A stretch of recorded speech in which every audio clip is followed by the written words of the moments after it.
All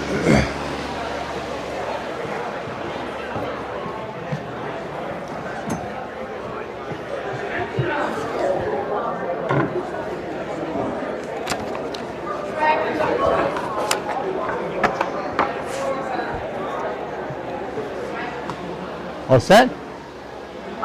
We're good to go. Okay. They can start testing. Yeah, I'll be ready. Thanks. Oops.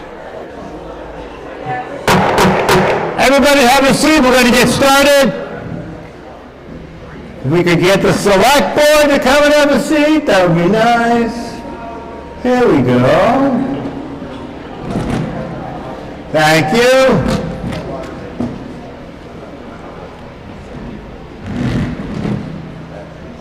Good morning and welcome. Sounds really loud to me. How about you guys? Too loud? Tone it down just a smidge because I talk loud. Okay, I call this annual town meeting of the town of Lunenburg to order this third day of May 2025. I declare that we have a quorum, which in our town is 50 people, and that the warrant has been properly served and returned to the town clerk's office. Right, Kathy? Correct. Okay. Please stand now and address the flag and recite with me the Pledge of Allegiance. It's over here. I pledge allegiance to the flag of the United States of America and to the republic for which it stands, one nation, under God, indivisible, with liberty and justice for all. Thank you very much.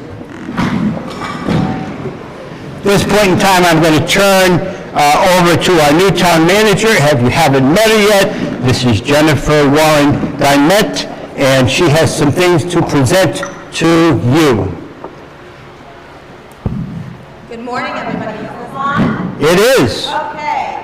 Good morning, everybody. My name is Jennifer Warren Diamond. I am your town manager as of 3 months ago tomorrow. But this process to get here tonight started a long time ago, back in early fall with capital planning. And there are some quick thank yous that I want to go through to the boards that were integrally involved with getting here today: Capital Planning Board, Finance Committee, Select Board, School Committee, and the boards that have put forth articles today. To our elected officials that helped make today possible: Kathy Herrick, our town clerk, and Hiding over here, Kathy Herrick, town clerk. There we go. Tim Murphy, our town moderator. Hello. I obviously couldn't do this without staff, so the interim town manager, Cutter Terenzini, who kicked off this process in the fall, finance director, Ezekiel Ayala, my office staff, the assistant town manager, all department heads who have been working diligently to prepare their budgets and capital items, the PAC staff who have been filming all of our meetings and are filming today, and most importantly, you, the residents, for not only attending today, but staying engaged throughout the process and asking us really good questions as we went. So we couldn't be here without you. And now I have some specific thank yous for your service.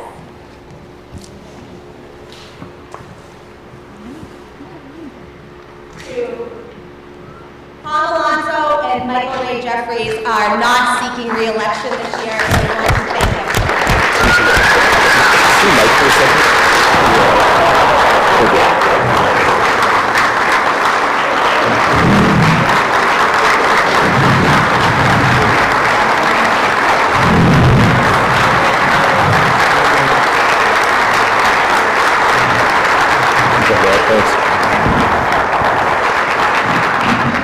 Well deserved, gentlemen. Okay, we're going to go through some quick recognition of milestones for staff. If you are here, just stand up.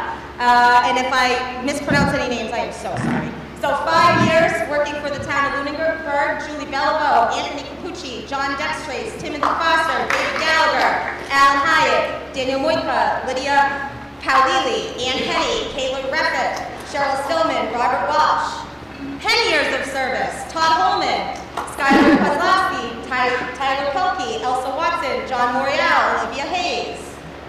20 years of service: Robert DeConza. And 30 years of service: Scott Dillon and Peter Hyde. And retirements this year, we had Police Chief Tom Gamble and Sue Doherty.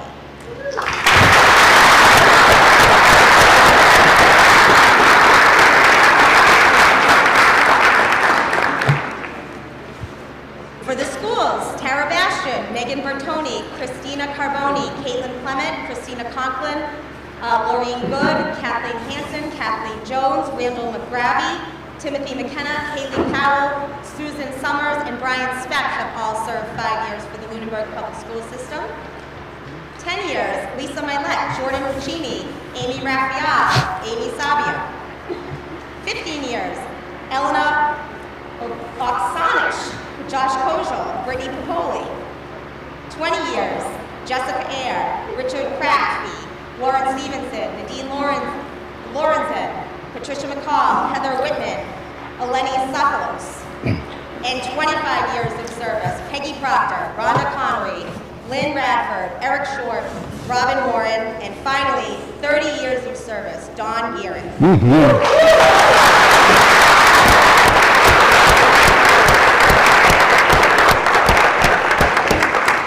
And for school retirements, Peggy Proctor, Robert Hill, Karen Giuliani, and if Dr. Kate Burnham is in, I have some flowers for you. Dr. Burnham.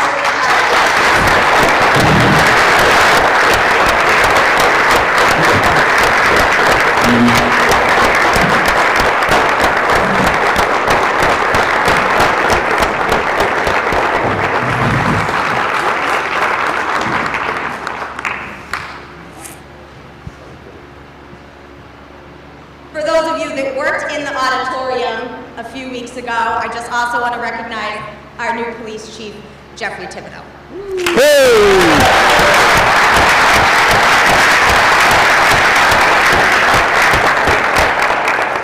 And Mr. Moderator, I'm going to turn it back over to you. Thank you very much. Congratulations to all. Thank you for all of your service. If you look in your town warrant, excuse me, I believe it's on page 4, is a list of all the activities that are involved with the town from volunteerism. And we would love you to get involved with any one of the committees that you feel like you might have an interest, something you'd like to share. There are talent forms that are available on the website. There are talent forms that are available through Jen's office. So please take advantage of volunteering for your town. I want you to know that the lunch will be provided today. They have a bag lunch, I believe it's $8. The proceeds go to them keeping their costs down and providing good services to the kids. So you can eat in the cafeteria, you can eat in here, just take care of the trash, please be respectful with your and they're going to start around 11 o'clock. So the next thing I'd like to do is to explain electronic voting. You all got a clicker when you came in. Everybody should have one. Keep it with you. It's yours to use. We do not associate your name with your particular clicker. We did take your name so that if you don't bring it back, if you want this as a memorial for you when you get home, we'll know, we'll chase you down and we'll get it back. The purpose of the clickers is to make sure that everybody gets a chance to vote and show their support for an article one way or the other. And some people might feel better doing it anonymously because they may not want their neighbors to know how they're voting. Once debate has ended, I will declare it's time to vote. I'll say something to the effect of voting is now open, and that you use your clicker in favor or opposed all at the same time. I don't say yay now and then wait and then do nay later. It's all at the same time. Don't vote until I say begin. Your clicker will display the yay on A or the B for nay. Or just don't vote and you can abstain. I think there is a button for abstention, but just don't vote. A light will display and tell you that your vote was sent, received, and counted. If you hit the wrong button, simply wait a moment, hit the right button before I close voting. Once voting is closed, we'll report the results. There's no line of sight, so you don't need to stand and point it at anything in order for it to be recorded. If the light on your clicker says okay, or if it doesn't say okay, just be patient. A lot of people are trying to click all at the same time. So just wait a minute, there may be a delay. Don't keep clicking, because if you keep clicking, then there'll be more coming in and more cross signals.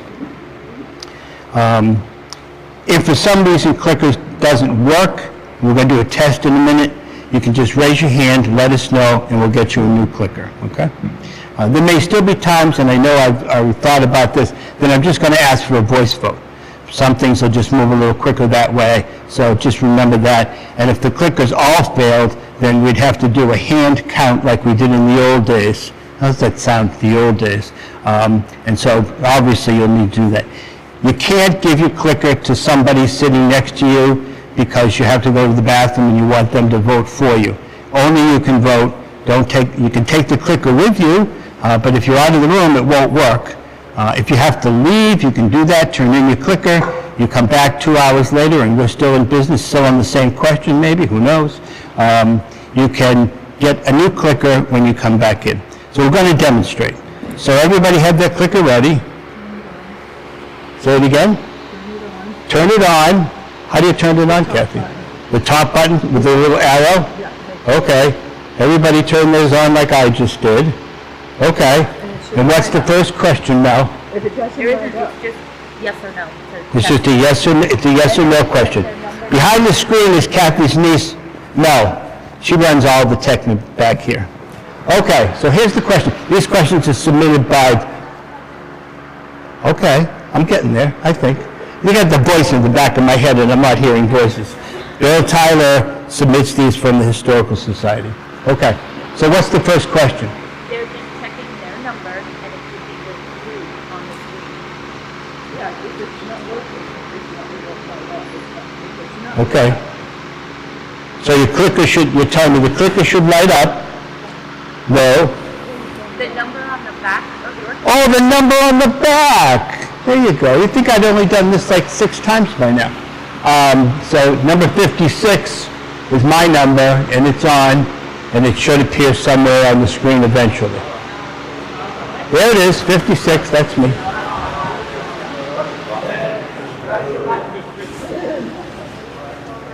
yours may not be working because it's It shows up, 56. but it's not blue. So you have Oh, to, it's not blue. Okay. All right.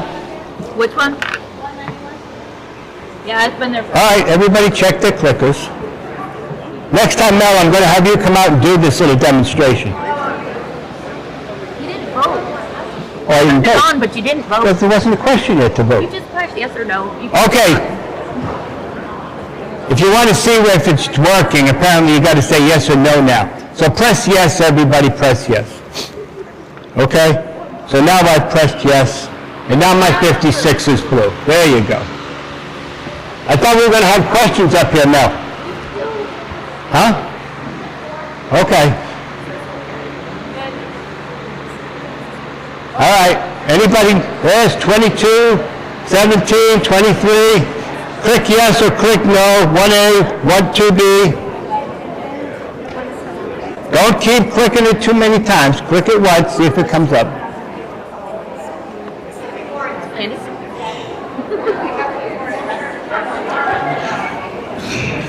Okay, somebody got a clicker that's not working. Anybody got a clicker other than me that wasn't working and now it is working? Okay, everybody all set? Okay, now we're going to run the test questions. I thought that's what we were going to do. Okay, now what's the test question?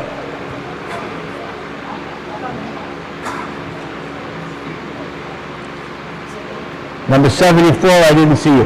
Was Samuel Page, this is from Bill Tyler, was Samuel Page the first person interned in South Cemetery?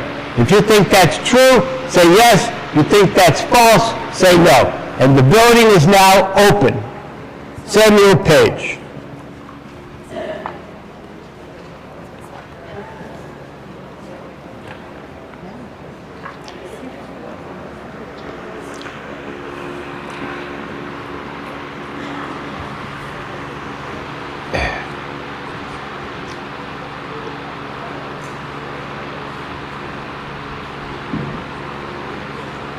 Okay, voting is now closed. What are the results?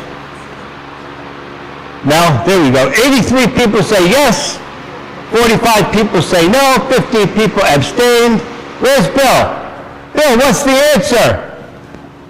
Philip Goodrich, 1728. Oh, it was not Page. All right, okay, good to know.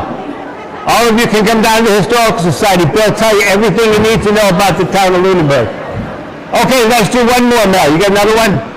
Was the town's first fire station in the center of town? You may vote now.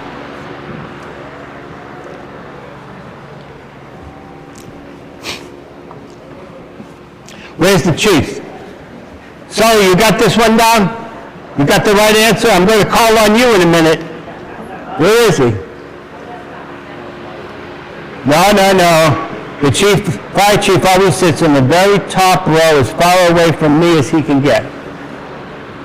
Okay, voting is now closed. How many people think it was in the center of town? 61. Oh, pretty even. 56 people said no, 8 abstained. Chief, where was the first fire station? There was a small one located at Whalen Park that predated the station in the center of town. Oh, small one at Whalen Park that predates the one at the center of town. There you go. Whalen Park was protecting itself. Okay, so that is electronic voting. All right. So as you can see, this is an open meeting. If any of the boards or committees defer their vote, I'll ask them to discuss the matter at a microphone, and then they will take a roll call so that you know how they stand on each of the articles. The charter directs that I appoint a deputy moderator with your approval to serve in my absence should I be incapacitated.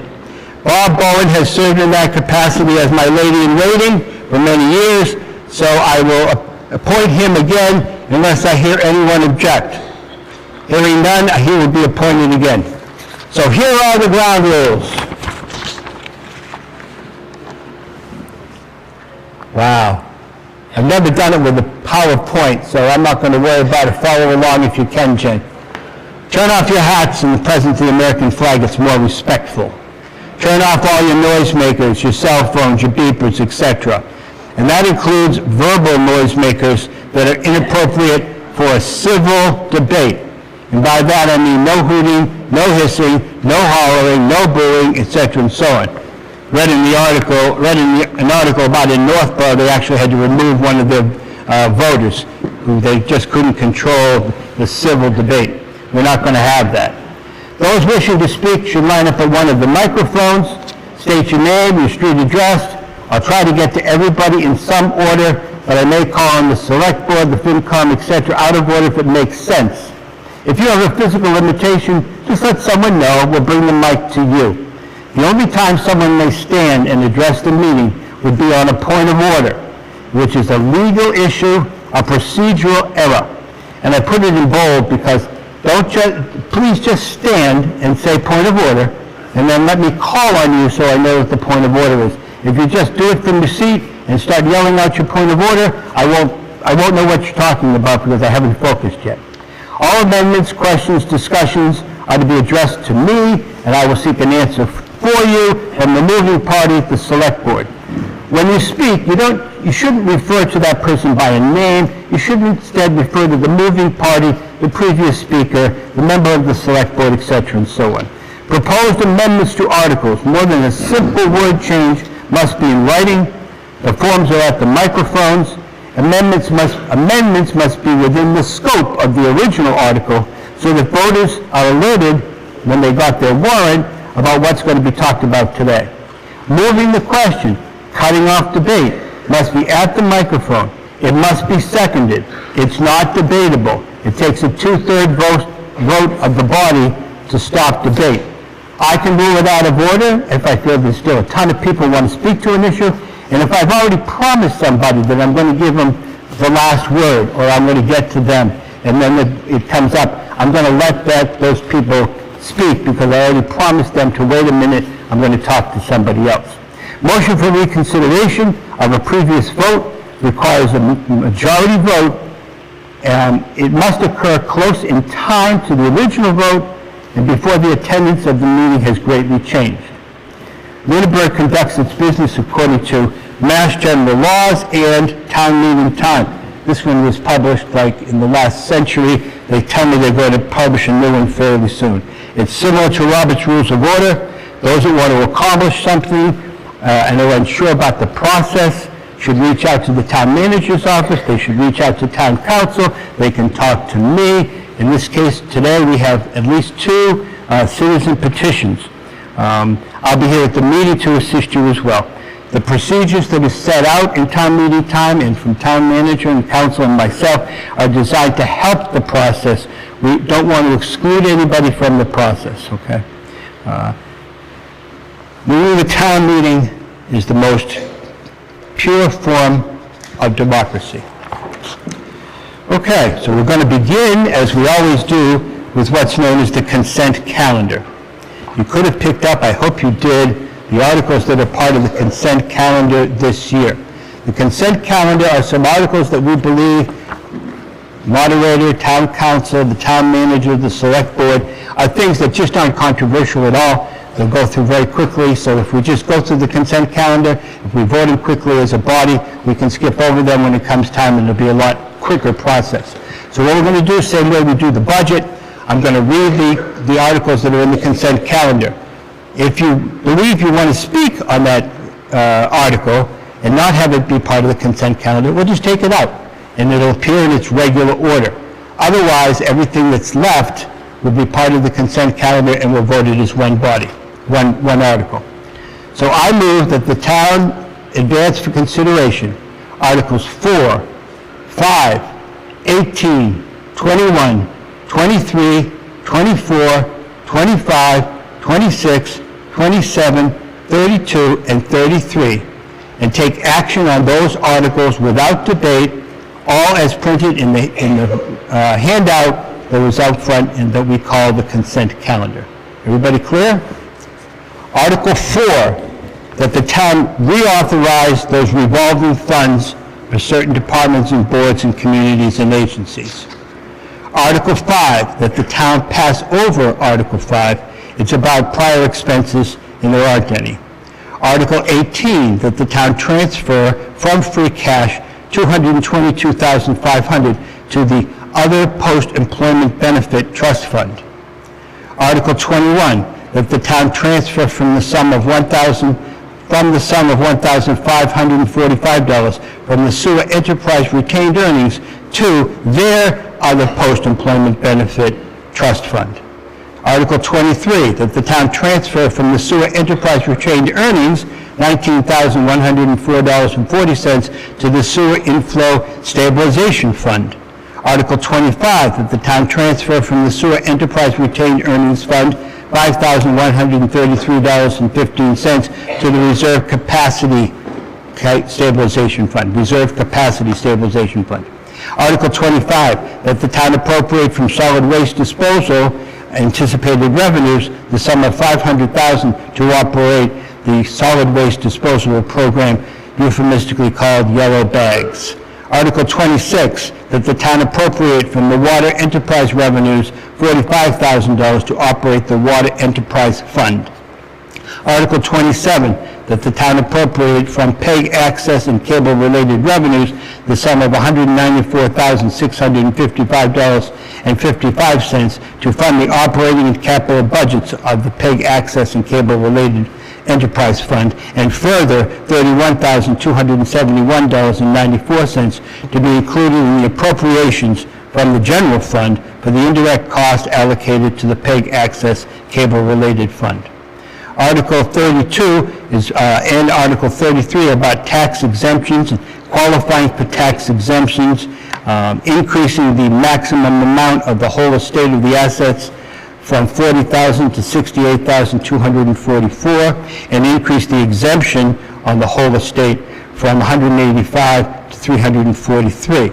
And Article 33, another tax exemption qualifications that the town, that the increase the married income amount from $30,000 to $40,946, and the single asset maximum from 40,000 to 54,000, 54,492, to increase the married asset maximum qualifying amount from 55,000 to 75,172, with COLA provisions thereafter to apply to income and assets for those clauses. I didn't hear any holds on any of those, so I will declare, did the Board of Selectmen have a second, please? Somebody second? Second, moving the article consent calendar. Select Board, what was your recommendation on the consent calendar? Yes? Say it again? You voted the consent calendar, so that's a yay. And Finance, did you vote to approve the consent calendar? We can't hear you.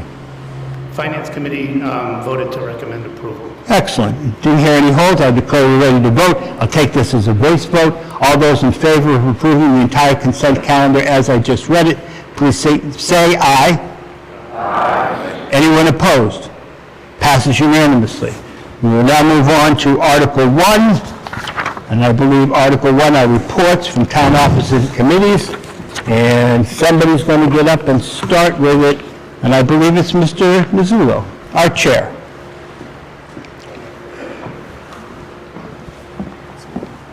Good morning. I move that the town hear and accept the regular written reports of town officers and committees. Second. Select Board, did you take a vote on this? Hearing reports, what was your recommendation? We did vote and we recommended approval. And Finance Committee? Finance Committee found no direct financial. No direct financial, okay. And so, Mr. Mizzullo, tell us or give you a report. I believe this is on the Brooks House. Yes, so Michael Ray, the chair of the Municipal Building Design Committee, is going to make the report on the Brooks House. Excellent. And can everybody hear Mr. Mizzullo? Nope, not that good. Can you hear me? Yeah. Oh, yeah. Now, do I just have More than you want to. Okay. Okay. Mr. Jeffries, how's your mic working over there? Let's see. I think it's working good. All right, go right ahead. All right, good morning. Good morning. Take it off. Good morning. So this is a presentation on the Brooks House. So brief history here. The Brooks House was built in 1835 by Samuel Bailey and included 7 acres. Fernando Brooks, I want to note that I want to thank the Historical Society for making so much information about properties available, as I heavily relied upon them and other articles I was able to find in the presentation of this. Fernando Brooks purchased the house in 1870 and remained in the Brooks family until the town purchased it via eminent domain to build T.C. Passos Elementary and much later the current library. It was used as a hostel for a time, and meetings were held in the living room of the family for the 4-H club and for the Grange. Under school committee and select board custody, it has served as a classroom, as many of us who graduated from Lunenburg may remember it as a classroom or as the school district superintendent's office. It housed the planning board, school facility director, it was a home of the Lunenburg Ledger for a period of time, and municipal record storage. So the Brooks House, we're noting limited municipal value. I will be reading this. At the 2012 annual town meeting, an override request that would have funded repairs to T.C. Passos and the Brooks House was declined. The 2018 Vertex building condition study identified value in the property with some needed repairs. The 2019 annual town meeting authorized the select board to sell the building known as the Brooks House, but not the land. And the 2019 annual town meeting declined an alternative article that would have created a parcel for the Brooks House and authorized the select board to sell the building and the land. The Lunenburg Municipal Building Design Committee has identified the Brooks House as having limited municipal value to assist in the operations of government. This is consistent with assessments by town managers, DPW directors, facility directors, and school superintendents for the last 15 years. Requested maintenance via the capital planning process has often been deprioritized due to, as we know, pressing capital demands that more directly affect town operations. The building is in a salvageable condition, but it is in need of significant capital investment. So, special town meeting in the fall, this was last November, the Brooks House request to the Select Board. So at the fall in November, special town meeting overwhelmingly approved an article presented by the Architectural Preservation District Commission for the Select Board to prepare a report and present the same at the 2025 annual town meeting that would have the intent of a sale or long-term lease of the Brooks House situated on 1033 Mass Ave. So this presentation serves to update town meeting on its request. So the first request, defining a lot of minimally compliant size for the property that includes at least 4 parking spaces as part of the property.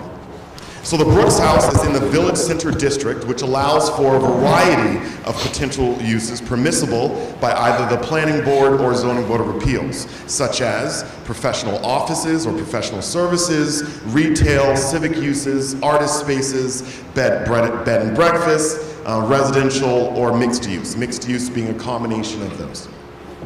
When the library's development plan was approved and its parcel created, the planning board permitted and recorded its creation of a shared driveway as both parcels were owned by the town. And I see, next slide.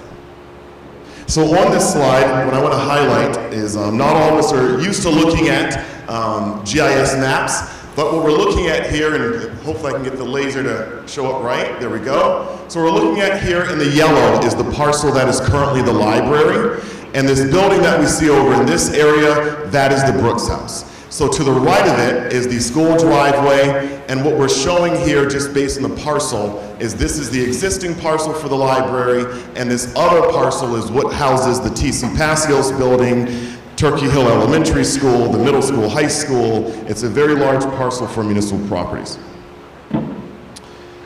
So as per the approved development plan review for the library, we now call this site plan approval, but when this was approved, it was called development plan review. As per the approved development plan review for the library, quote, the site plan shows 20 parking spaces just north of the Brooks House, east of the proposed library, to be designated specifically for use by the Brooks House. To maximize the safety and circulation on the school site, all traffic accessing the Brooks House parking area must do so by way of the library driveway. These spaces are not included in the parking calculations for the library, as they will be used exclusively by the Brooks House. So this next slide depicts what remains here and how we could, again, showing those 20 parking spaces to the north of the Brooks House that are reserved for it, and this kind of outlines what a potential parcel could look like. So due to the proximity of the school and library driveway, stormwater features required for the parking lots, access to a new parcel cannot be attained via frontage along Mass Ave. And I just want to step back for a moment and highlight here a couple of challenges.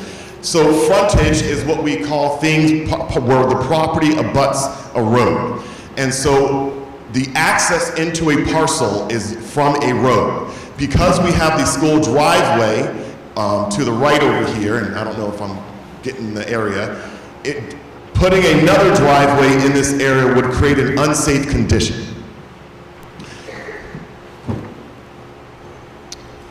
So parcel access must be provided via the adjacent library parcel. The Village Center District bylaws luckily allows for off-site parking and shared parking lots with private property owners. It is a little silent though on whether or not we can engage in public-private agreements. So the next steps here is the town will need to hire a civil engineer to create a surveyed plan as required for parcel creation. As this parcel cannot conform to the existing bylaws, again because of that frontage issue, the building commissioner, planning board will need to approve the creation of the parcel. So I want to explain that last note a little bit. All parcels are already created by the planning board. What I'm trying to highlight here is just that this may have just a little bit more process to it because of the parking. Second request, Conveying to the buyer or leasee and their successors and assigns a non-exclusive perpetual easement for the purpose of using up to 8 additional parking spaces nearest to the property to accommodate customers of any business located therein from the lot and the town-owned library. So because the Brooks House has these 20 parking spaces assigned to it, it seems as if the spirit of this request was to provide at least 12 parking spaces, and so a parking easement within the library parcel is not needed.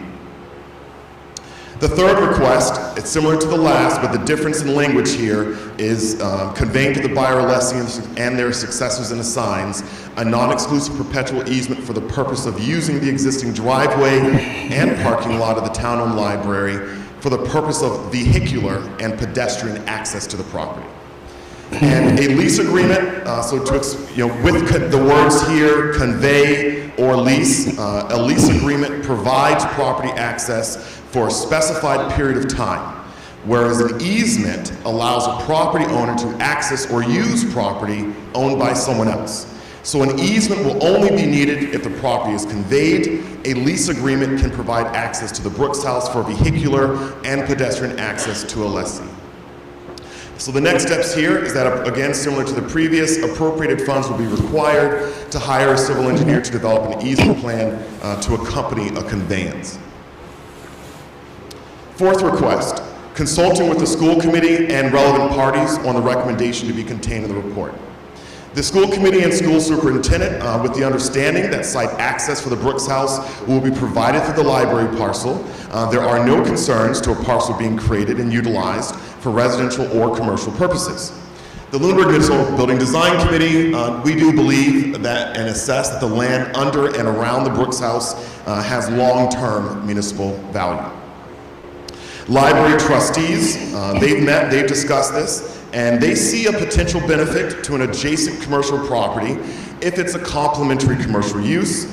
They've identified that, as many of us know, that their parking lot is often full, that it is utilized by the Adult Activity Center when their parking lot is full. Many people park at the Adult Activity Center. So they do have some general concerns about the impact on the library and would like to remain an active part of drafting those easement restrictions. The fifth request was advising on the terms and conditions the select board deems reasonable and necessary to protect the interests of the town. So the town manager and select board, we already have the authority to enter into a lease agreement with the tenant and to permit the rehabilitation of the Brooks House by a private entity. However, the betterment of public property, even by private entities, triggers public construction requirements and its associated premium costs. So this presents challenges to market attractiveness, but such challenges are regularly overcome with diligent focus and adequate resources. So the select board has not discussed the terms of a potential lease agreement, in part due to the delays from the Municipal Building Design Committee assisting in this request. It is a best practice, however, to tailor a lease to the expected use to mitigate foreseeable conflicts with that use. And the sixth request from town meeting, and last, it was advising on the methods and cost of placing the property for sale or lease by appropriate legal means at the town's disposal with the intent of offering the property for sale or long-term lease by October the 30th, 2025, and continually retendering the offer until the property is sold or leased. So town meeting would first need to pass an article authorizing the select board to convey, also known as sell, the property and building known as the Brooks House.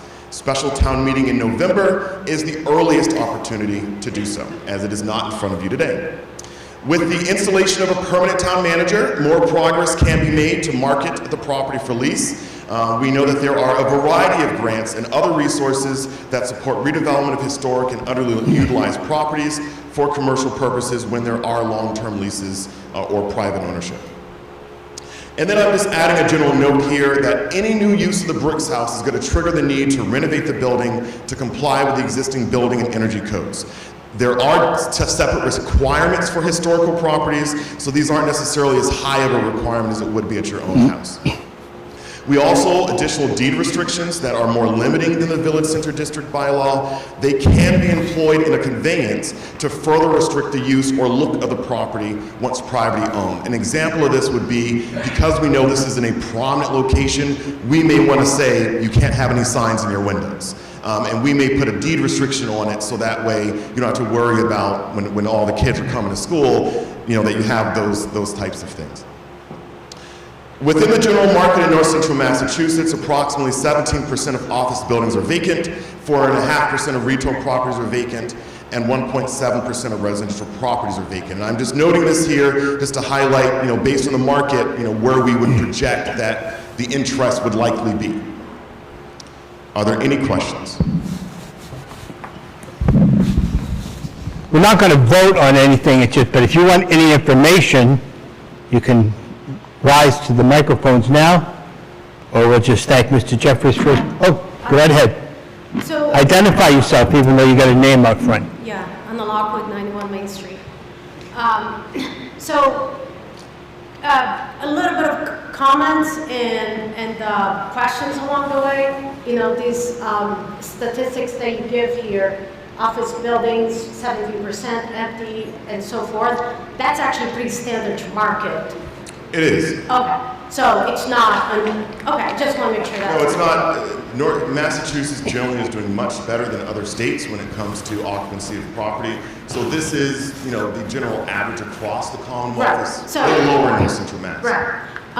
One thing that, well, first of all, thank you for the report. I think, for the most part, it satisfies the request of the last town meeting.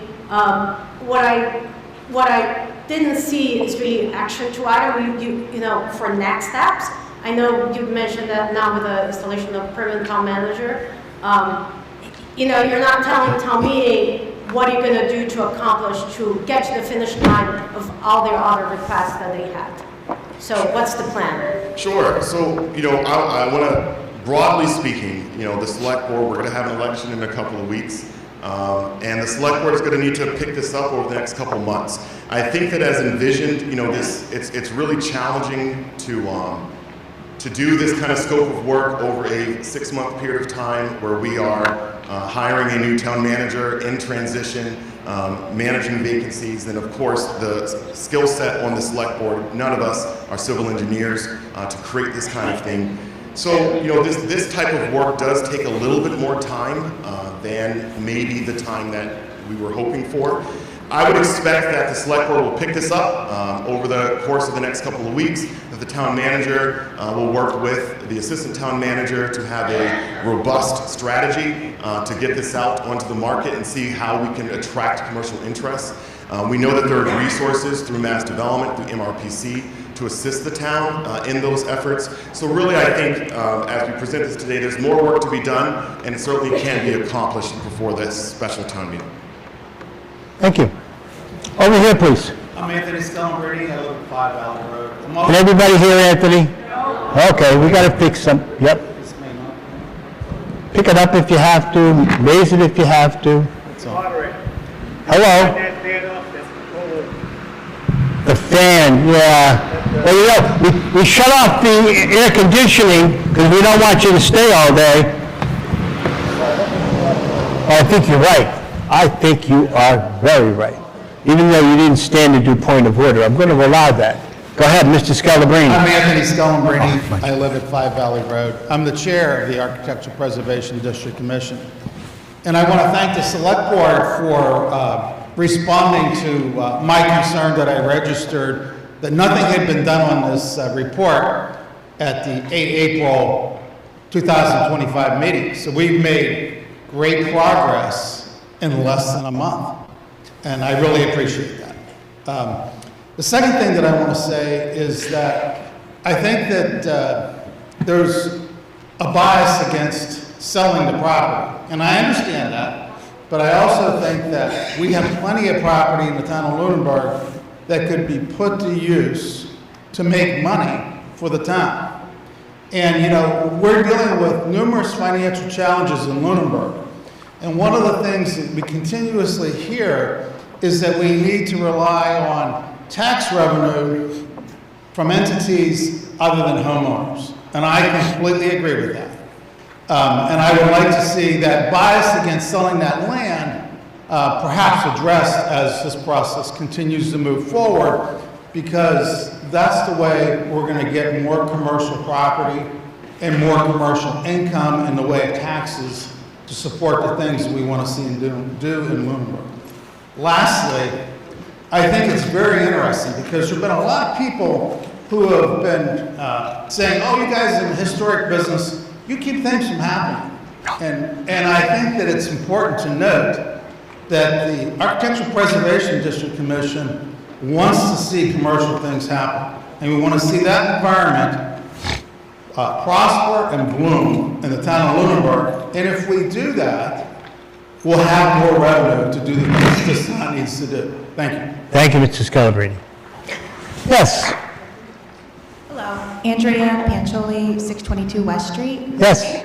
So this is the first I've ever heard of the Brooks House. I don't know anything about it. I was just wondering, after looking at the presentation, if it could be maybe used as like an office space for town, instead of rebuilding like a whole Yeah. entire... Good question. Mr. Jeffries, use it as an office space?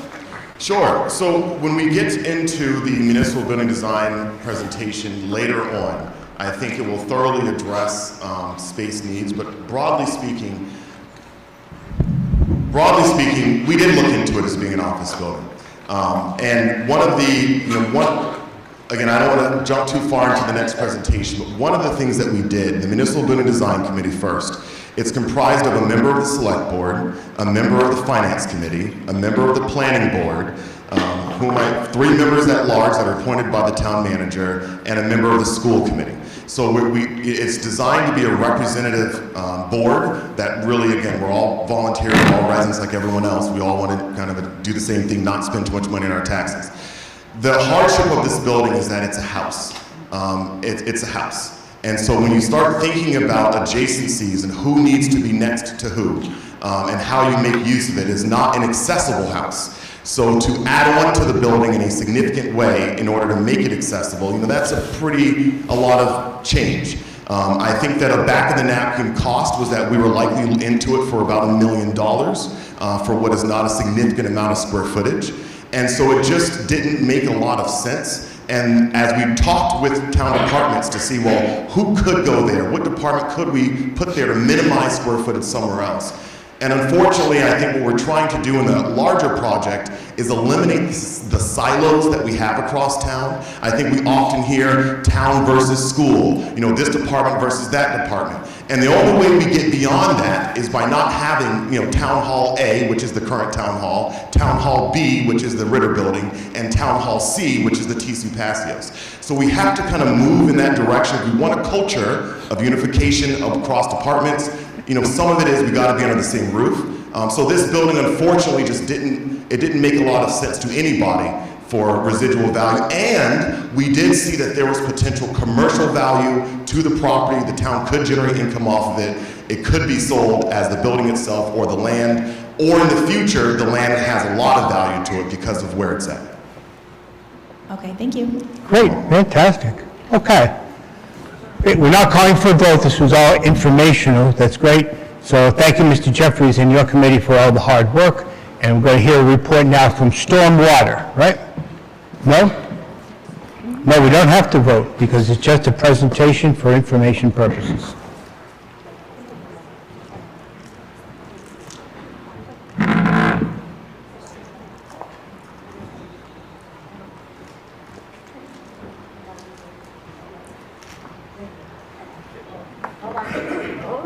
Okay. Just as an aside, Ms. Warren, I heard that you're the permanent town manager, which I think is job security.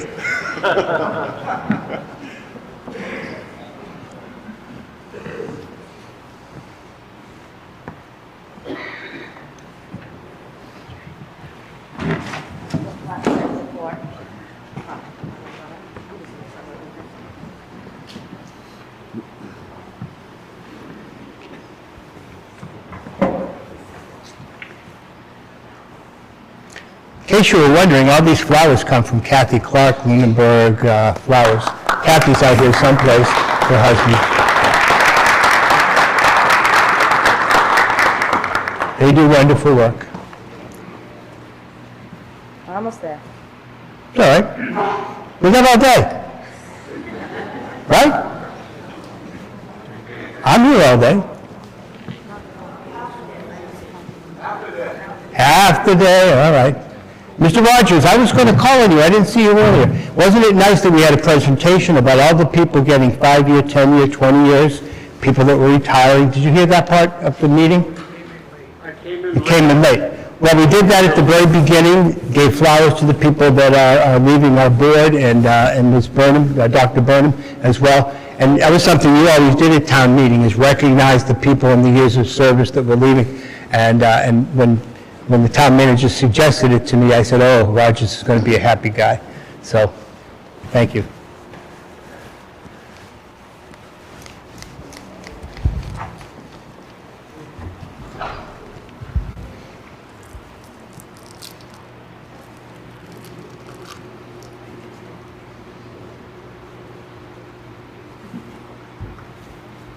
We're cooking with gas.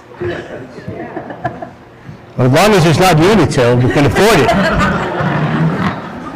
Okay, presentation on stormwater. Thank you, sir. Introduce yourself and tell us your presentation. All right, good morning. I'm Bill Bernard, the DPW Director. I'm here to give an update on the Stormwater Task Force, what we've been working on for the past year or two.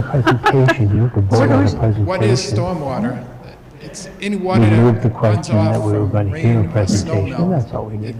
As it runs along, it's picking up better bacteria, chemicals, sands. It's flowing into our storm drains, which eventually get into our water bodies. Stormwater carries pollutants into the streams and lakes and wetlands. So cleaner stormwater means cleaning it up, right, means cleaner water for drinking, swimming, fishing, and boating, and protecting wildlife. Who is this guy? So why do we need to manage stormwater? Again, it's the water's running off into our waterways and polluting them. There's also the town bylaw has stormwater management requirements, and the big requirement is the federal and state MS4 permit. If we don't comply with that, there can be fines. So what is the MS4 permit? It's a permit from the EPA, and it's administered by the EPA and the Mass DEP. And we are subject to the requirements of that permit. So MS4, it's shorthand for Municipal Separated Storm Sewer System. So it's any of our pipes, ditches, storm drains. It's where the water's running off into and collected. Can I take the fan and try to plug it down here? So some of the requirements of the MS4 permit is pollution prevention and good housekeeping. We have to have an illicit discharge and detection plan. There has to be construction site runoff control, post-construction runoff control, public education, and public participation. So how is stormwater being paid for at the moment? So now it's mostly comes out of the DPW operational budget. However, the budget there's not enough there to meet the requirements of the permit. We also use capital funds for purchasing equipment and/or projects, and we can use Chapter 90 funds for drainage projects. So why are we not meeting these requirements? Again, there's just not enough funds to do everything we need to do. The permit includes sweeping of our roads, cleaning catch basins. There's a lot of reporting that needs to be done. There's the day-to-day stuff that the DPW does, and there's always emergencies. So the solution that the Stormwater Task Force is looking at is to create a stormwater utility fund. So that would pay for labor and equipment and some of the work that needs to be done. So what is a stormwater utility? A stormwater utility treats stormwater management as a public service, much like electricity, gas, and water. A utility operates as a dedicated enterprise fund and is supported by property assessments based on the contribution of stormwater runoff into the MS4 system. A stormwater utility is a stable source of revenue that can be used to create enterprise funds to plan and complete more comprehensive stormwater-related programs and improvements beyond what the MS4 program requires. So what does it cost to homeowners? So we haven't settled this yet, but we're projecting a quarterly cost of less than $25 per homeowner. And we're coming up with a tiered system for businesses based on the amount of impervious surface, so their roof, the size of their roof, the size of their parking lot. And we're estimating a range of approximately $50 to $2,500 per quarter. When do we think this will happen? We are hoping to have an article for the spring 2026 annual town meeting. So the next steps for the Stormwater Task Force is to finalize cost for homeowners and businesses, finalize what labor and equipment needs will be for the utility, finalize the warrant article, and finalize a billing method. So this is our first big public outreach, but we do plan to have presentations for the Select Board, the Finance Committee, and other committees. We plan to do public presentations, and public participation is strongly encouraged. The Stormwater Task Force meets on monthly on a Thursday evening. We encourage you to come to that meeting, or you can Zoom in if you have questions or comments. So on behalf of the Stormwater Task Force, I thank you for listening, and I want to note that there is a vacancy on the task force, so if anybody wants to join us, reach out to me or some of the other members, please join, and we do encourage your participation. Thank you. Thank you very much. Right here. I barely have to adjust the microphone. Karen Menard, 672 Page Street. I just wanted a little bit of feedback on the stormwater presentation. As some folks in this room know, my husband and I live on a piece of property that doesn't put a single piece of stormwater out into the public roadway. Instead, we live on a piece of property that takes a tremendous amount of stormwater and through now properly working mechanisms actually dumps it onto my property as well as our neighbor's property. I just want to make sure that I made a public comment today, so as you're creating your policies that go with this, that consideration is given to houses like ours, our neighbors, that don't put any stormwater out there, that are in fact absorbing stormwater, and the cost of absorbing some of that stormwater has been exorbitant over the past few years as we had to deal with some repairs that needed to get done that Mr. Bernard wasn't aware of until it was too late, and it caused a significant amount of damage to our property. So thank you. Thank you, Ms. Thank you. Oh, go right ahead. Rhonda Lucia, 181 Reservoir Road. I have a similar comment to the previous speaker. As someone who also experiences, I have a low-lying property that does not cause stormwater. I recently had to spend thousands of dollars to pave my driveway so that we can use it instead of the town using it.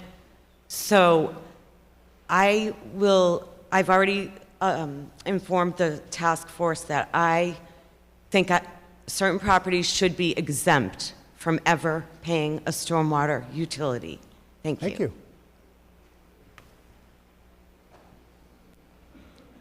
Go right ahead. John Bowen, 162 Highland Street. I just want to say, Bill, we discussed this a couple of years ago when you did the road over on Highland Street. Okay, our property used to take all the water that came down Highland Street right across my property.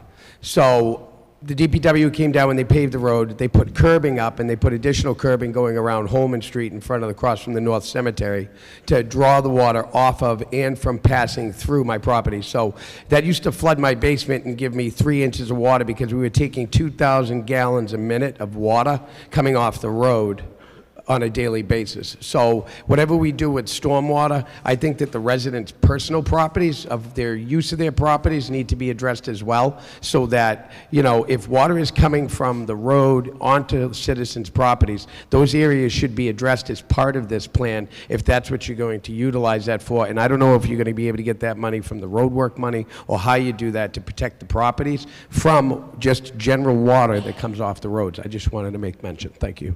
Thank you. Sounds like there's going to be plenty of opportunity for citizen input in all the meetings, so looking forward to that. Thank you very much, Mr. Bernard. Okay, we're going to move on. Doesn't require a vote, just a presentation. We're going to move on to the next article, which is Article 2.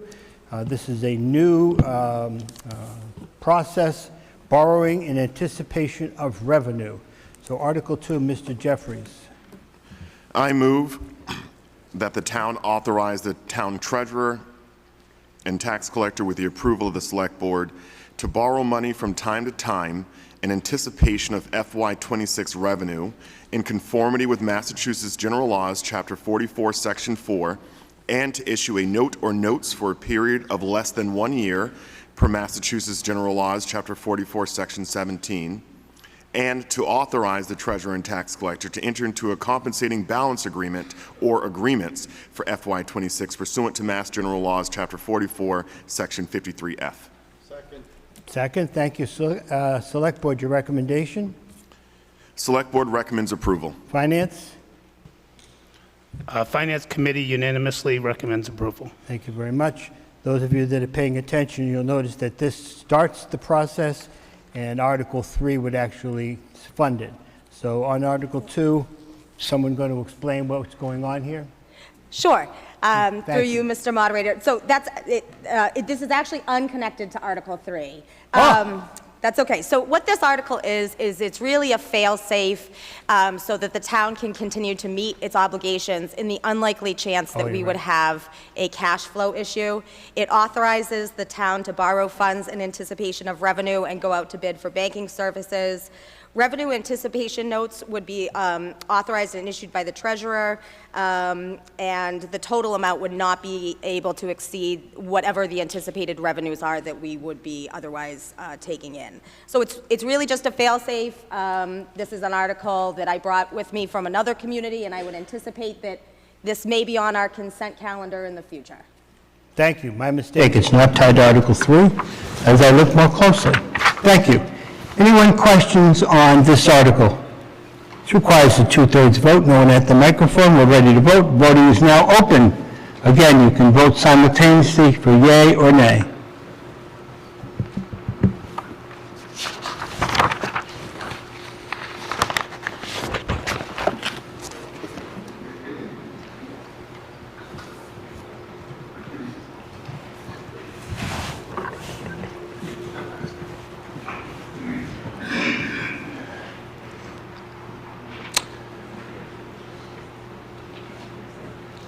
Okay, I declare the voting is now closed. What are the results? You back there, Mel? All right. 145 in favor, 25 opposed, more than 2/3, and the article passes. All right, now we can move on to Article 3, and I believe that's Ms. Moore. I move that the town accept any and all state highway assistance funds under the so-called Chapter 90 Highway Assistance Program to be expended for the maintenance, repair, and construction of town roads in anticipation of reimbursement under the direction of the Select Board and the Town Manager for work on roads located on the state aid primary system as approved by the Massachusetts Highway Department. and further to authorize the town treasurer tax collector with the approval of the select board to borrow money from time to time during FY26 in anticipation of reimbursement of said highway assistance for the provisions of Massachusetts General Laws, Chapter 44, Section 6A.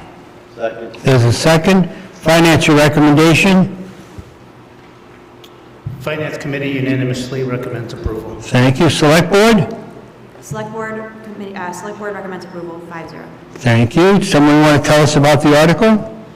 Sure, similar to the last article, Mr. Moderator, this is another fail-safe. This article authorizes the town to accept its Chapter 90 funds. If approved by the legislature, our anticipated Chapter 90 funds this year are $690,660.70. It also authorizes us to borrow, if necessary, in advance of receipt of those funds. So if we need to start a project before we actually have the funds in hand, it authorizes that borrowing. So there's a similarity, borrowing, authorizing in order to expend money to, all right, similarity. Okay, anybody at the microphone on this article? No? Okay, declare that we're ready to vote. This again requires 2/3, so voting is now open.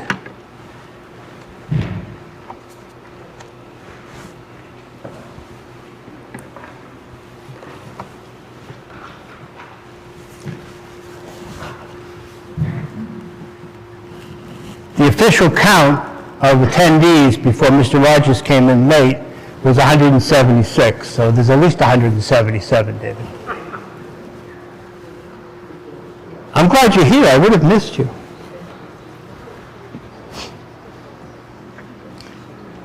And you always sit in the same place, which is good, okay? And I know who's here. And then there were people that are not here, like seats over here, but okay.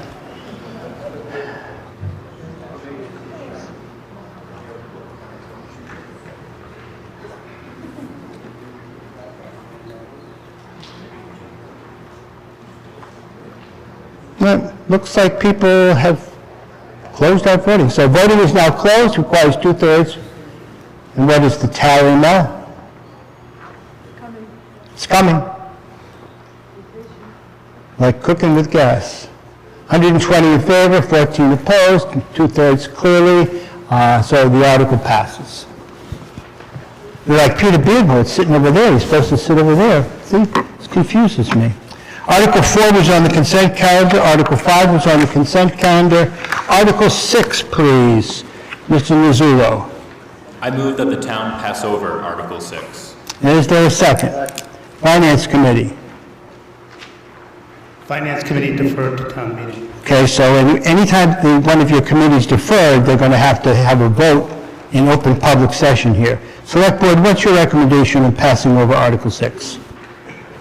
So this article is for FY 2025 budget. No, I need your recommendation. Did you defer? Did you vote? Apologies. So we recommended to pass over. Okay, so you recommended to pass over. Okay, thank you. And so tell us about the article, and then we'll get a vote from the finance. Why are we passing it over, for example? What is it, and why are we passing over it? So, through you, Mr. Chairman, okay, there we go. So this article would allow us to make budget adjustments within the present fiscal year that we are in, FY25, and we have no budgets to adjust at this time. Moving money from one section of the budget to the other, we're not doing that today. Nice problem to have. Finance, you want to take an open vote, please, on passing over? Any discussion on this article? Then we pass over. Second. All right, roll call vote. Jean? Jay? Tom? Tanya? Anna? Aye. Mike? And I for myself. We recommend passing over unanimously. Okay, I think we'll take a voice vote on this, make it quicker. How many people say aye to passing over the article? Aye. Anyone opposed? Good. Article is passed over. Article 7, please. FY25 closeouts. Mr. Jeffries.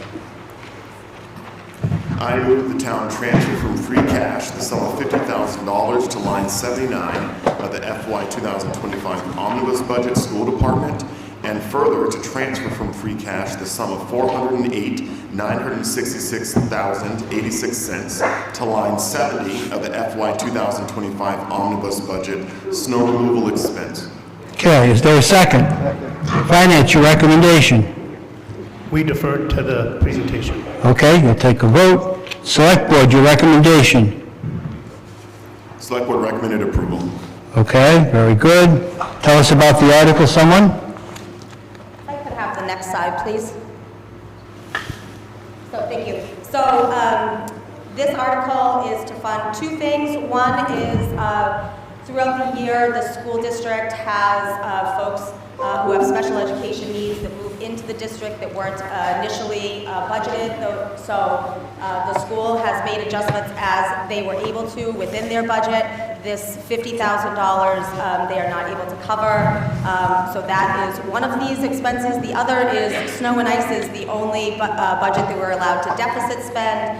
You see a chart on the screen before you. The bottom blue line is the budgeted amount of snow and ice, and the red line above it is the actual expenditures. So at town meeting, we're often supplanting the snow and ice line.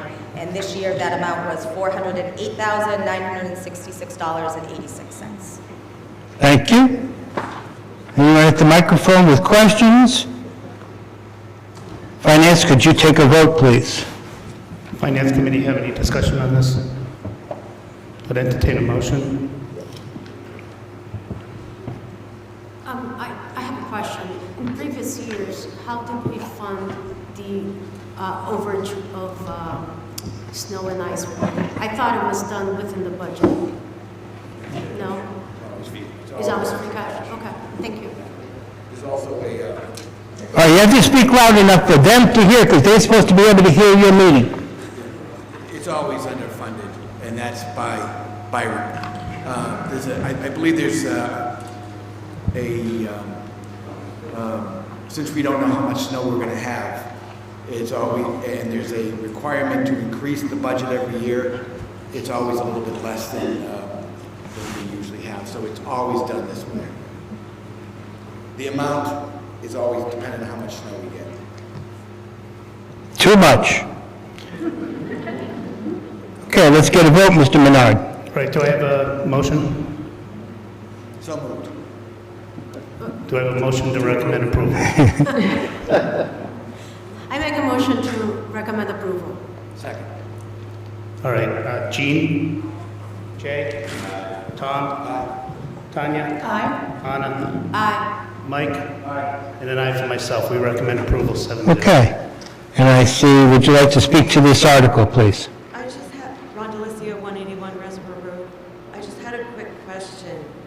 Didn't we have a snowfall event after this warrant was printed? And is this the correct amount still? Okay, so, did we have more snow? We sure did have more snow. Oh, boy. So our DPW director, the amount that was printed in the warrant is $415,000. That was his estimate at the time. This 408 and change has accounted for all bills since that last event, and that closes it out, and we are done. And if it snows again, geez, I don't know. Okay. You know, I like to pick on Mr. Rogers today, but he was campaigning in May on the select board, standing in the snow in front of the T.C. Passios building. Snow in May. May 19th, 2002, in the snow. I was there also, but I was on the wrong candidate, apparently. Okay. I think we're ready to vote on this article. Article 7. Voting is now open. It's a majority vote.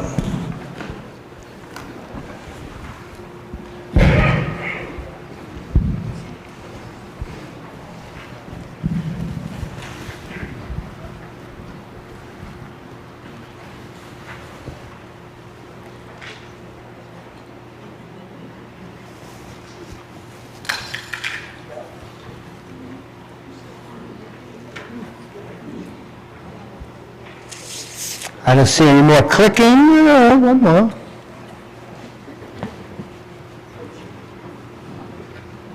voting is now closed. Mel, what's the results? 171 in favor, 12 opposed, majority vote. Article 7 clearly passes. Moving on to Article 8, the capital program. I believe Mr. Alonso is going to move this. Thank you, Mr. Moderator. I move that the town raise and appropriate the sum of $244,576, transfer from free cash the sum of $655,424, and transfer from Article 6 of the May 7th, 2022 annual town meeting the sum of $325,000 for a total appropriation of $1,225,000 to fund the FY26 Capital Plan Option 2 as appearing in the May 3rd, 2025 annual town meeting warrant booklet. Thank you. Is there a second? Second. Okay. Now, I heard you say option 2, right? So in the warrant, there were 2 options. Mr. Alonso is moving on option 2. Select Board, your recommendation? Select Board recommends approval. Approval. Finance Committee? Finance Committee deferred. Actually, I apologize. We actually deferred this. Deferred. Okay, so you're both going to take public... Did we do it this morning? Okay, I'm sorry. We did take a vote on this morning. Okay, you weren't there. but that's- Unanimously to approve. Yes, I was there. It's I approved. didn't remember it probably because I hadn't had breakfast yet. You know, you've only got a couple more meetings, Mr. Alonso. All right. And Finance, yeah, right. Finance, you're going to have to take a public vote. Okay, on the capital plan, somebody, hold on. Going to let the moving party make a presentation, Mr. Bowen, and then we'll have a discussion. So I will defer to the town manager first. Town manager, enlighten us. Okay, so before we go into what is in option 2, I first want to address why is there an option 1 and option 2? Because Please do. it's probably not something you've ever seen before. Certainly not something I've ever seen before. So, as you're aware, this article funds the FY26 program of capital projects. The Capital Planning Committee began meeting over the fall and actually right up and through about last month to consider capital requests. They ranked their projects, and based on those rankings and available funds, the option 1 capital plan was formulated. So that's what appears in option 1, and that is the option that was discussed with the Finance Committee and the Select Board. But in March of 2025, it was announced that Lunenburg was the recipient of a $200,000 award through the Green Communities Grant Program, which is wonderful. These funds would be utilized to install a heat pump system at the primary school. The school department worked with the Green Communities Committee to obtain this award, but in order to qualify and be competitive, a central energy management system would also have needed to be installed. That is about a $170,000 project and had been placed on the school's FY27 capital plan. However, until that grant is fully closed out, the town would not be able to apply for future Green Communities grants. So as a solution, it was proposed to alter the FY26 program of capital projects by funding the $170,000 energy management system this year and by removing the school-related capital items. That's the plan that's shown in option 2. The 4 items that were originally intended for the FY 2026 capital plan would then be resubmitted for consideration in the fall. The school committee did vote in favor of this path forward on April 7th, 2025. So real simply, what we're doing is taking the FY 26 school capital requests and FY 27 school capital requests and swapping them. So I'm going to go through briefly what is within option 2. This is the list as it's printed in your booklet.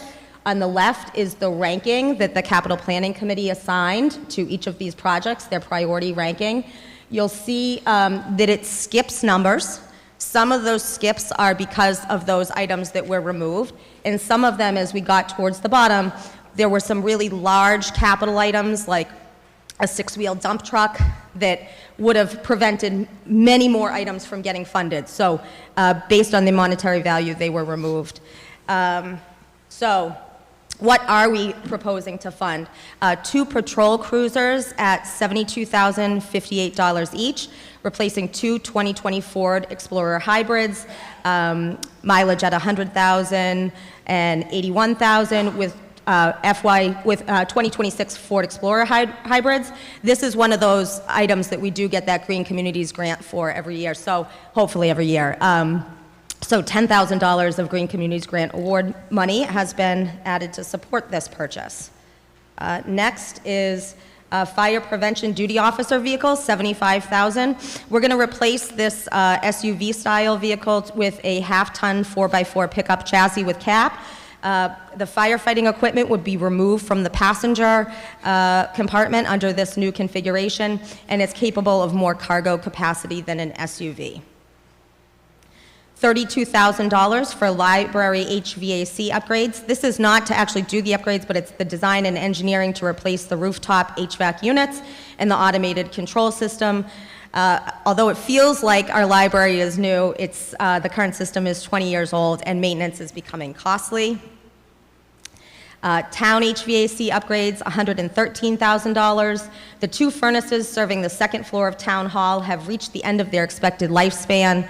The 4 air conditioning coils that serve the entire building are coming due to end of life and need to be replaced. This project will include the design and engineering specs as well as the construction costs.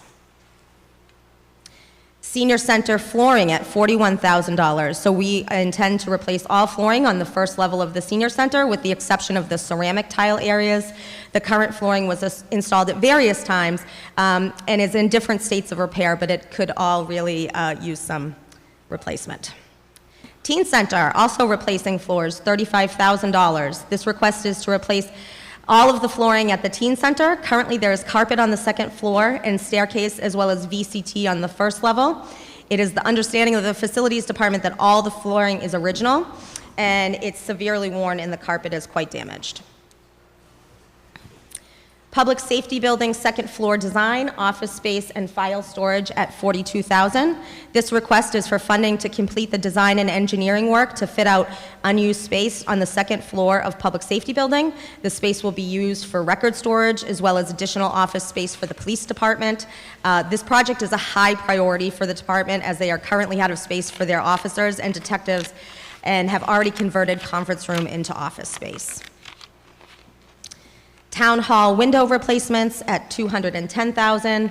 The current Town Hall windows have been replaced before with the exception of 5 original basement windows with vinyl windows. These windows have gotten to the point where many of them are inoperable. Some of them extend above the ceiling level into the space above the wall. The plan for the new windows is to have a fixed transom at the top and a regular double hung window below. Compact backhoe for $115,000. This backhoe will replace the 24-year-old John Deere tractor, which has a useful life of 15 years. The present tractor, oh, I spelled wrong. The present tractor only has a front bucket and the uses of the machine are limited. The compact backhoe will be used primarily in the cemeteries to excavate graves and will be used for drainage repairs, roadway repairs, and snow and ice.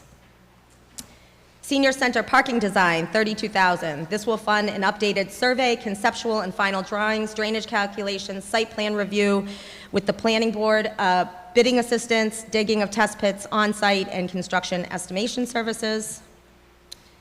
A 1-ton utility body with plows, $70,000. This replaces a 20-year-old truck that was taken out of service as repairs were not cost-effective.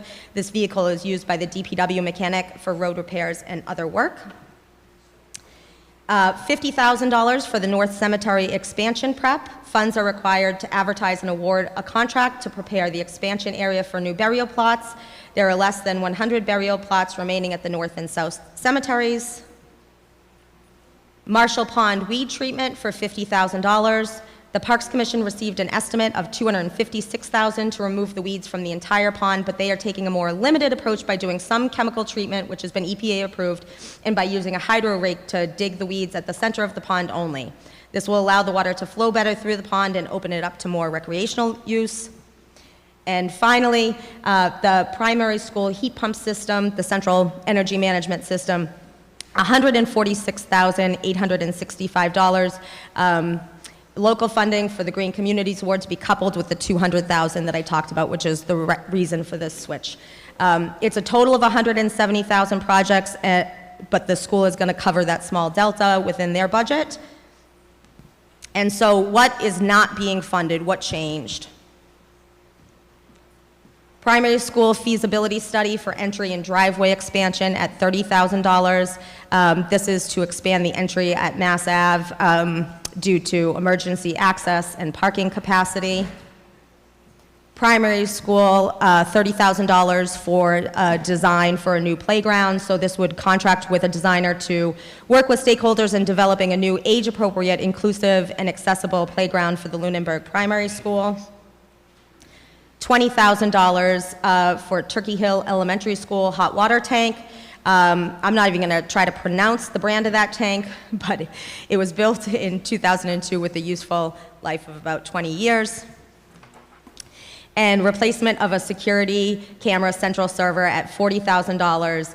The central server covers all the security cameras, and it's at the end of its life, which is about 10 years. And primary school window safety film at $26,865. This has solar reflective properties to reduce heat gain. It will not darken windows, however, to the extent that you cannot see from the outside. So how are we going to fund the FY26 capital program option 2? Free cash transfer for the much of it, $655,424. FY23 capital program transfers, so this is items that we're not moving forward with in an old capital plan for $325,000, closing out those and moving them here. And from taxation to raise and appropriate, $244,576. And if there are any questions on specific items, I'm going to ask the department heads to address those. Okay, department heads, be ready. I saw you, Mr. Bourne, but I'm going to call on the chair of the Green Committee, Mr. Black, first. Go right ahead, Mr. Black. Sure. Dave Black, 411 Goodrich Street, Chair of the Green Committee. I just want to clarify the wording that we have.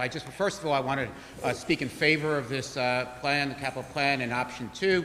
But I wanted to clarify what had happened is that the school had already done phase 1 of the HVAC upgrade at the primary school. This is for phase 2 of the upgrade.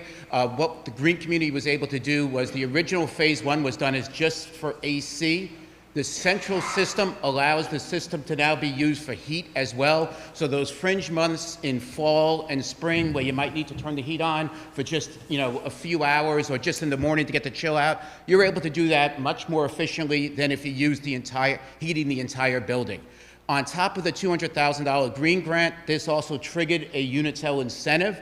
So there's also a $110,000 Unitil incentive. So this $480,000 project, 65% of it has been done through grant money, both and incentive money. So, I mean, it's a great little program. 35% is the whole town's cost because of that. I also look for the encouragement as we looked at the new HVAC systems on there, the new truck, that they contact the Green Community and please talk to us about funding that could be available so the taxpayers don't have to put it. Thank you, Mr. Black. We might need the air conditioning for this building sometime in the future replaced as well. Kind of warm today. Okay, thank you. We can turn the fan towards you. No, if we turn the fan on, people can't hear. So, okay, sir. I had an amendment for this. You can. You didn't tell us who you are. Even Sorry, John Bowen, 162 Highland Street. How is everybody? Tell us what the amendment is, Mr. Bowen. Okay, the amendment. The amendment which I'm asking is in the capital plan, line 20, the North Cemetery expansion area, prep of a cost of $50,000, be amended by allocating the $50,000 for a utility electrical service install and lighting for the signs out front, the flagpoles, all veteran memorial areas in the north and south cemeteries, as was presented to the capital plan by the DPW. And I also, I have a little bit more information that I can give if Mr. Moderator will let me. No, hold on. Oh, hi, Mr. Beardmore. Point of order. Go right ahead. Thank you for standing. Mr. Moderator, the amendments to the capital plan have been discussed at length at a previous special town meeting about 2 years ago. You may remember. I remember. The Finance Committee brought forth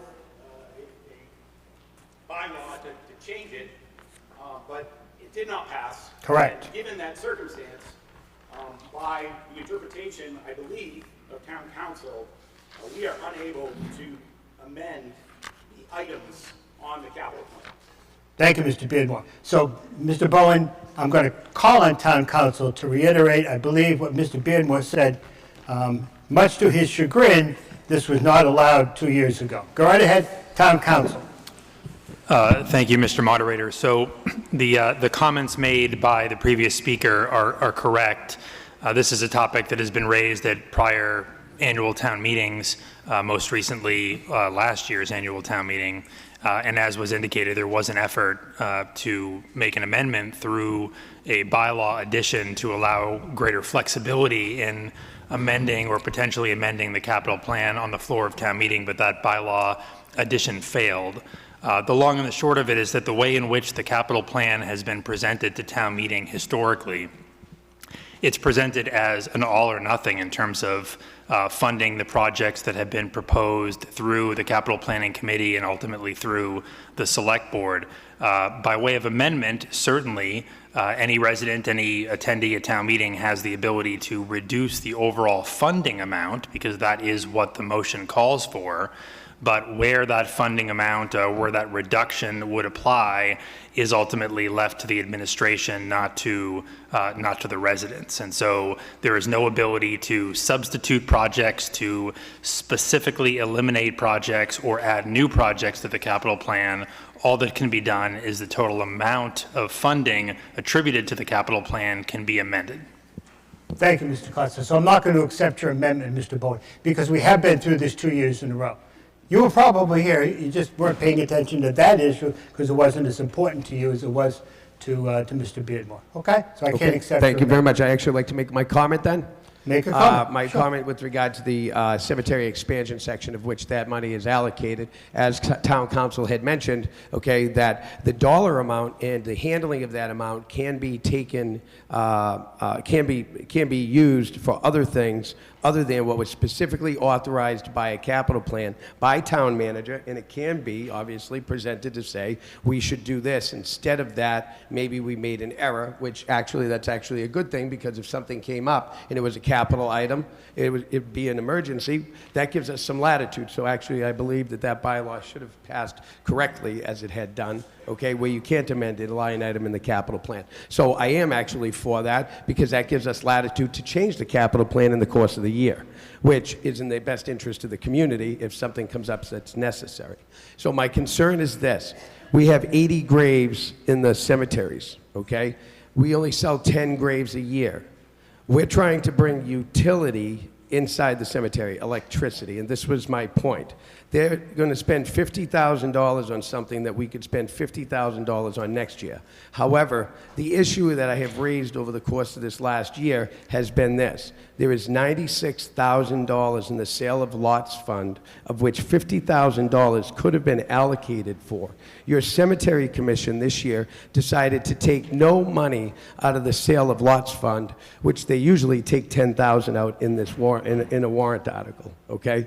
And the issue that stands with regard to that is, if they have $50,000, why did they come to the taxpayer for $50,000? We're paying $20,000 out of our tax money for the DPW to care for the cemeteries. We're paying for 2 part-time employees at $20,000 a year, 1 cemetery superintendent, okay, for about $65,000 a year. When you put all that together, and then you consider that they're holding on to $96,000 and asking us, the taxpayer. Mr. Bowen, I think you're a little far afield here. Well, we have an article number 30. What we should do is we should consider. We have a citizen, Mr. Bowen, I'm speaking. We have Article 34, citizen petition, your petition, correct, to go over the issues of the cemetery commission. So let's save that and save the time to it. Yes. Okay, we're on option 2. I agree. Specific, and you've spoken. Let's move on. If I can just close real quick. Close quickly. My closing is this. We can take that $50,000 and put utilities to put electricity in our cemeteries by you personally requesting the town manager to make those changes or pressing your select board. And I encourage that all citizens take that step forward and place the utilities in the cemetery so we have working electrical for the future to get water pumps for irrigation, to be able to get lighting for our veterans memorials, electrical usage to be able to work with equipment, so on and so forth. I think that would be better use of our capital plan. Thank you. Thank you, Mr. Bowen. I mean, there are meetings of the capital plan, and you're welcome to attend them. Go right ahead. Ron DeLucia, 181 Risborough Road. I can't hear you, Rhonda, nobody else can. There you go. Yeah, just tilt it. There you go. Yep. Ron Delicio, 181 Reservoir Road. Still can't hear you. Yeah, take it out. Yeah. Oh, even better. Go ahead. Is that better? Use your outdoor voice. Is it off? I heard Mr. Bowen.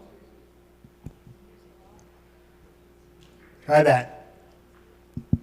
I think it's on now. Okay? Ron Delicio, 181 Reservoir Road. I just saw during the presentation of the capital plan, the teen center floors need to be replaced. They're original to the building. This was ranked 9th by the capital planning committee. My problem is this. We got $3.5 million in ARPA funding. And I specifically emailed the select board about not funding operational items, which they actually funded staff for the teen center, which I was totally opposed to. This money should have been spent on capital items. And you're telling me that you couldn't have replaced the flooring? I don't go in that building, but I'm sure people on the select board are familiar with the building. This should have been taken care of with ARPA funds instead of funding operational costs for the teen center. The taxpayers are responsible for the building, not the staff. And this kind of thing just, it was one-time money. It should have been used for capital only. So when I see this on here, it just really makes me regret the way the ARPA money was handled. Thank you. Thank you. Over here, please. Carol Hatch. Hold on, I'm tall. Can you hear me? Yes. Carol Hatch, 41 Hilltop Lane. I'd like to talk about Marshall Pond. I used to skate on it as a kid. I live on Hickory Hills, and I've been a volunteer for 20 years. Most of my time, chair of the Lake Management Group. And I don't know who's heading up the Marshall Pond project, but I hope you have a 5-year plan, because just dumping money into the middle of the pond without a 5-year plan is just throwing money away. I don't know what kind of weeds are in there. We deal with fanwort in Hickory Hills. So I just think it really needs a 5-year plan, because it doesn't, we spent a ton of money on Hickory Hills, and yet we have a team of divers that go in and handpick fanwort.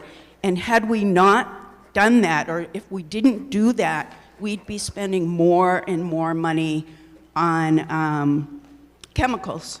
And chemicals are great in some ways, but they cause a lot of changes in the whole ecosystem. I'm not looking to join on any committees, but we do have a lot of information, and you know, I'd love to talk to you guys and find out what the long-term plan is. Thank you. Thank you. Over here, please.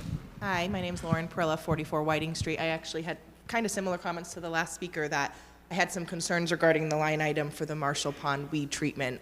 One, I understand that it's EPA-approved chemicals, but still, again, there are consequences to that. I was hoping someone, if they wanted to speak to that. And two is how long that projected weed treatment would even be effective. Is it a 1-year thing? They'd be back the next year and have to retreat. Because similarly, I have concerns about that $50,000 being spent in the right way. So. Okay. Anybody got any issues or answers about weed treatment at Marshall Pond? I think Mr. Ruth is coming. Our facilities director, Chris Ruth. Okay. That's what you get for sitting way up the top like the chief. Okay. And you get your exercise. I see Mr. Bowen moved down. He usually sits way at the top. Go right ahead. So in regards Who are you? I'm Chris Ruth. I'm the facilities director. Thanks. In regards to the weed treatment, the plan in conjunction with the Parks Commission was to use some of the mechanical hydro raking to remove the weeds, and then follow up with a yearly chemical treatment to keep them under control. Yearly? Yep. It's the only way to do it. The weeds will keep coming back, and currently the pond's just at a point where there is no level of chemical treatment that will take care of it.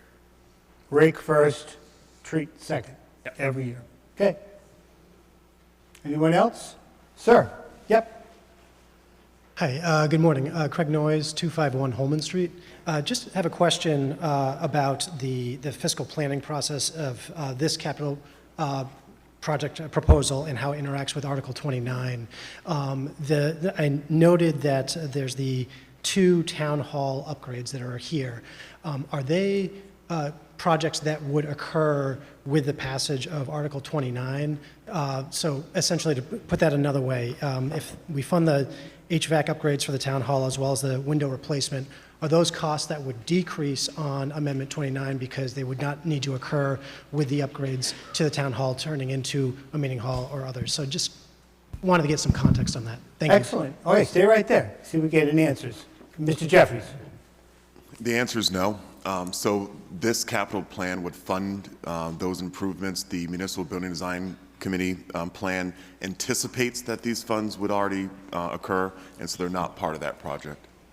Okay, so just so that I understand, if this did not go forward and yet Amendment 29 did, then the project cost might increase because these upgrades would need to occur. Is that correct? That's correct. Okay, thank you. Very good. Thank you much. Sir? Ken Chenis, 265 Sunset Lane. Just a question on the Marshall Pond treatment.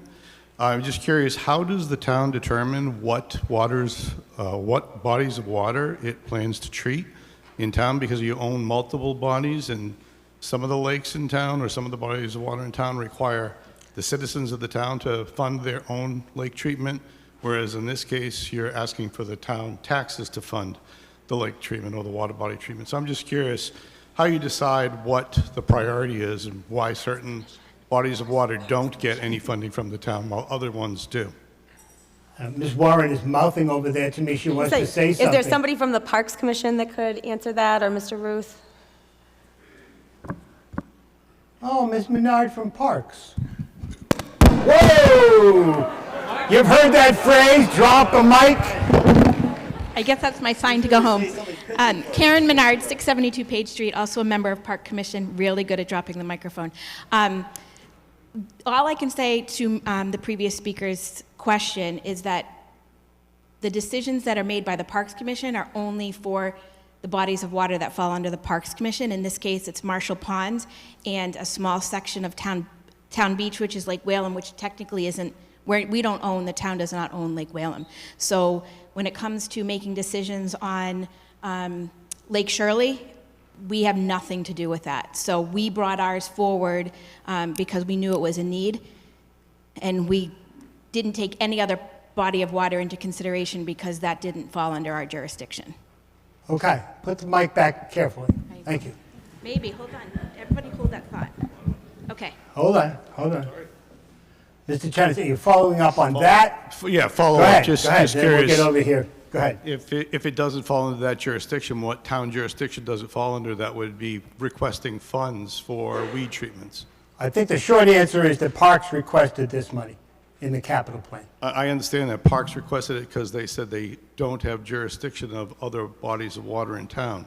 So my question is, what town committee has jurisdiction over the other bodies of water in town that require weed treatments? Okay. Go right ahead, Mr. Jeffries. I'm looking for a guy with an answer. Thank you. So it's a little complicated, but the property is under the care and custody of the town of Lunenburg, and in this case, not otherwise specified for conservation of the school. It's under the care and custody of the select board. So the specifically Lake Shirley, Lake Whalum, we have another one, I believe, on Lancaster Ave, are under the care and custody of the town. I brought this issue up in the past. As you know, we had a couple issues years ago where residents were vocalizing concerns about the fact that there's a voluntary association on Lake Shirley that pays for this. And I've advocated for funds to be utilized for this. However, they're currently not. I think more could be done for sure to identify a path ahead, but I think there are real limitations, specifically on Lake Shirley. There's no way for a resident to pull over on the side of the road and really just access the lake. The access to the lake by the public is usually via the private business that we just entered into a partnership with, which is a great thing. So any resident now can go through Sandy Point to get access to the lake, but prior to last summer, that really wasn't an option. And so I think that my opinion is the town should be maintaining or at least monitoring these lakes. But when you have one in particular that it's largely private homeowners around them, I think it kind of becomes a question for everybody else of why do I pay for a lake I can't get onto? But I do think that this is something that should be addressed in the future, hopefully by future bylaw and articles for bylaw changes. Thank you. Okay. I'm going to check this gentleman over here, and then Mr. Alonso, and then I'll be over to this. You were going to answer the question? Right. Well, then answer the question. Go right ahead. I just wanted to give a direct answer to the question, which is the body that would this come to if it doesn't fall under parks? And the answer is, number one, this body that you're speaking at today, and number two, to get it on the article, you would come before the select board because that's who has control. Notwithstanding anything that Mr. Jeffries said, which I agree with, but that is the body you'd go to. There you go. Sir. Eric Powell, 144 Houghton's Mill. I would like more clarity on this Marshall Pond cleanup thing. It's $50,000, and they're going to clean up some of it and treat some of it, and the weeds are going to come back. So are we going to be here next year requesting another $50,000, going back to the earlier comment of, do we have a long-term plan for this, or are we just going to keep throwing $50,000 at it every year? Okay, where'd you go? All right, you had to go all the way back.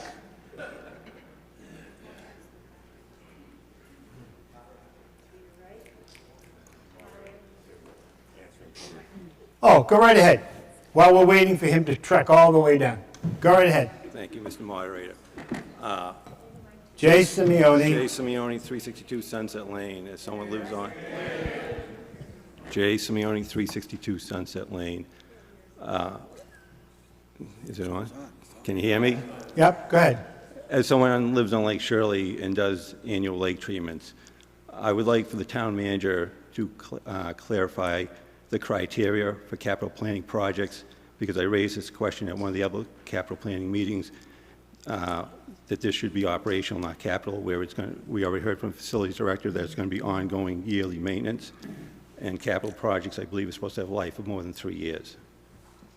Okay, so hold on to that question, because you're answering a different question. We wanted to get an answer over here. The gentleman was asking, what's the plan, long-term plan? I think that's what you asked, basically. What's the long-term plan? Go ahead. So the plan was put together with the Parks Commission. It's basically a 5-year plan. The permitting, the most we can do is 5 years. So this would be a 5-year issue. It wouldn't be $50,000 every year. It was kind of a pilot program, because like the slide had said, it would be about $256,000 to do the entire pond, and we didn't think that was good use of taxpayer dollars. So the thought was, let's do a pilot program and see how it works out. But no, we're not looking for $50,000 every year for Marshall Pond. Okay. Go ahead. So what is, all right, so you we do $50,000. What's the expected, what is, I mean, maybe this is the wrong venue, but it's, okay, so it's not going to be every year you have a plan, but $50,000 treating it, they're going to come back. What is the plan to get rid? I mean, I understand, yeah, $256,000 is a big ask to clear the pond, but if in 5 years we've spent $250,000, $50,000 at a time, and we haven't actually solved the problem because we're still just basically putting Band-Aids on it. So the $50,000, the bulk of that is the hydro raking to start. The chemical treatments yearly afterwards are fairly inexpensive, and some of it could be done out of operating budgets. It's a pilot program, just to see how it goes. It's if you want more information, feel free to swing by the office or shoot me an email, and I'd be happy to go over it with you. I would prefer not to drag everyone out and add time here. Because we're getting into the weeds. Yeah. Literally.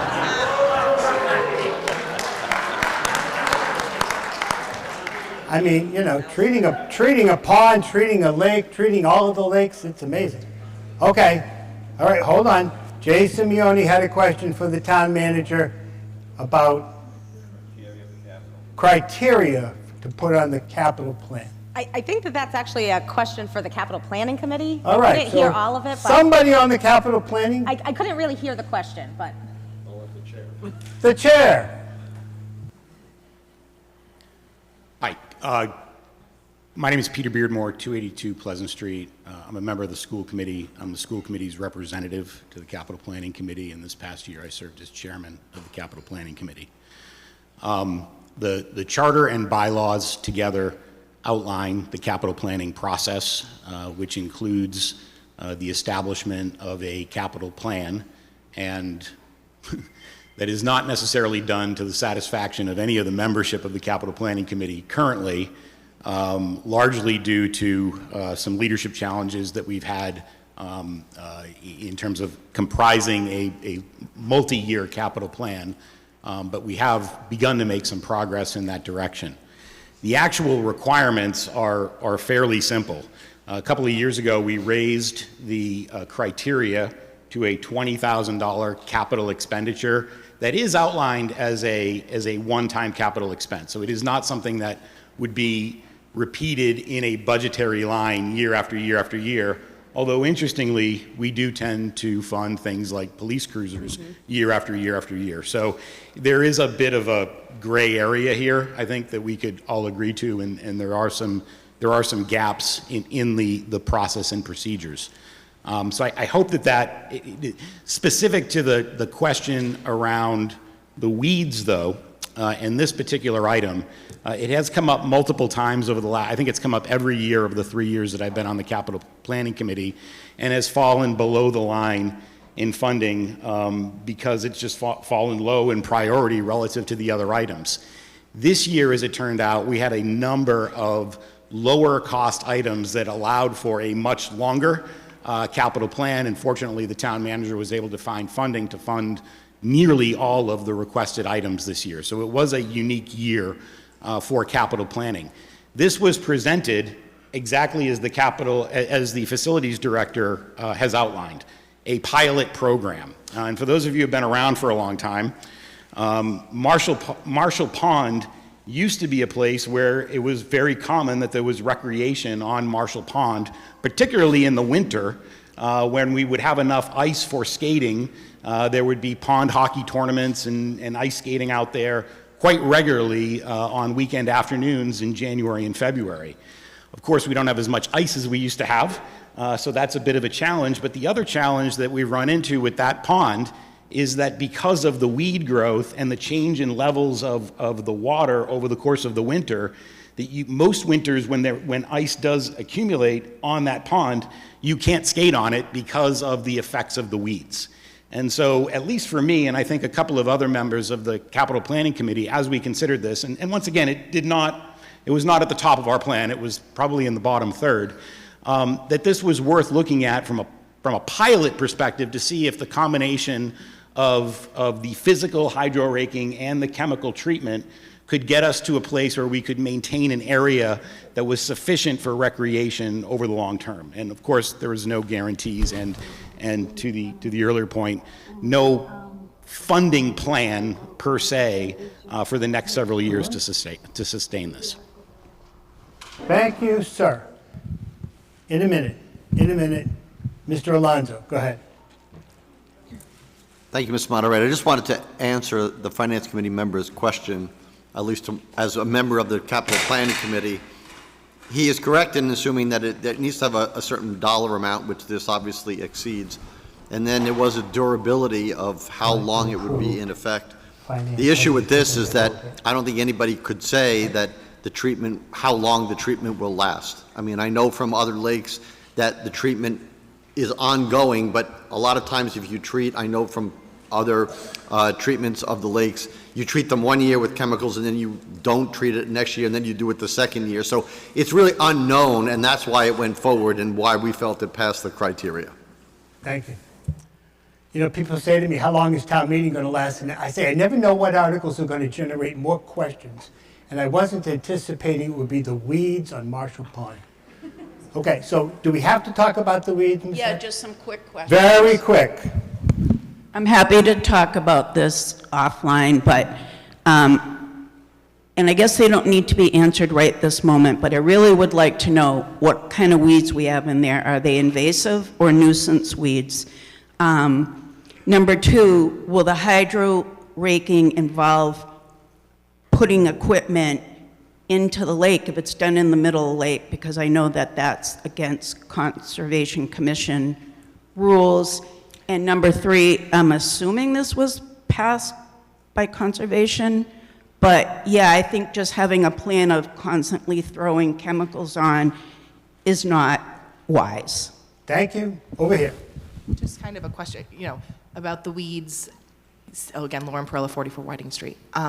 It sounds like there's a lot of uncertainty here. It sounds like we don't have continued funds set aside to continue some sort of treatment, which it will need. I know we can't make amendments to this, as was just talked about, but we can adjust the amount. I'm just wondering if that's something. You can adjust it down. What was that? You can adjust it down. You can adjust it down. I'm just wondering if that is something that we could think about, is dropping the amount by $50,000 to just not cover the Marshall Pond weeds and having the capital plan in general be $50,000 less. Hold on. They're talking about dropping the amount, Mr. Costa. Go ahead. Mr. Moderator, if that were presented in the form of an amendment, then that would be in order from my perspective. There'd be no guarantee, to the previous speaker's point, that that $50,000 reduction would ultimately result in elimination of the Marshall Pond weed treatment. It could be taken from anywhere, and the Marshall Pond weed treatment could still be funded, because again, you can't dictate which projects are going to be funded and which are not, but you could reduce the overall amount by $50,000 if that were placed in the proper form. Okay, thank you. Thank you. You're all set. Okay. Ms. Lockwood. And something else related to an amendment, adding on to what Town Council mentioned, is that when we vote on capital plan, we are voting on that whole list of projects. The total funding for the capital plan this year is $1.2 million. Many times throughout the year, many projects run over budget, and a lot of times money is taken from other projects to help finish another project. So, I think generally speaking, having a little bit of it ends up, unfortunately, that many projects that have made part of a capital plan don't get funded right away. Like, I think we just finished the COA kitchen that someone told me it was funded in 2010, or it might have been 2013, but it's been a decade, and we just did that now.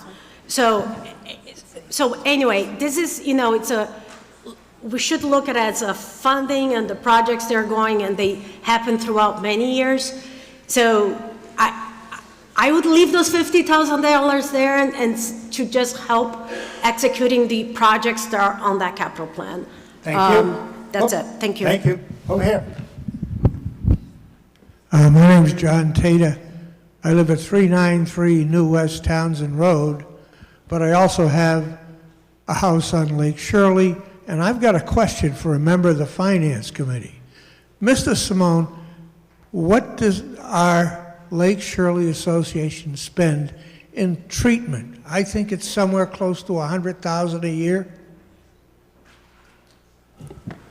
It varies from year to year. It can be anywhere from, anywhere from 60 to 100,000. This year, we're going to spend $224,000 for a whole lake treatment. Thank you. I'd like to get, can someone give me the proportions, the size difference between Marshall Pond, which I don't have any Mr. knowledge Tata, of? I think we're getting a little far afield, okay? So let's try to focus on Marshall Pond and what we're doing at Marshall Pond. Because we already talked about, we got other lakes, Mr. Jeffries talked about this, something we need to think about maybe going forward, okay? I want to move on. We can't talk about weeds until 4 o'clock this afternoon, folks. Go ahead. Matt Snyder, 985 Flat Hill Road. Move the question. Move the question. All right, we don't need the clapping. I get your idea. Move the question. Was it seconded? I guess by your clapping, it was seconded, okay? Move the question, has to be seconded. It's a 2/3 vote. Mel, can you call it up as a 2/3 vote on move the question?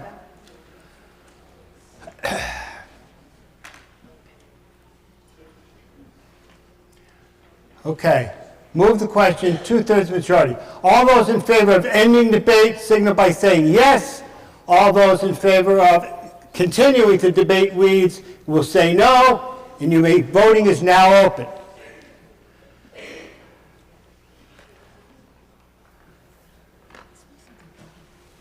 While we're voting, by the way, it's 2 minutes past 11. I can hear my stomach growling. So I know that lunch is now available by the ladies. You got to go into the cafeteria, walk all the way through, keep going until you can't go any further. There's a bag lunch in there for you. It's $8 per lunch. Sandwiches, water, I believe. Maybe there's a cookie, I don't know. But you're welcome to go and get your lunch at any time.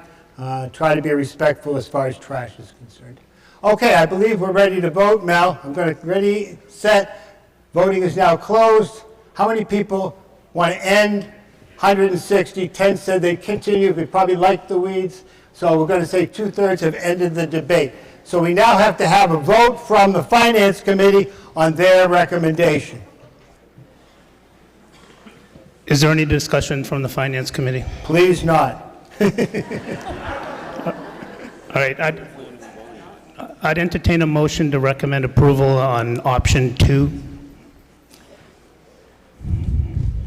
I need a second. Okay, we got a second. All right, roll call vote. Jean? Aye. Jay? No. Tom? Aye. Tanya? Anna? Mike? And an aye for myself. 6-1 recommended by Finance Committee. All right. Option 2. So voting is now closed. We're ready to vote.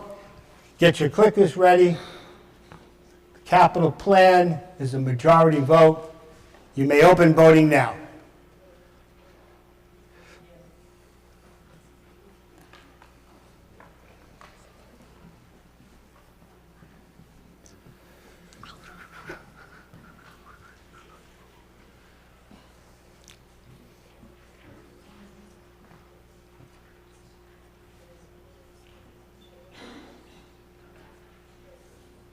So you're voting on option 2. You're clear on that. That's what was moved. Because you have both in your warrant. Option 2.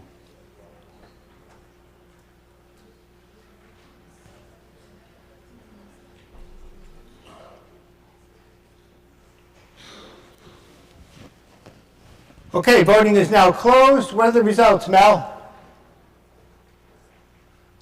152 in favor, 30 against. Majority rules. Article for the capital plan has been approved. Moving on now to the authorization for special projects, which is not the capital plan. Special projects. Mr. Alonso, or no, Ms. Moore.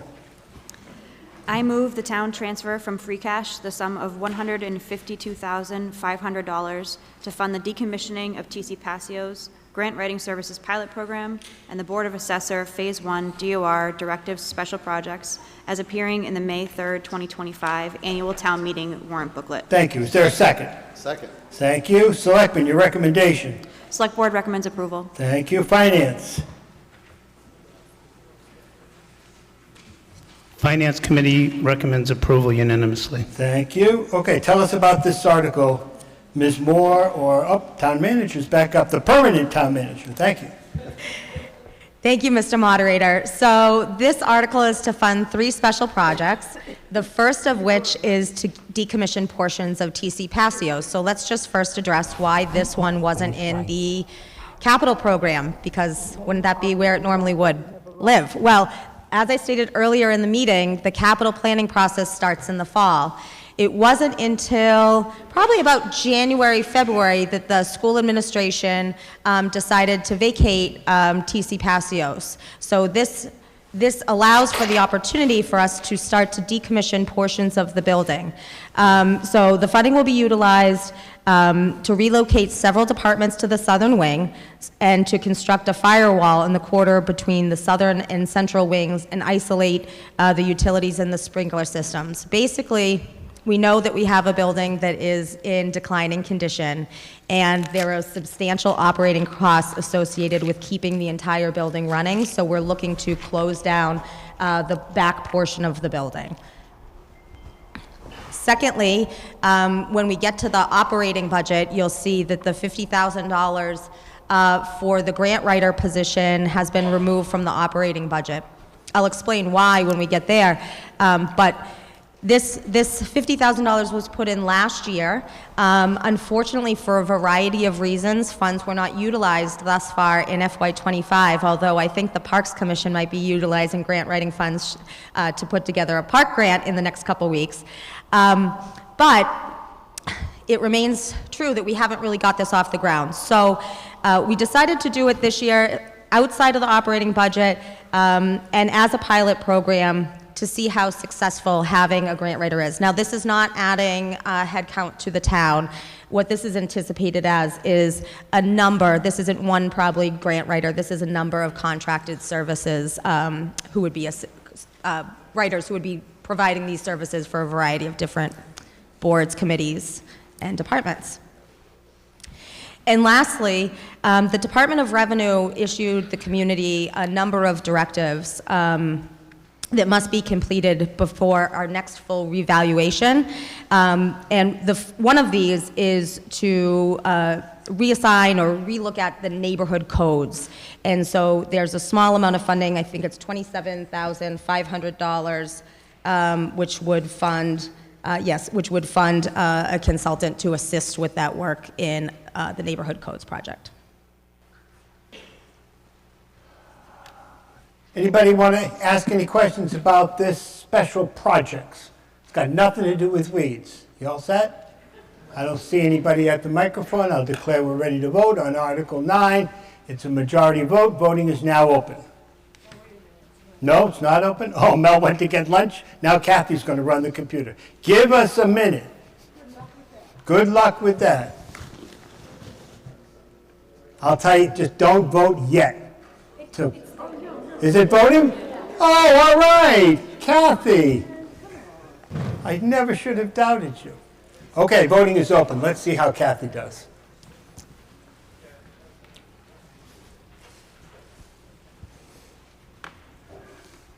Zeke's going to come over and help out. Good man. What? Get out of town. Yeah. Okay, Kathy, voting is now closed. Let's see how the vote went. Yeah. Yeah. The anticipation.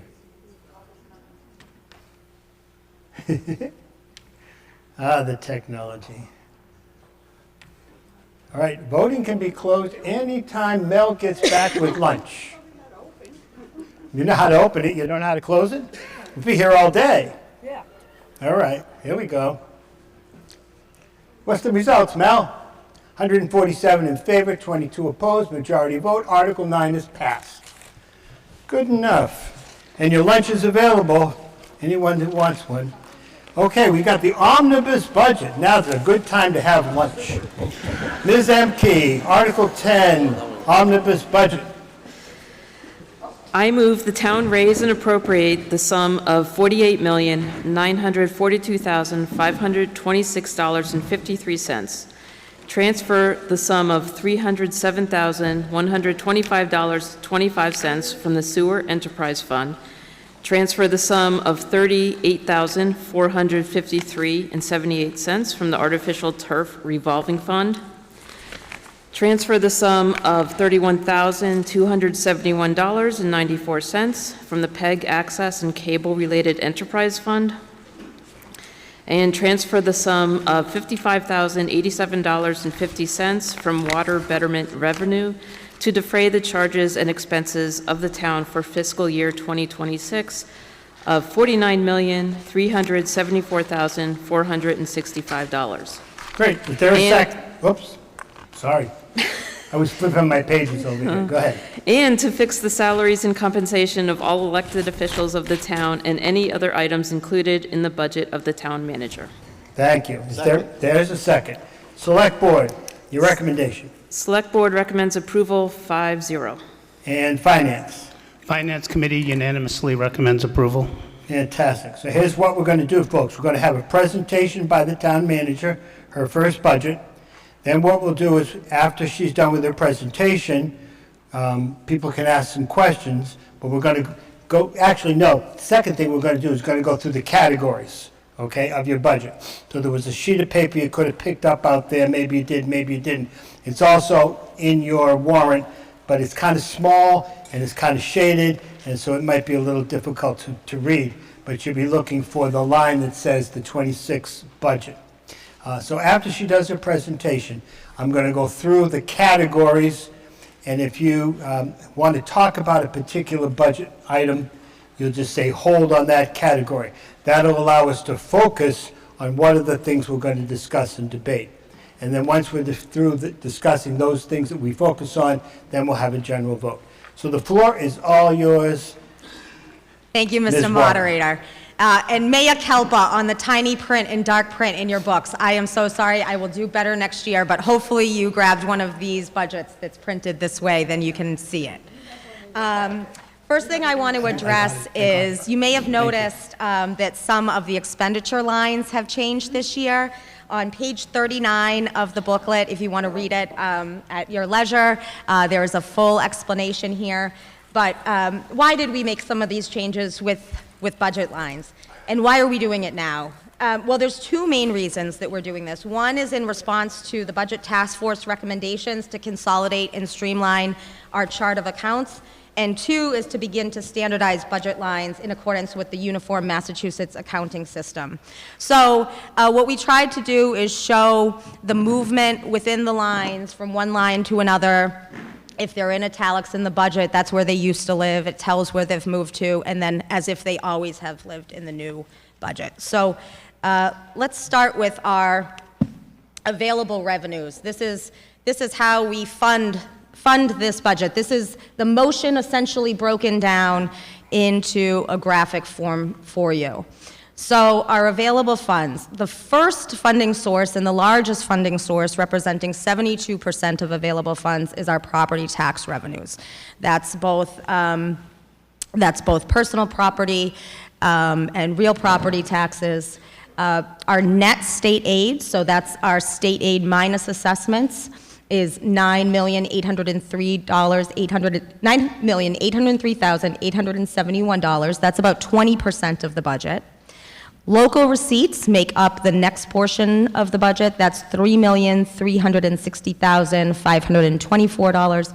And then the other available funds, those are those transfers from sewer enterprise, PEG enterprise to cover the indirect costs, and the water betterment and our artificial turf revolving funds. So we have a total potential revenue of $48,594,145 to expend. So how are we going to expend those funds? First, I just want to talk, before I go into the regular expenditures, just talk about what we're doing with free cash. Some of it we've already done earlier in the budget or earlier in the warrant, but the Select Board has a free cash policy that talks about how we're going to expend our free cash. The first goal of that is to transfer funds to our stabilization account to ensure that at least 5% of the current fiscal year omnibus budget is in a stabilization account. So that 5% number you'll see in that middle column is $2,256,468, and our balance is well above that. So in a later article, you're going to see that we're forgoing this transfer this year, and we're not making a transfer into our stabilization account.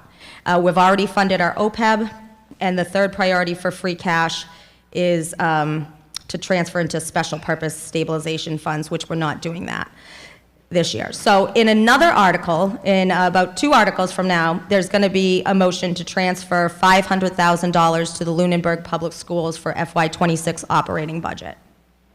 We just voted on the special projects article. We voted on the closeouts for snow and ice and the special education move-in. We voted on capital, and we have a couple, one more article to go at 10,000. And that'll leave us with a starting balance in FY27 of $225,609.14 in free cash. As a reminder, free cash is one-time in nature, and so therefore it is best practice to use it for one-time things like capital, one-time expenses, and not operating. So our actual operating expenditures, the first category is maturing debt. So the proposed budget here is $2,547,440.36. This is actually a decrease of $393,881.14. Debt service is decreasing as our borrowing is being paid down. So we took some of that savings and we applied it towards the capital program in the last article. What we don't want to do is take all of that savings. It would actually be best if we had the ability to put all of that reduction into one-time things so that we reserve that ability to pay on borrowing. But unfortunately, the remainder, the $149,305, was being utilized to offset other areas of the operating budget. General government unclassified. This is a total of $4,107,709.13. This is the part of the budget that probably none of you really care about, but it's really, really expensive. Our health insurance lives here, so you have been experiencing some relatively not dramatic health insurance increases over the years, 5%, 7%, but this year we were hit with a 14.84% on our health insurance. We belong to a trust with other municipalities across the Commonwealth. It's called the Massachusetts Interlocal Insurance Agency. They have a vast number of towns that get their health insurance from there, and this was the average that communities received. So some communities received over 20% increases this year. I do want to flag here that this trend is expected to continue. So this means more of our dollars have to go towards health insurance, and they have to be pulled from other areas of the budget. Medicare, a 6.62% estimated increase. Workers' compensation actually had a small decrease, and there were no changes of significance in liability insurance because Town Manager Lemieux negotiated a rate guarantee, which I was very happy to find out that she had done before departing. General government. This is $2,962,263.14. You're going to start to hear me say that things were eliminated to restore the pavement management program. In my preliminary budget, I had zeroed out the entirety of operating funds that went to support the pavement management program, relying only on Chapter 90.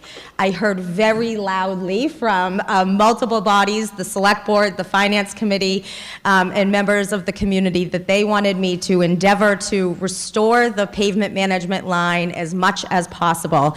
I think Lunenburg, if you don't know, there's a rating system for our roads, and it's a pavement condition index rating, and we have an 85, which is like unbelievably the best in the state. So give a round of applause to our DPW director. But I tell folks in other communities, I said, you want to hear my PCI? We have an 85, and they can't believe it. But in order to maintain an 85, we need to it costs a lot less to maintain good roads than it does to reclaim bad roads. So I heard that, so we had to reduce some other things in order to restore that pavement management line. So while we do have in general government a $10,000 increase to the legal line, we have the $50,000 decrease to the grant management position as we discussed. So that was taken out specifically to help restore the pavement management program. We funded it with free cash as a pilot program. Let's see how we do before keeping it in operations. We have a small decrease to the Finance Committee Reserve Fund of $15,000. Our salary reserve fund is being funded at $210,000.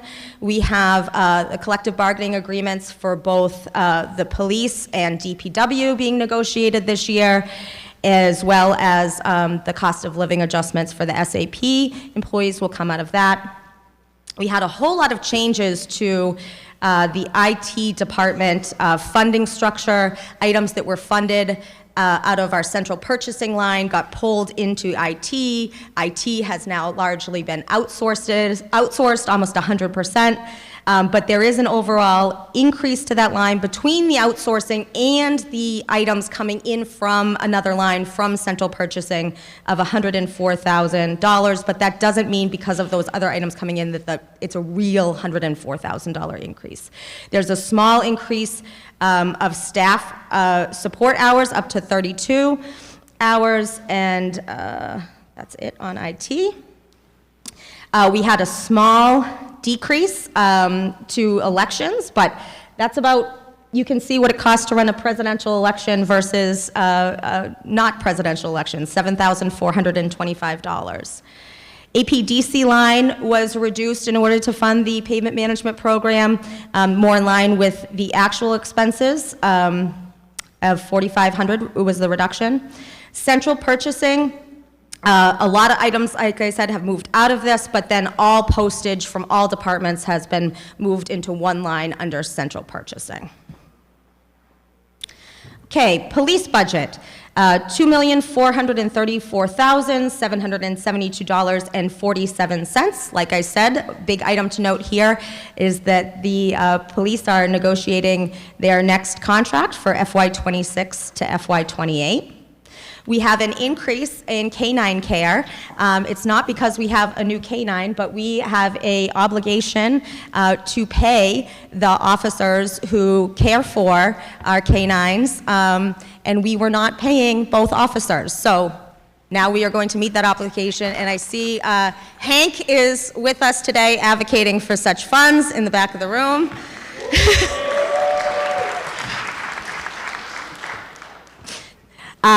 There was small decreases to the training lines due to the new Milo program. Basically, the Milo program is a virtual program, so officers can practice their skill sets without using ammunition, and they can do it in-house as opposed to going out, which is a great cost savings and provides more training opportunities locally. We did lose the motorcycle lease in order to restore the pavement management program, and there's a small reduction in overtime. Fire does not change much. The total budget is $1,744,587.91. I want to note you've heard talk about adding a fourth shift, perhaps, at prior town meetings. This does not add that fourth shift. However, we will be in discussions over the next year about the feasibility of doing so and what that's going to cost. And then the EMS equipment and EMS supply lines merged together in one line. Other public safety, this was formerly known as other protection, includes radio watch, inspector of weights and measures, emergency management, and animal control. It's a relatively small budget at $368,488.90. DPW. Total budget, $2,476,953.29. Again, they are negotiating, except here's the difference. They don't have a contract for the current fiscal year or the next fiscal year. So they've been out of contract for a long time. The pavement management line, $550,000 was last year's budget. That was initially, as I said, reduced to zero. So it has been restored to $279,000, not to $550,000. Why? Why didn't we restore it all the way to $550,000? Well, we don't usually get as much Chapter 90 funds as we are getting this year. So you see there, for example, last year, our FY25 amount was $418,227. This year, we're expected to get $690,000. So between the increase in Chapter 90 and the 279, it keeps us at that 550. Drainage, we've heard about the stormwater issues, we've increased the 15,000. And to address that gap that's getting bigger and bigger every year with snow and ice that we have to cover at town meeting, originally I had increased in the preliminary budget that snow and ice line, but now it's been level funded again to restore some of the pavement management. And there's been a $5,000 increase to the fire vehicle line just to keep up with repairs. Excuse me. Facilities and building, $1,067,396.30. Items of note, utility costs, as I'm sure you are aware in your own homes, is going up, so there's a $14,903 increase. As you heard me mention, the school administration will be leaving TC Passios, and so we did receive $27,000 in rental income a year that supported the facilities line, so now we need to supplement so that we still have funds in the budget, so there's that $27,000 increase to cover the loss of that revenue, and a $10,000 increase in our landscaping contract. Which, have you seen them? They're doing a great job. The lines are so straight on the common. Human services, total budget, $478,242.76. So human services took two categories that weren't here before: health services, which is our Board of Health through our office staff, and also Neshoba Health and Neshoba Nursing, and Council on Aging and Veteran Services.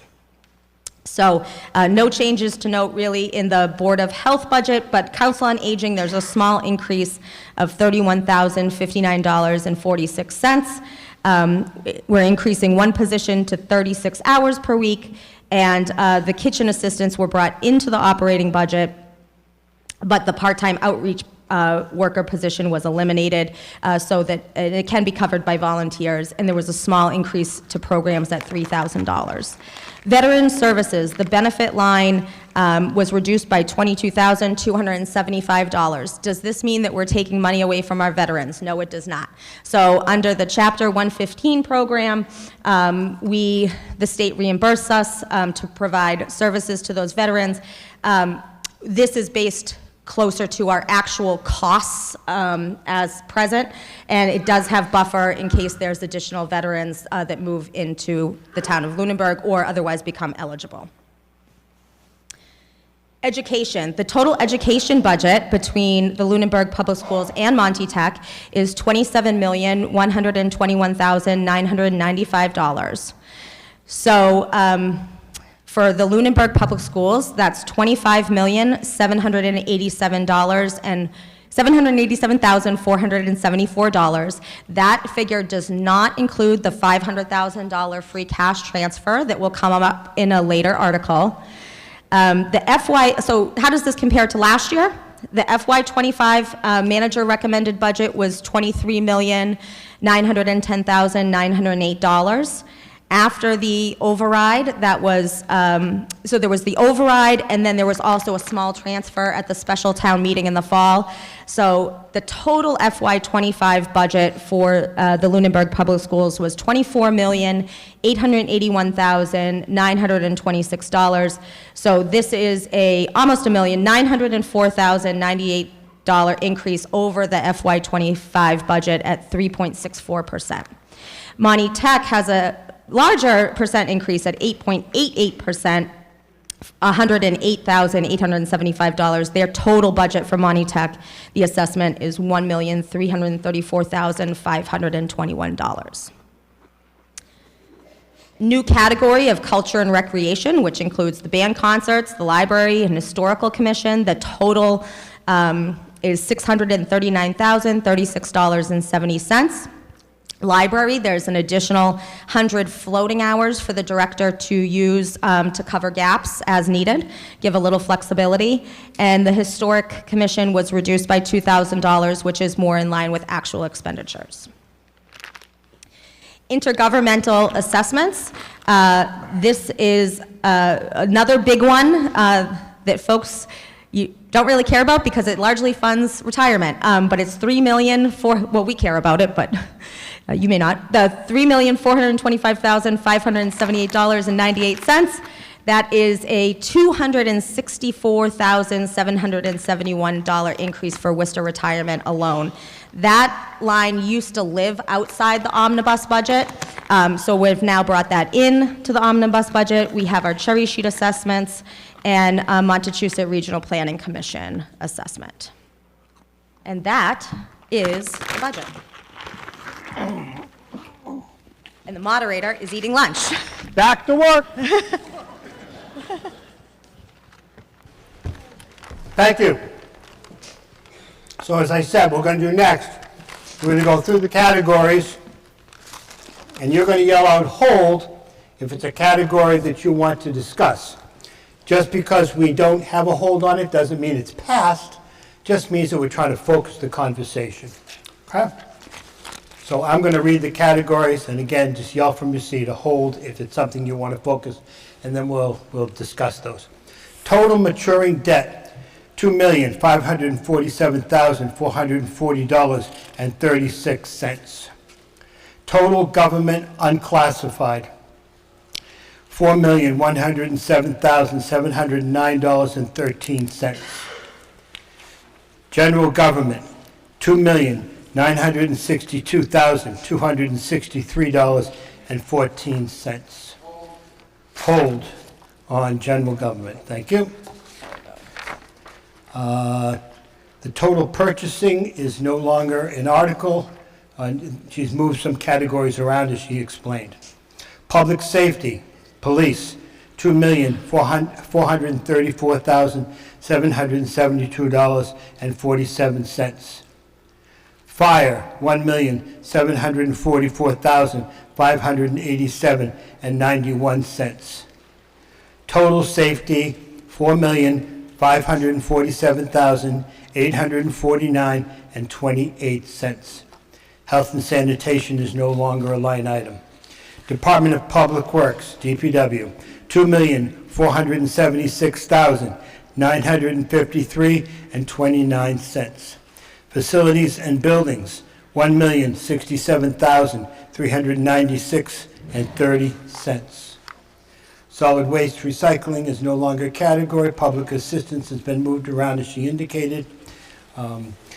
Human services, $126,361.30. Council on Aging, $261,182.46.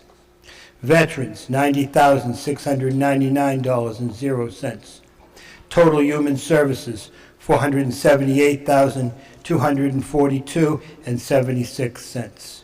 Schools, $27,121,995.00. Culture and recreation, $639,036.76. Intergovernmental, $3,425,678.98. Total omnibus budget will get to $49,374,465.00. So that is your budget.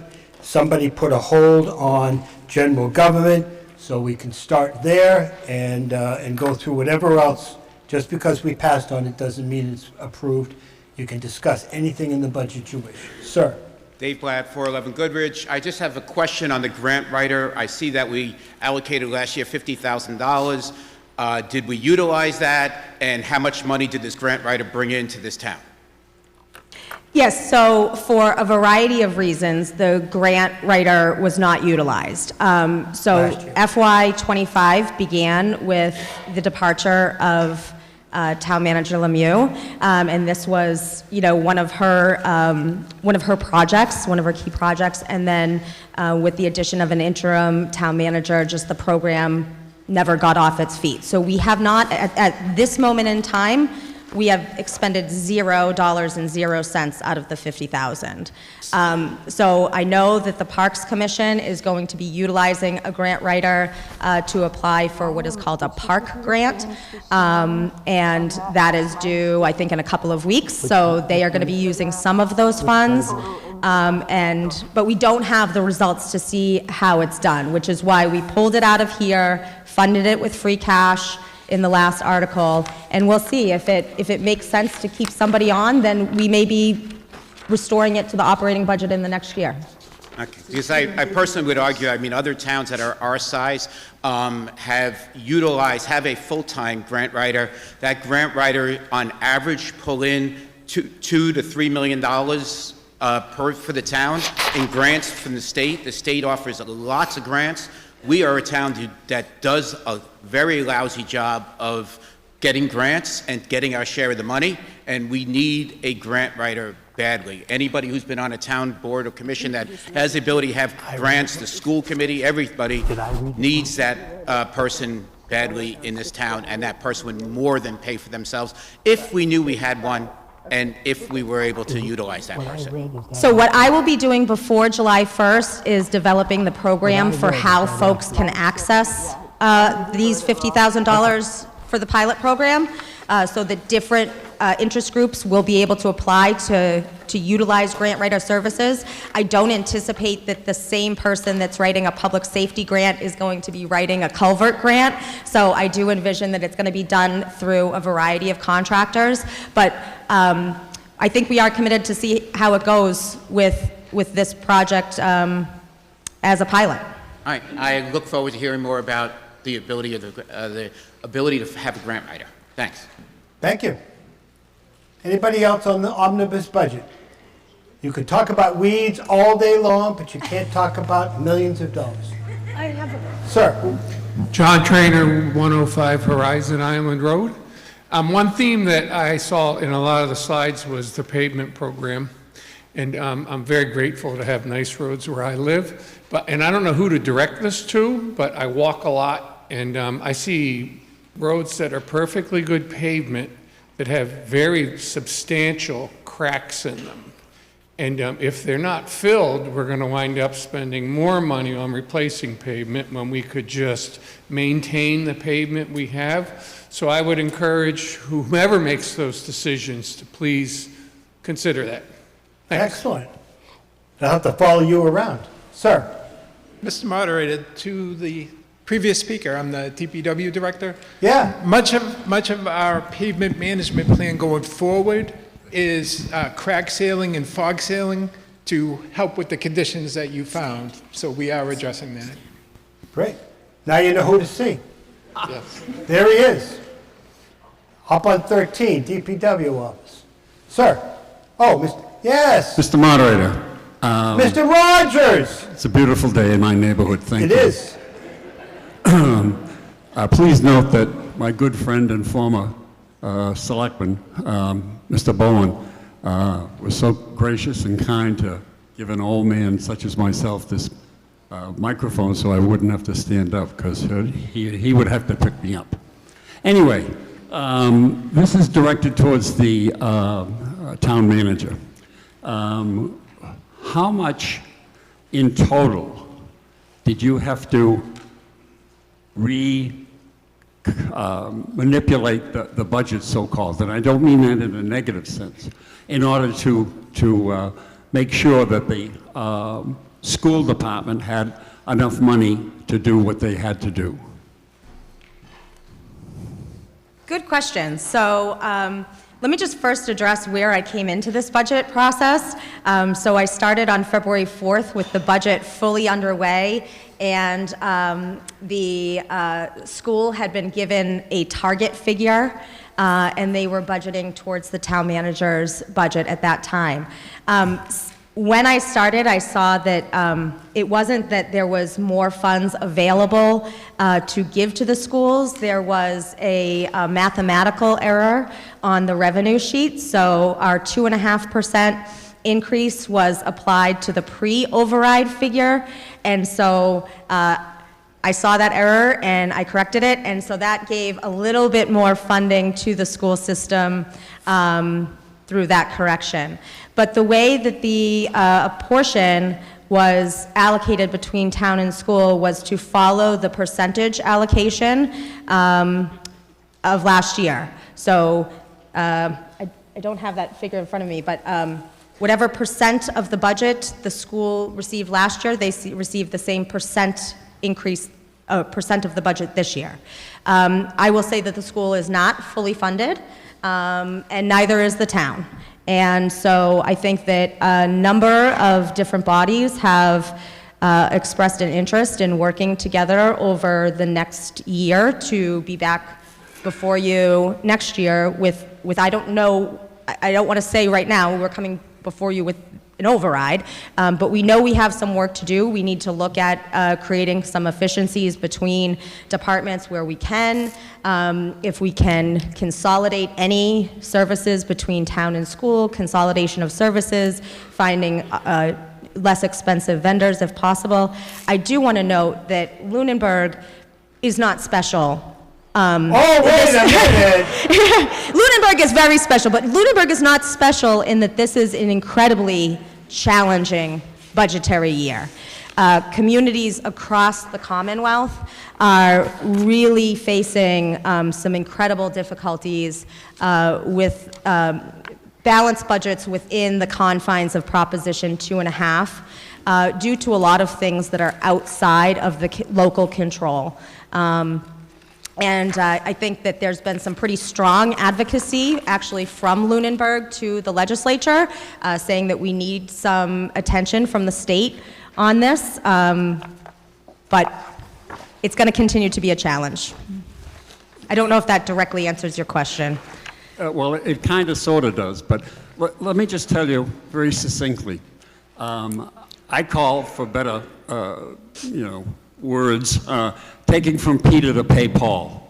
And having been here for 50 years and served on the Finance Committee for a fair amount of time, we made a mistake, and we took from Peter to pay Paul, and we paid for it in big, big numbers.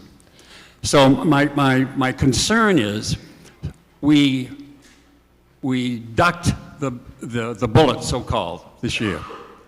I want to know what we could look for reasonably going forward and what the implications are in terms of finances and taking from Peter to pay Paul. Because at some particular point in time, as Bernie Patton used to say, God bless his soul, when you find yourself in a ditch, stop digging.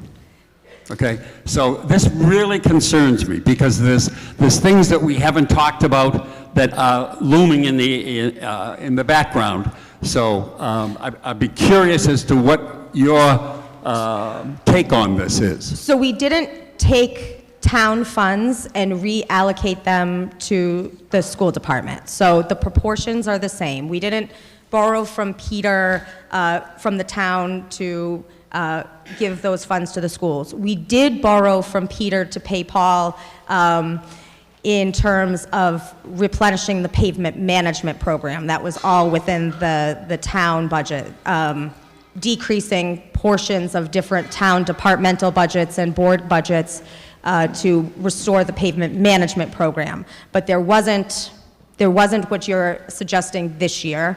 There is the transfer of free cash coming later, which could be argued as robbing Peter to pay Paul. I never thought as a town manager that I would be standing before anybody suggesting the use of free cash for an operational budget, and yet here I am.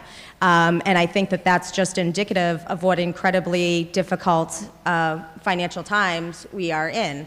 And like I said, we are not unique. But and that's in a future article, so I'm kind of stealing my future thunder here. But I think that that was to really stop what would have been perhaps the draconian cuts to the school department and allow some time for us to put together a longer-term plan. And unfortunately, with me coming in February, we just didn't have the runway to put that kind of forecast plan together. But I know the select board and the finance committee and myself and my department heads are all committed to that endeavor of coming up with a multi-year projection so that we can really come back and say what we're facing as a community. I think in our department head meeting last week, I said, we're going to take about a week or two off, and then I need you to start thinking about your budgets for FY27 because it's that real of a challenge.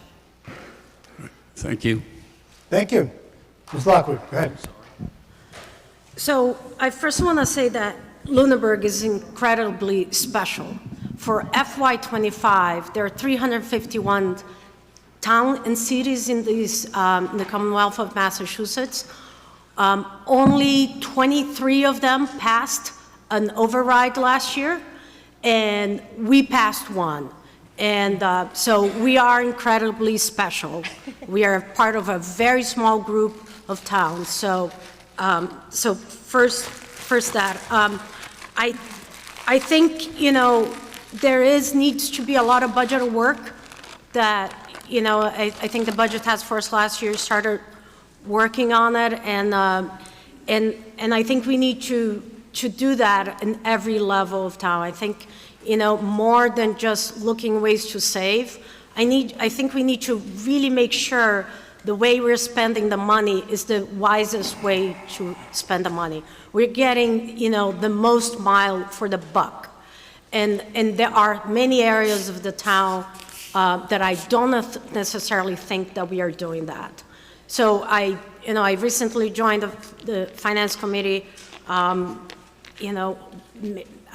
Maybe I'm saying, maybe I'm not. I did join to try to help. They were having issues with quorum. But I think we need to continue working. I think, we need to have every department in town be willing to be part of this process. Every line item budget, needs to be considered. Honestly, I think we need to do a zero-based budget, at least for 1 year. And that's really, it's starting a budget process where nothing is on it. It's not just incremental changes, it's really starting from zero. And having that conversation with every department in town. And we need to get all the departments to be willing to have that conversation. So one thing town meeting can do, and citizens, not just right now, is to let all the departments in town know that you are expecting that for next year. That every line item budget should be examined, should be looked at it, and efficiency should be considered, even if it's discomfort, not comfortable, even if it's not exactly how you want. Because, Lunenburg, we do our part as citizens. We have 3 school buildings. 2 of them are less than 20 years. 1 is less than 10 years. We just finished paying for the primary. We do care about our schools. We passed the pavement management plan. That was an excluded borrow. We do our part as citizens when, we are asked for. So what I ask the citizens as this coming year, please let all departments know they need to come into this process honestly and looking to work collaborative with all the town. Thank you. Thank you. Kathy thinks we're ready to vote. And since there's nobody at the microphone, I'll agree with her. So Article 10 is before you now. That's your omnibus budget. It's a majority vote. And voting is now open, Mel.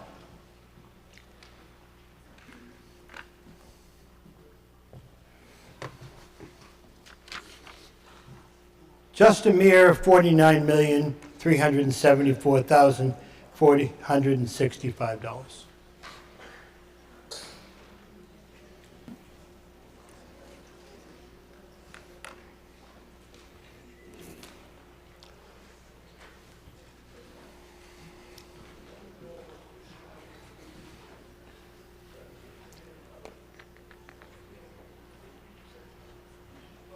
All right, looks like everybody's heard enough. I'm going to close the voting. Mel, what are the results? 162 in favor of the budget, 82 opposed, no abstentions, passes by a clear majority. Article 11 is a citizen's petition.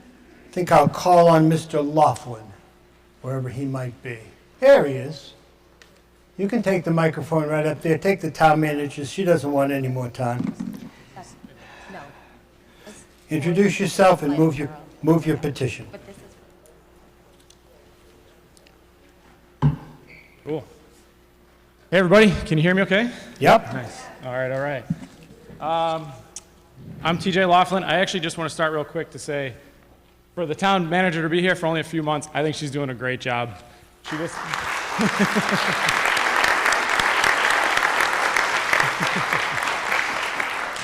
Nice work. So my name is TJ Laughlin. I'm the submitter of the citizens petition for the Prop 2.5 override for Lunenburg schools. Just giving you a quick summary of me. I'm a citizen. I'm also a parent of 2 kids in the school system. I'm the vice president of the youth baseball and softball program in town. And I was recently on the new superintendent search committee for the schools. I was the president of last year's citizen override, along with Mandy Gilman and some others. And I was on the steering committee, funny enough, I forgot, back in, I think, 2017 to set the mission and vision for the school system. I am not a politician, and I'm not on any of the boards in town, and I'm not affiliated with any of them, so just wanted to level set on that. I have been advised to keep this short to avoid No, you have to start by moving the question, which is fine. Start by moving the question. Yep, that's okay. Move the question. I move Article 11, the citizens petition for the override. Okay, let me suggest to you, we'll find you some language here, okay? Never done this before. Just so we keep it all proper, you know, because Mr. Costa's sitting here. Whoops. Mr. Costa's sitting here. Read this in the red and then finish the sentence. Okay, thank you. Sorry, everybody, new to this. I move that the town raise and appropriate $2,099,337 to supplement the Lunenburg Public Schools budget for fiscal year 2026, contingent upon the passage of a Proposition 2.5 ballot question. That's good. That's it. Okay. Is there a second? Second. I knew there'd be somebody seconded. Okay. Now, before we get any further, because it talks about the contingency, I want to call on, thank you. I want to call on town council to illuminate us about that issue. Thank you, Mr. Moderator. So this is not unlike other warrant articles that town meeting has seen before, where there's that phrase within the article and hence within the motion, subject to the passage of a Proposition 2.5 override. So the function of town meeting is to appropriate monies. Town meeting doesn't adopt overrides. That's a function that is deferred to the voters at the ballot box. And so there are multiple different ways that an override can be advanced. It can be advanced at the ballot box prior to town meeting, after which town meeting will vote to appropriate the additional funds that have been made available through the override. Another way to do it is in the reverse order, where town meeting first appropriates the funds, but because those funds aren't available yet, because they would only be made available through an override, they would appropriate the funds contingent upon an override, and then potentially at some future date, an override question would appear in the ballot. The only way an override question gets in the ballot is through a vote of the select board. No citizen petitioner, no town meeting can force an override question onto the ballot. It requires a vote of the select board. So the way that this citizen petition is structured, it's proper in form. It is proposing to appropriate these monies, the sum that was read in Article 11. Get that in front of me again. $2,099,337. But those monies aren't available yet because the only way you would have roughly $2 million is if you adopt an override, and by you I mean the voters at the ballot box. And so it is a contingent appropriation of those monies. If you vote in favor of this warrant article after the discussion and questions, what that does is it appropriates the funds, but those funds are only appropriated if they're made available through some future vote of the select board, placing the question on the ballot, and then of course a majority vote at the ballot box to pass the override. And you may have said this before while I was distracted, but it's not on the ballot this year. And how does that affect this article? So what it means is that this isn't going to happen quickly, if at all.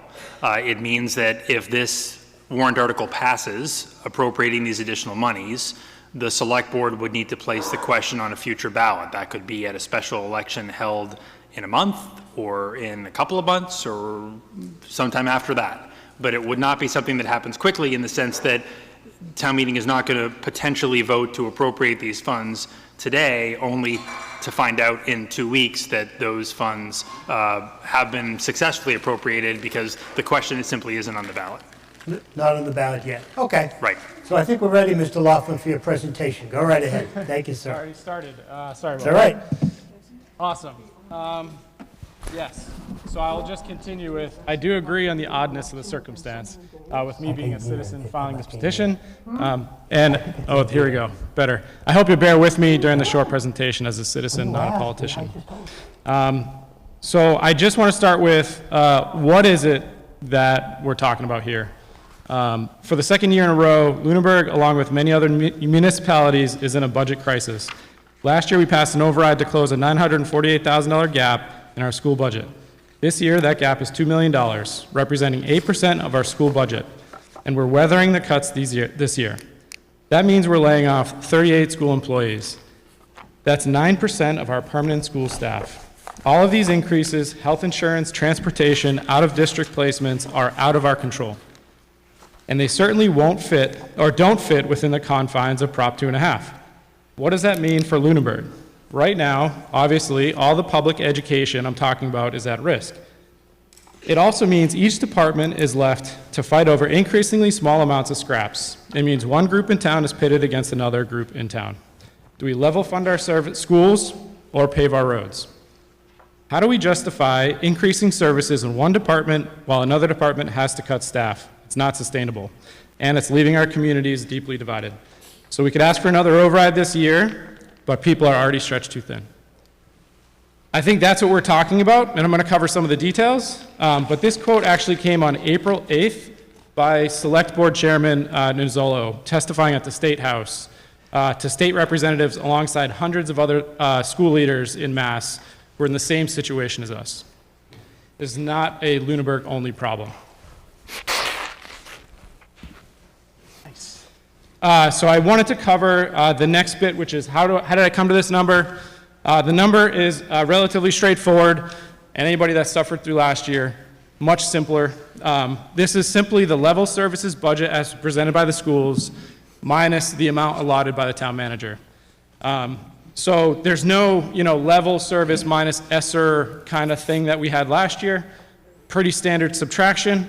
The graph on the left, I know is not readable. This is my source information. This came out of the school budget presentation.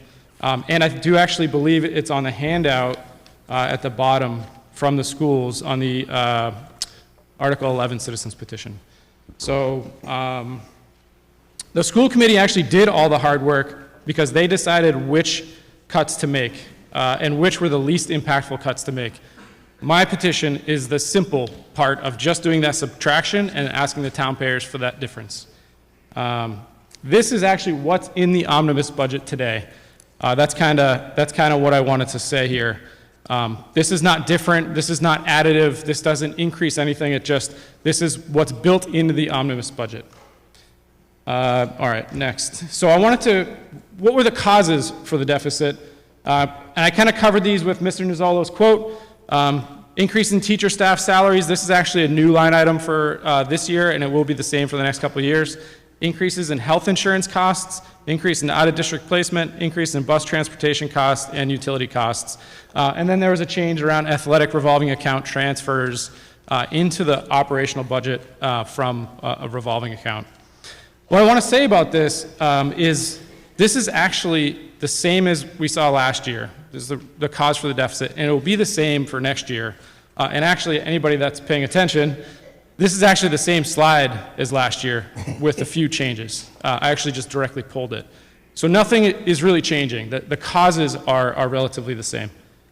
And yes, I did want to say, this will be true with or without an override, as we saw. We passed an override last year, and we're in the same boat this year. The cost drivers are the same. And now I just want to go through a couple of the cuts here.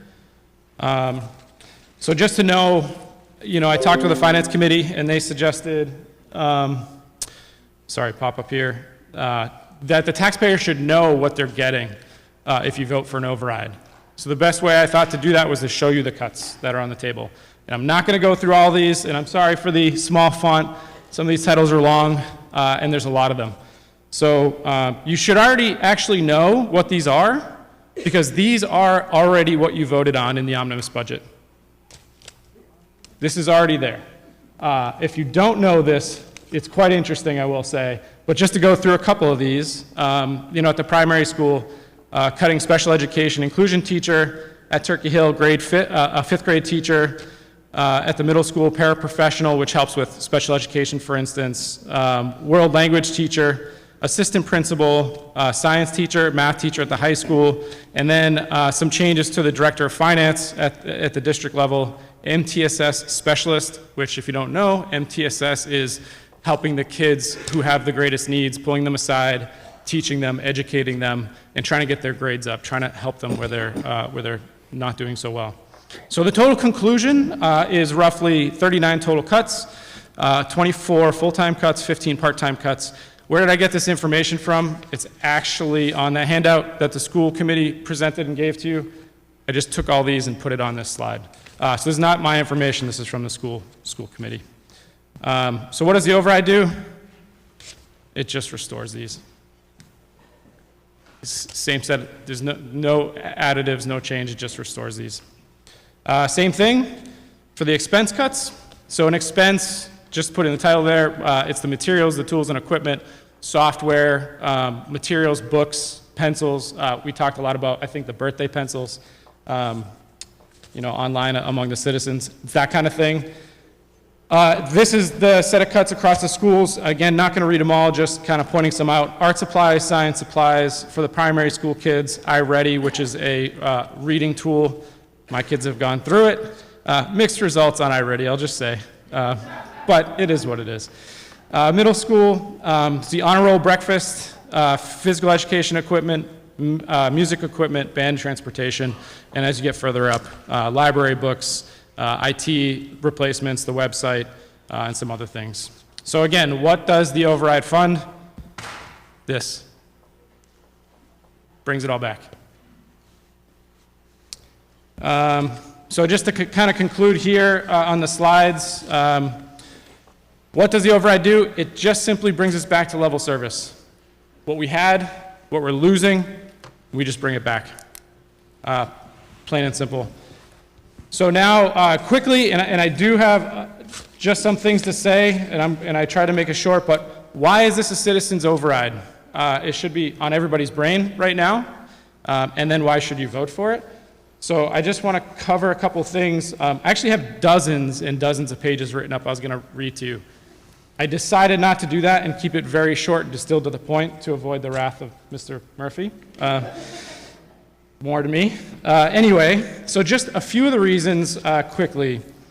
The school committee didn't support an override this year because they agreed with the select board to work on a town-wide long-term override in 2026 that will work for 3 to 5 years and not be a continuous one-time stopgap. The select board supported this approach too. It was not resisted because there is no need. They all agreed there's need. I submitted this article as a solution to a math problem without the politics involved. So no guessing on votes, no political handshakes, no conversation of how likely is this to win or not. I avoided all that. I just simply focused on the math problem and the override as the only solution to that math problem that's on the table other than accepting the cuts. Those are the two options. I actually waited for a solution, watched, as you all probably know, watched way too many of these meetings across, I think, 4 or 5 different boards, and there was no solution given this year. This is the only possible solution identified this year to solve this year's problem. And it was one that the boards did not give us as citizens the opportunity to take ourselves. Last year, the school committee said multiple times that the citizens can file an override if we felt strongly that we need one. Last year, we appealed to the school committee to ask them to do it, and they took that charge. This year, they didn't, so this year I filed the citizens petition, learning a lot from last year. So fundamentally, that's all the citizens petition is. It's the only actual solution to fiscal year 26's school budget problem. Last few bullet points here, I just want to quickly address a few of the top concerns we've heard both last year and this year, just so we're on the same page. I definitely haven't made this decision to put this in a bubble. So some of the current concerns, wait until we have a better plan. That's one of the top concerns. We need a townwide override with 3 to 5 year scope. I did want to just add to consider this, that this $2 million override this year is 1 year for one department. And there's many reasons to believe this problem's not going away next year with or without an override. Other departments have needs, such as the fire department. What I want to add here is we did hear this last year in a special town election, and that the fire department's needs have been made clear, and I believe there's a proposal before my override was filed. So I'm actually curious what the plan was this year to fill those needs without the citizens override if we're waiting. Food for thought, and I know there's plans potentially for next year, but just sort of food for thought in considering the override.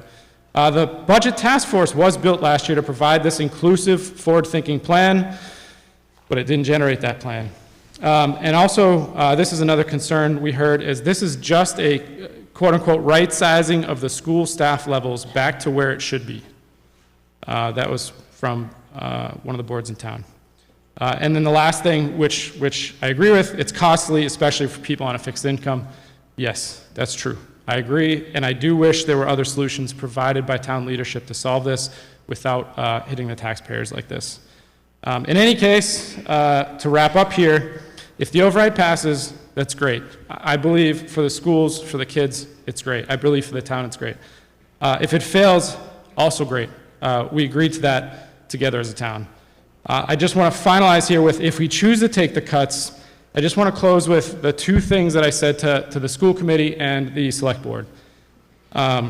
This is an email I sent to the select board, school committee. I found it to be unfortunate that the school committee agreed that the cuts to the schools this year are manageable and the best outcome, and to wait another year for someone to solve this problem.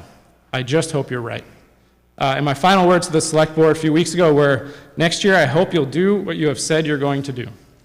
There are no other solutions on the table for this year's problem, so this is the only possible solution for this year, and I think taxpayers should make the decision. We can choose to take the cuts or not. That's it. Thank you. Thank you, Mr. Laughlin. Okay, that's nice, that's nice, that's nice. I appreciate the applause, don't get that wrong. It's just that it does add time to a meeting that you don't want to go too long. I want to thank you for your efforts, okay, in getting this before. I said at the beginning of the meeting that New England town management, town meetings is the most pure form of democracy when one citizen can decide to go out and get signatures and put a petition before the body that can vote on it. And so there's nothing better than having citizens, and we have another one as well today, so thank you very much. I need a recommendation from the select board. The select board voted not to recommend approval, 5-0. Thank you. I need a recommendation from finance. Finance Committee unanimously voted to not recommend approval. Okay, now I need anybody that wants, oops, somebody's already there. Hello, go right ahead. Hi, Mandy Gilman, 186 Reservoir Road. Thank you, TJ, for your eloquent discussion about the issues our school district continues to face. Two things I want to leave this group with is that he said people are not recommending not passing the override. That was too many negatives because there isn't a need. Our school districts need this money. Our kids are going to suffer if they do not have this funding. The second thing I want to leave with you is anyone in this auditorium, we still have a long road ahead to get this, whether it would even be to pass, we'd have to get it on the ballot, and we would have to, obviously get it to pass at the ballot. So I'm asking anyone who's on the fence to please vote yes. That doesn't mean it's a yes forever. You can vote no at the ballot. But it would be nice if the citizens of this town could have the opportunity to continue to talk to the select board and to continue to have a voice being heard. So that's my request to the body. Thank you. Now, I really want to stop all the applause, the hissing, the booing, the applause, all that stuff, just so we can move along. Go right ahead. Hi, Andrea Pancholi, 622 West Street. I guess I'm just making a comment because I was on the fence too about the override.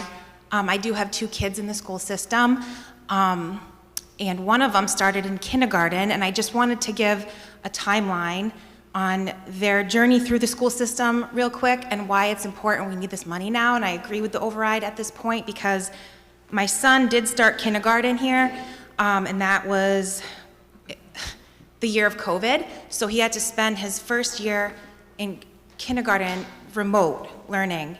And I guess the school committee said that year 1 and 3, first grade and third grade, are critical learning years. So my son was going into first grade in a critical learning year, and that was fully remote completely for that first year of first grade year. So he was in school, fully remote, with no socialization, no extracurricular activities. He had no contact with the outside world other than through a screen. His first grade critical year was fully remote. Second grade, he came back to school, and it was far from normal. This was the year that my son was put in like little boxes with a mask and socially distanced and didn't have any extracurriculars, any normal school experience. They tried their best, but it was really weird. Third grade, this was the other critical learning year for my son. He came into Turkey Hill, into a new school. He had a new principal. This was his first normal year of a school setting, but they were catching up post-COVID in his learning experience. So all of the kids who were in a learning deficit, they were focusing on them, and it was just really a difficult year for learning for him. The extracurriculars started back up, and that was his third grade year. Fourth grade, he was also at Turkey Hill with another new principal. This year they had some ESSER funds that they were using, but he was still catching up post-COVID.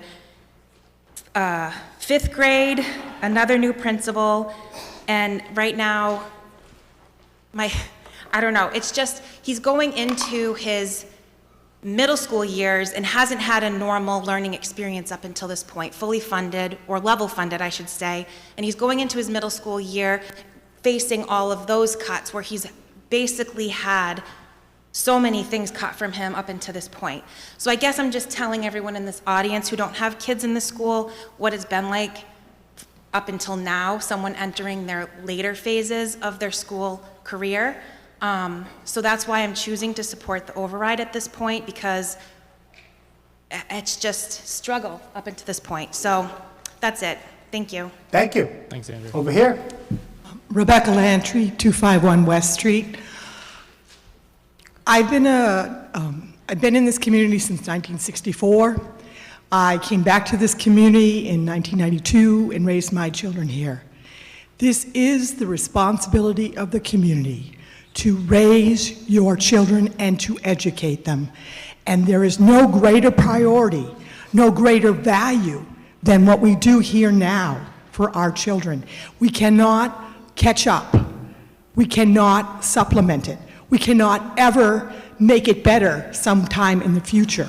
We have to do what we have to do now. I'm sorry our state government is in the state that we are. I'm sorry our federal government is in the state that it is. We are the only stopgap. We can do this. I have done this before when my kids were going through, now my grandchildren are going through, and I will give them the best. I will vote for this. Thank you. Thank you. Next. Thanks. First, I want to thank you, TJ. I have a different opinion. I'm sorry, I didn't Oh, catch sorry, your name. Courtney Martineau, 627 Townsend Thank Harbor you. Road. I'm of a different opinion, so I don't support the override, but not because I don't support our schools and not because I don't believe in our teachers. I don't believe in it because it's not the right solution for Lunenburg. It's a Band-Aid.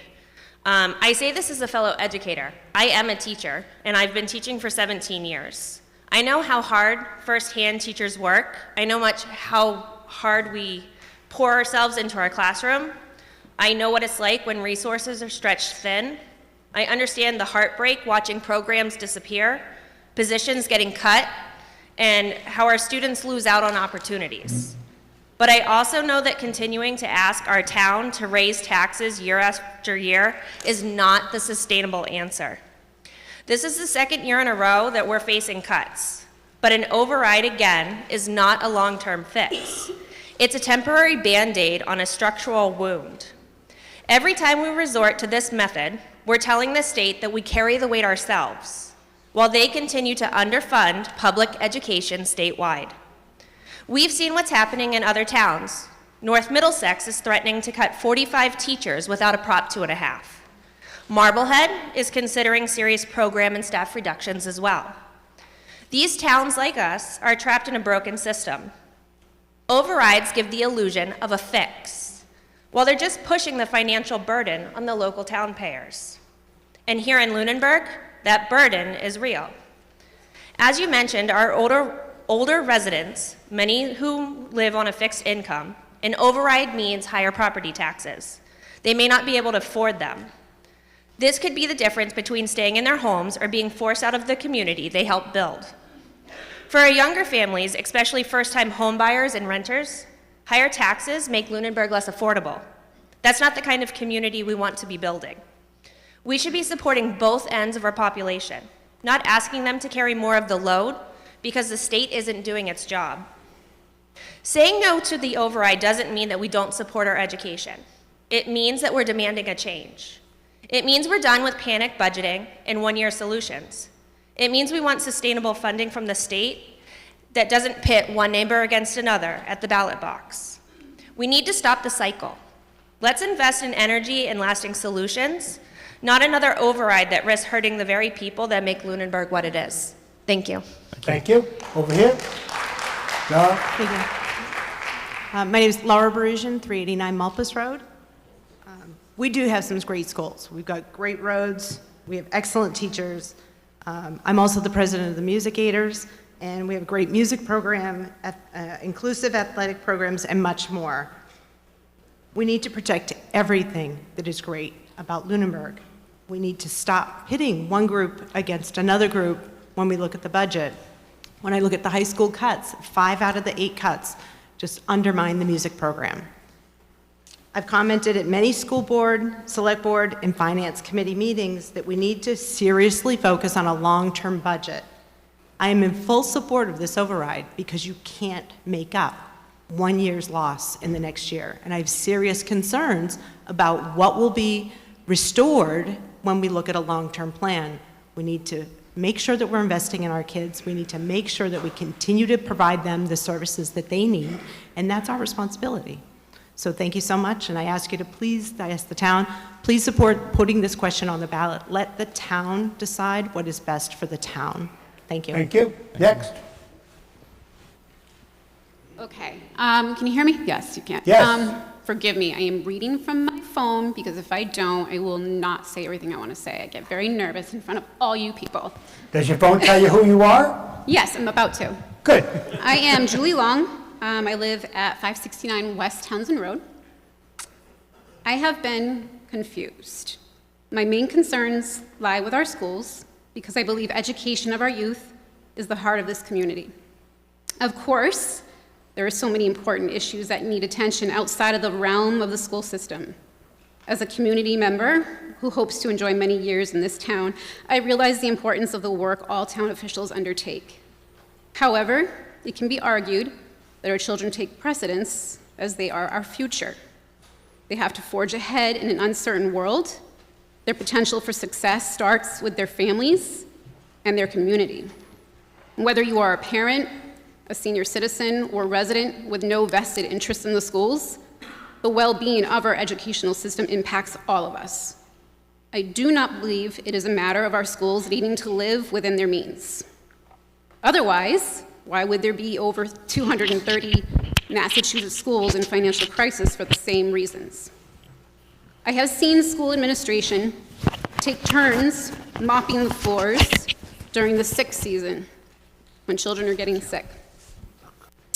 When they are not mopping floors, they are running specials and doing a million other things.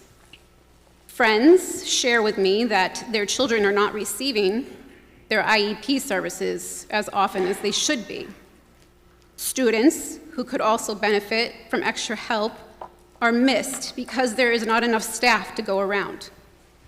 You see, I believe the schools are already functioning at a bare bones level. Teachers are getting burnt out, Administration is overwhelmed, and paras are pulled in every which way. And yet, the school system extends itself and finds a way to get through. And now, because the select board refused to put the override on the ballot, we're asking that system to do even more with less. In an email, I asked the select board, why not let us have the option to secure funding for our schools now? How many more signatures are needed to show that the public wants the choice? I did not receive a response. I am aware that the hope is to develop a long-term plan and to try for an override next year for the schools and the town. It's hard to argue that responsible approach. But then why are we trying to fund the renovation of a town hall in Marshall Park? Who is going to be okay with an override next year once we feel the tax increase from these projects? How can it all be successful? My son plays baseball, but I wouldn't choose improved fields over his education. Who and how many benefit from these projects compared to who and how many benefit from a good education? I think we have to pick and choose and decide an appropriate timing of projects. I, for one, choose our schools. An override for our schools is not a Band-Aid, it's a tourniquet. These other projects should come at a later time when the town has found a way to manage its existing buildings and we know our kids are benefiting from an education comparable to that which us adults all enjoyed. Final comment. I really appreciate all of you. I appreciate all the hours of work you put in to manage and develop this town. I also appreciate everybody here, because regardless of how you vote, you being present is what makes the most difference. We are not going to move forward as a town solely on the backs of our officials. Everybody has to play a part, and I thank everybody. Thank you. Thank you. Next. Hi, I'm Stephanie Trudell. I live at 54 Houghton's Mill Road. I am in support of this override. I feel that the education of our children has to remain a priority. Our educational system that we have here in Lunenburg is something that we have every right to brag about. Our teachers are phenomenal. All the support staff. I'd like to speak a little bit to the paraprofessionals that are in these classrooms that make it possible for the teachers to deliver the curriculum to students of all abilities and accessibility levels. One of the paraprofessionals was recently let go from the high school, and I had to listen to my child and their best friend literally sob over the loss of this one teacher that my child's friend said, this is the only teacher that can help me with math. They're the only one that I get it when they show me. We cannot wait to fund our schools, and just barely keeping up with the minimum funding is not working, clearly. It was said that another override is a Band-Aid. Shall we let the wound fester and become infected? I don't think that's wise. Band-Aids serve a purpose. We need them.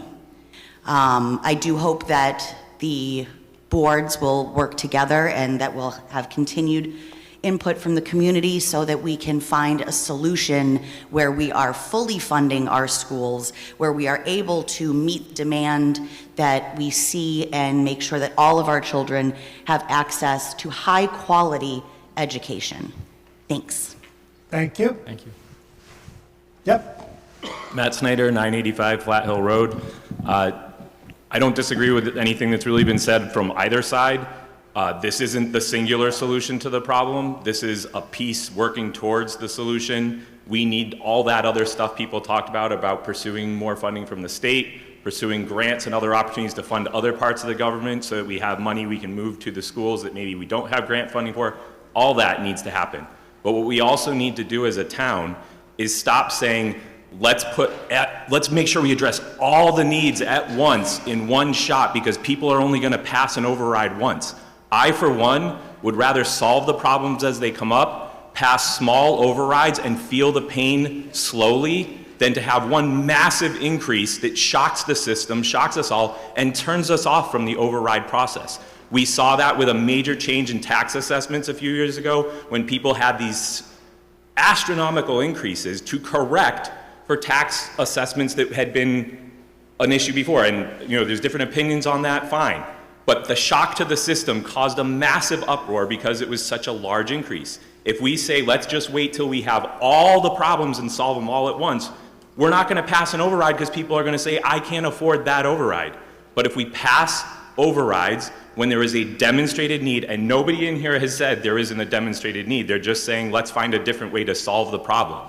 When we have a demonstrated need, we should pass something, do something, not just sit back and hope that the heroes from the state will come in and save us. Do something to work to fix the problem, right? And again, all that's being asked for right now is the opportunity to continue to pursue this solution. Walking out of this meeting, if you vote yes now, it lets the effort continue. You can still vote no later. If you vote no now, we're done solving the problem right now, and we're waiting for some golden knight to come in and save us. Thank you. Over here, please. Mary Braithwaite, 204 Northfield Road. He just kind of said what I was going to say. You can repeat it. Go ahead. Right. I was just going to say I urge you to support the option to vote on this override. The state's not coming in anytime soon to rescue us, as I wrote. And we need to make a situation. The schools already, I agree with Ms. Long. I work in the schools. I'm a support staff. Trust me, my salary does not want to hit a override, but I'm supporting it. I'm a parent. I have no salary. But our students need it. We're at the bare bones already. We're getting pulled into directions, in multiple directions, and our poor students are going to be affected. I'm a parent. I'm also a support staff. I moved into this community from Leominster because of the small community that comes together and supports their own. My mom, up there, she's on a fixed income, single, widow. She probably doesn't want to pay for an override either, but it's what we have to do. Just put it on the ballot so that we can vote as a town, obviously not here, but as a town. Thank you. Thank you. Over here. Christine Foltz, 284 Lancaster Avenue.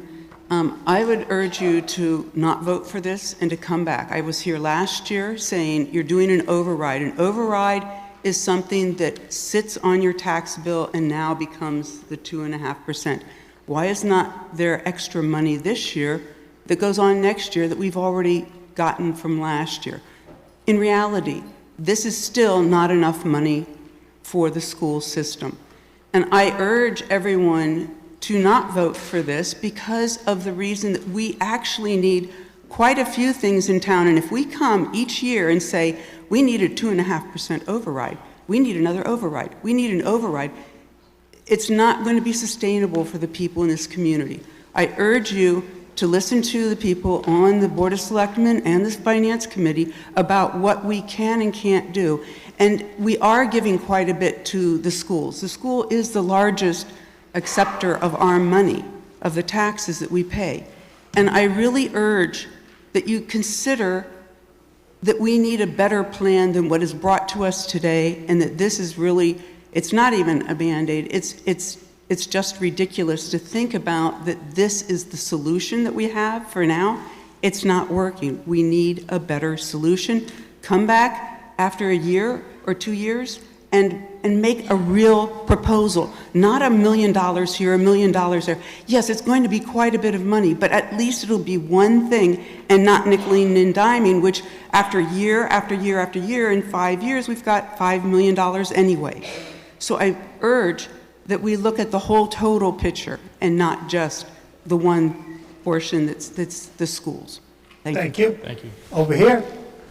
My name is Milrick Keeling. I live at 324 Sunny Hill Road. And I would like to just speak in favor of allowing the electoral citizenry to have a choice to support or not support this. And the reason is because the voters are always right? So that's the thing. If you don't get to vote, then we aren't going to be able to be right. I'd also like to say that I really appreciate how much the town of Lunenburg has supported the schools in the years that I've been privileged to live and pay taxes here, which is 32 years. And I just want to offer just a tiny bit of context as people think about the proportion of our levy that goes to schools. In 2019, the proportion of our levy that was for the school budget is the same as it is this year. And the proportion that the state gave in 2019, the amount that the state gave us was more than it is this year. Okay, so our schools have taken a hit in percentage-wise. I also want to say that when I first paid taxes in this town, my taxes are, for that year, the average taxes for 2024, let's see if I can say this better. Last year, the taxes that the average taxpayer paid were 3 times what the average taxpayer paid in 1992, which is the first year I lived here. I think that that's a pretty good bargain, given that's actual dollars, given that the average price of a vehicle, of a car vehicle in the United States in that last year was 3 times what it was in 1992. It's a lot of money. We all are struggling with the impact of inflation. It's big. But in real value, our real value is we're keeping pace, we're not excessive, we're doing what we do. And while I've lived here in 32 years, we've rebuilt our town. We've rebuilt our buildings. It's been a privilege to live here. So I encourage everybody to let the voters and the taxpayers have a chance to participate in this decision. Thank you. Thank you. Over here, sir. Thank you. My name is Michael Hrunkowitz. I live at 165 Gilchrist Street. Thank you, TJ, for putting this together, and all of the citizens who are participating in our democracy here today. You know, Prop 2.5 is a fantastic safety net for citizens of towns, but it only works when inflation is also kept at 2.5%, 3%. And all of us have experienced over the last 5 years since COVID, inflationary pressures far exceeding that. And it's not like our town departments and our schools don't have to pay for the same goods, services, and labor that we all do in our home. So I get it. It's more expensive for us to live, but it's also more expensive for them to provide these services. Now, last year, we as a town decided to pass a Prop 2.5 override for $900,000. What may or may not have been made clear to you at that time, although I think we tried to, is that $900,000 was not a level services override. So even though we passed a $900,000 override, we still had to cut services from our schools and from the students that those schools serve. And now, coming into this year, we're looking at 2.1 million, and as we look at next year, we're probably going to be looking at more, because my back-of-the-napkin math told me last year, for our whole town, we were probably looking at about $4.5 million to get us to level services, right? Now, at that time, we thought that both our school committee and our select board were going to start looking proactively and forecasting what these expenses would be and come to us with numbers that we could, as a town, decide upon. Unfortunately, that did not happen. And I would say that there are real logistical challenges to the way that the budgeting cycle works within our community. We saw that again this year as we started making the sausage in February and March, realizing that we were going to be $2.5 million short as a school system and not having ample time to either get a ballot question or pull the appropriate political levers. So I know we have transition on our select board, we have transition on our school committee, and we have transition on our paid employees at the town level. All I would say is I urge you guys to look and forecast, come up with a 3 to 5 year plan on what the operating expenditures are going to be for our town, and allow us to decide, because it is not your job to gamble with our children's future and our community's future and decide what we can and cannot decide on. And that can only be done at the ballot box. This right here, if anything is to bring awareness to us as a community on what we are facing, both now and in the future.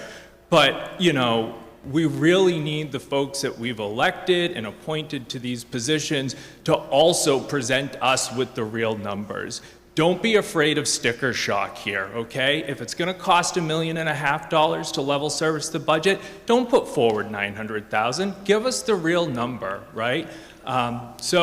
Anyway, I am in favor of at least, hey, putting this on the ballot. If that means we have to do it in a special election, which, hey, is gonna cost money as well, like, so be it. But, you know, maybe we should have just had it on there for May 17th, so. Thank you, sir. Over here. Ruth Anderson, 31 The Lane. I'm not here either for or against the override. I'm here to state a fact that I do the census for the town of Lunenburg. I've been doing it for about 20 years, probably the oldest person here too. And we have approximately 25 to 3,000 people, families or homes that do not send their census forms back. And the state and the federal government allot us money for the community through the census. So if you have not sent your census form back, please do that. And if you know your neighbors that have not sent it back, because that money could be a portion of what we need to run the town. Thank you. Thank you.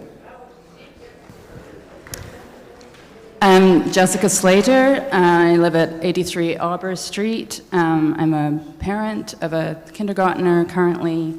I agree with a lot of things that have been said so far, including that we do need a better solution. And it is ridiculous that this is the only option that we have in front of us, but it is currently the only option. And I think my understanding is that the fact that this is the only option is a failure of some of the entities in front of us for not following through in what was previously discussed last year when we did vote for an override. Given those failures, given this is the only option before us, I do not believe that it is appropriate to transfer that failure to the experience of our kids in school. It is not the right decision as a community to transfer that failure to our kids. I am also a neuroscientist. I work in a group of research labs that studies child development. I could tell you that 1 year in the life of a 6-year-old like my daughter and like many of the children of people here is a lifetime. Critical learning periods are not just 1st and 3rd grade. And so when I hear this is just a Band-Aid, I'm also a little confused because I put a Band-Aid on my kid every time she cuts herself. We need the Band-Aid at this point. It doesn't mean that we don't also want the long-term thinking, the intelligence, the math, the importance of all of those things to have an appropriate long-term sustainable solution. Nobody up here wants anything more than that. But in the meantime, our children are continuing to learn and grow. They've already been through a lot, as we heard. We need the Band-Aid. And as has been discussed, there's no commitment here to putting this on the ballot. Let us continue to work towards long-term solutions, but please also give us the option to have the vote and make this decision here. Thank you. Thank you. Over here. Hi, my name is Tracy Stuvenel. I live at 101 Stone Fence Road. I'm a relative newcomer to Lunenburg. We've only been here for 4 years. And the major factor in having us choose a house here was the availability of the special education program at the high school. And I know that a majority of those programs are being cut. And it directly affects my family.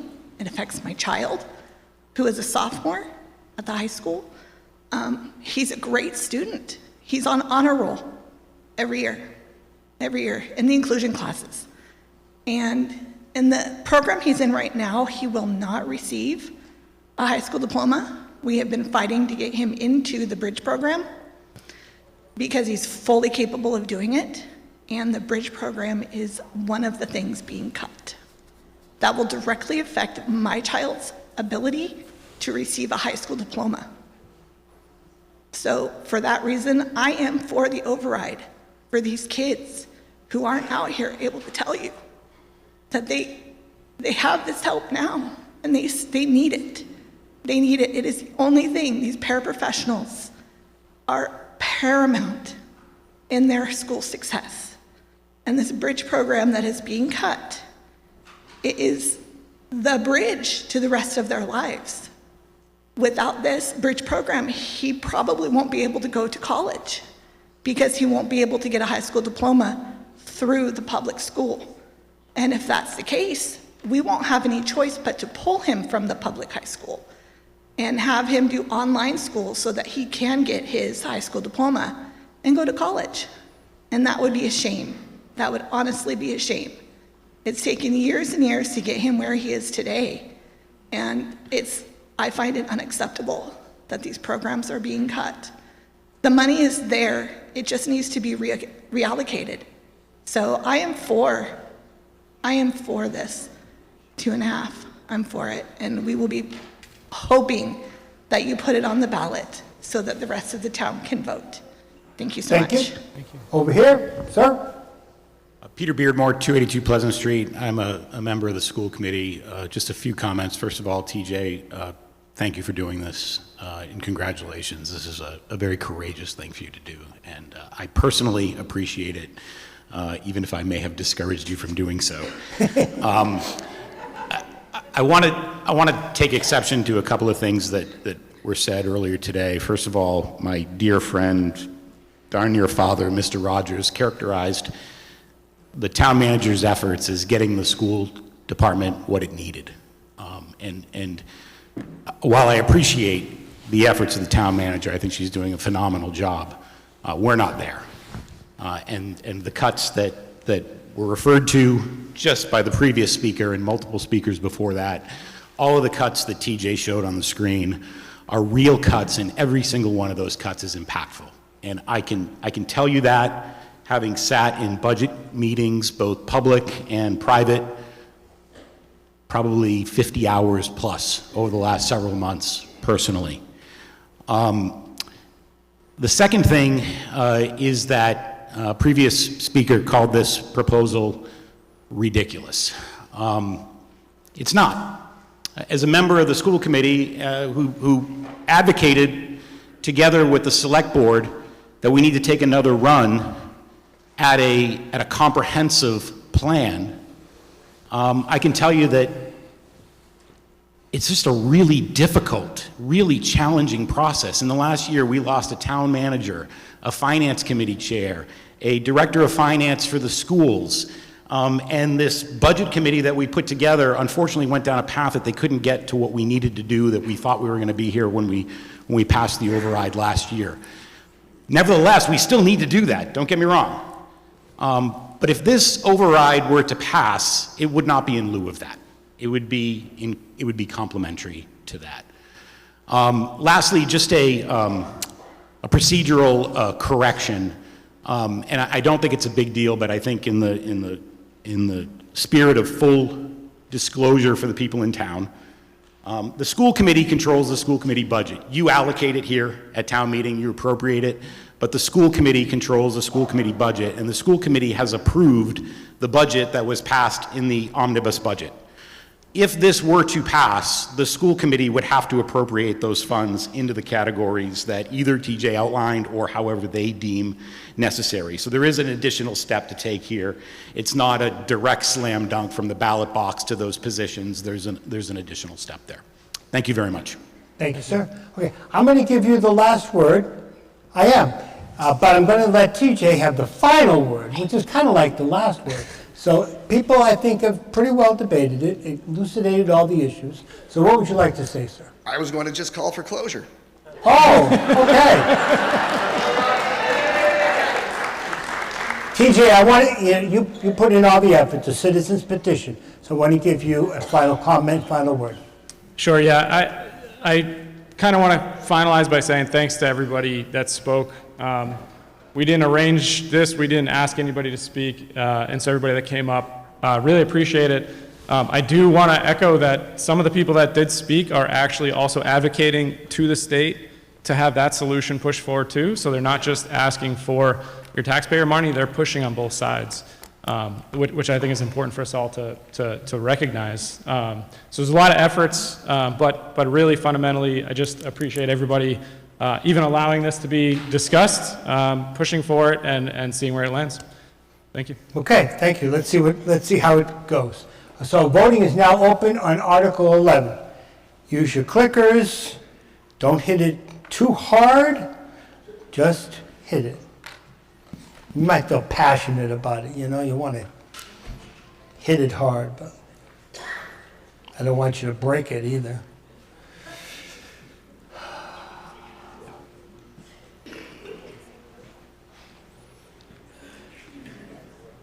It's a wonderful discussion, and I personally am thrilled that you're all here. And I hope you're going to stay. We have a lot more articles. I know some of you maybe only cared about this article, but please stay. Okay, how are we doing there? Mel? Okay, still clicking? Well, looks like we're pretty well done. Okay, voting is now closed. All in favor of Article 11, please signal by saying aye. 96. Whoa! No for 94. The article passes by a majority, but not by much. Okay, there you go. Passes by a majority. Okay, enough with applause. Thank you, TJ. Article 12, supplementing the school's budget.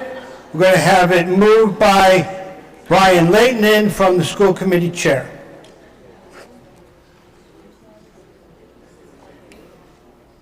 I am Brian Leighton, the school committee chair. I move that the town transfer from free cash the sum of $500,000 to the Lunenburg Public Schools fiscal year 2026 operating budget, and further that such transfer occur only if voters fail to approve a Proposition 2.5 override, so called on or before May 17, 2025, to supplement funding for the Lunenburg Public Schools in an amount equal to or greater than $2,099,337. Thank you. Is there a second? Thank you. Finance Committee?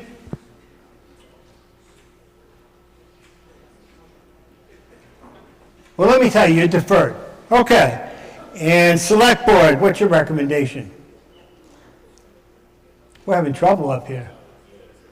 Okay, well, you recommended approval, so there you go. Okay, so I have a second. Finance, you're going to have to take a roll call vote after you figure out your microphone. Mr. Leighton, tell us about this article. This is a one-time transfer intended to allow the public school administration and school committee time to prepare for future budgetary decision-making. These funds will not be added to the FY 2027 base budget, as they are one-time in nature. Okay. Questions about, Mr. Alonso, please. Thank you, Mr. Moderator. I want, only because I'm reading this now with the date and given the result of the previous article, obviously this will not have a vote before May 17th, so that date should be modified to whatever the latest date the vote can be.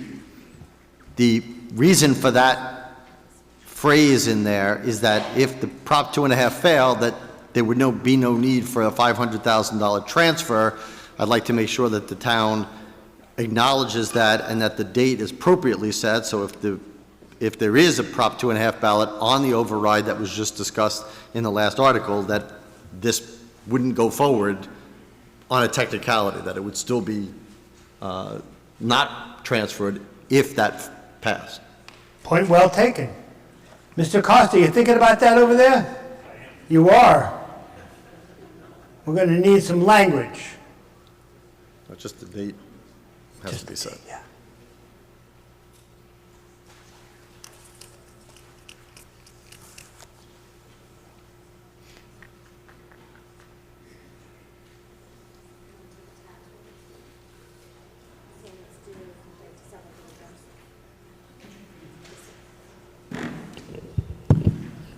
Mr. Moderator, through you, the guidance provided by the Massachusetts Department of Revenue indicates that in a situation like this, where you've effectively got a contingent appropriation awaiting action at the ballot box, you can take action at the ballot box anytime up until the tax rate is set.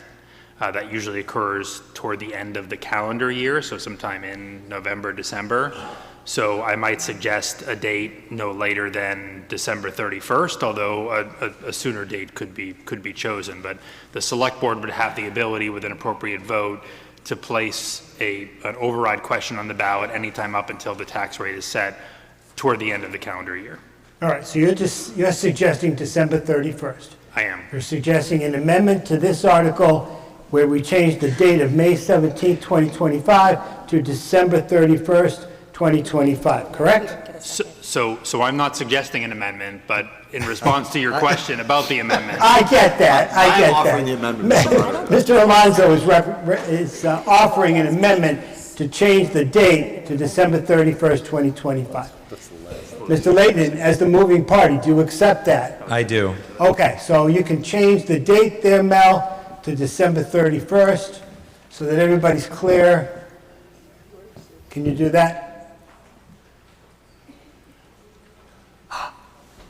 Green screen. Okay, great.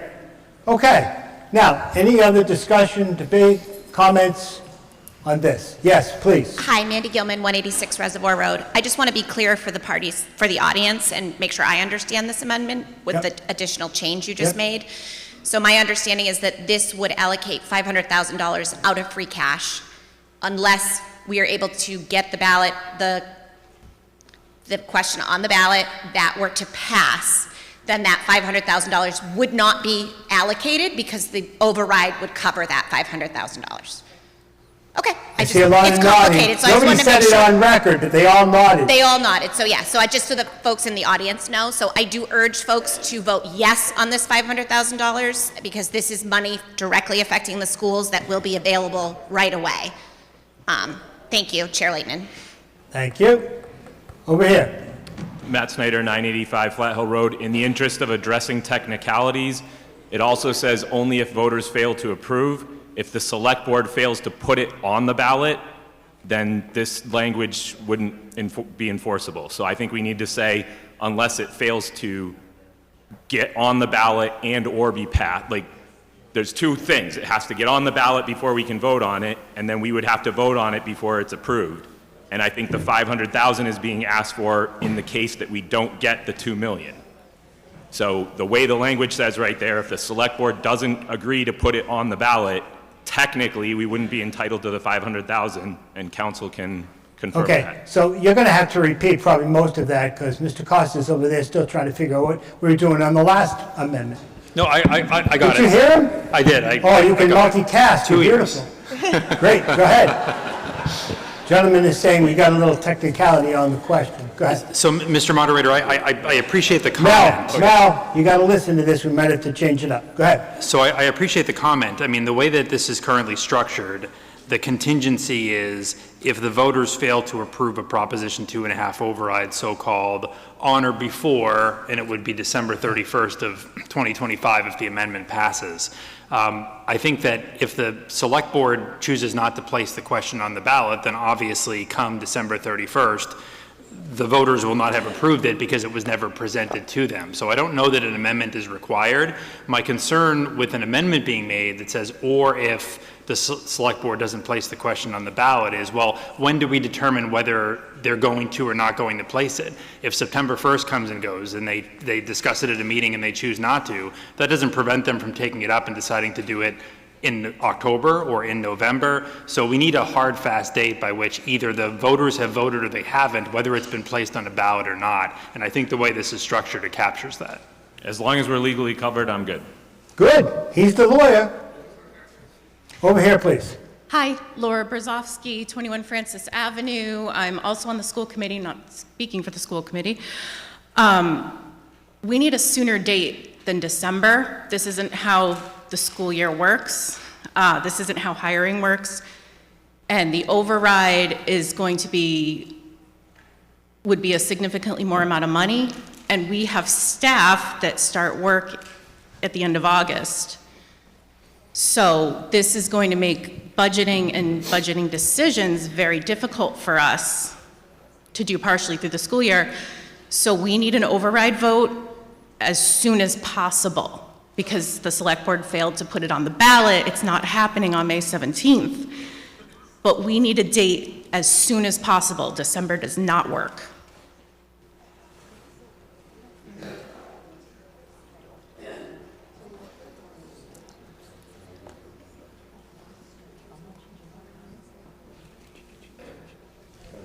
I think what Mr. Costa, Attorney Costa was saying, we just have an end date. It does have to happen sooner. And that's something that has to be advocated for. If you put a date sooner up there than December 31st, then they might put it on right after that, or they'll be forced to put it on. So I think Yes, that's where you're at. that's the point. It Let them, needs to let go them on. keep chatting. Mr. Moderator? Nope, hold on. They need a couple minutes. Quick. What do I do? What do I do while they're taking a couple minutes? Quick. May I make a suggestion that might help with this? You can in a minute. Okay. I think it's just hard if you're suggesting something and they're trying to half listen or whatever. So let them just have a minute. That's okay. I don't have Esquire after my name.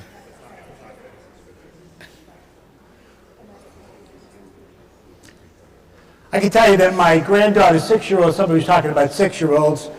We had a sleepover last night. I can tell you that there's no such thing as a sleepover when you have a 6-year-old.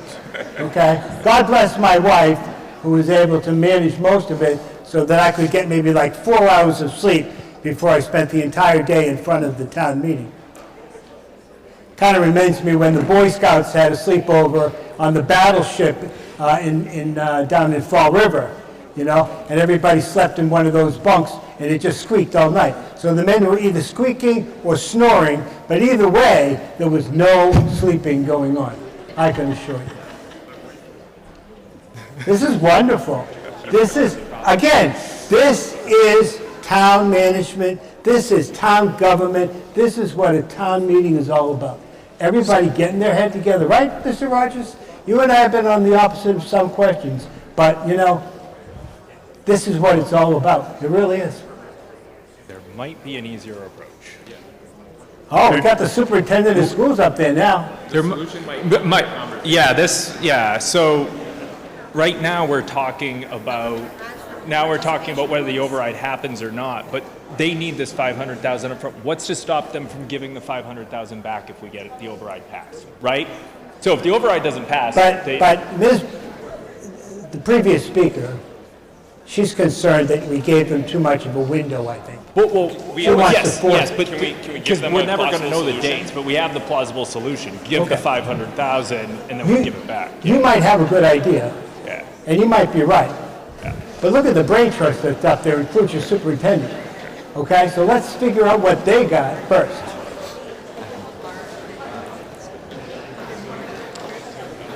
Oh, yeah, no, we can't do that.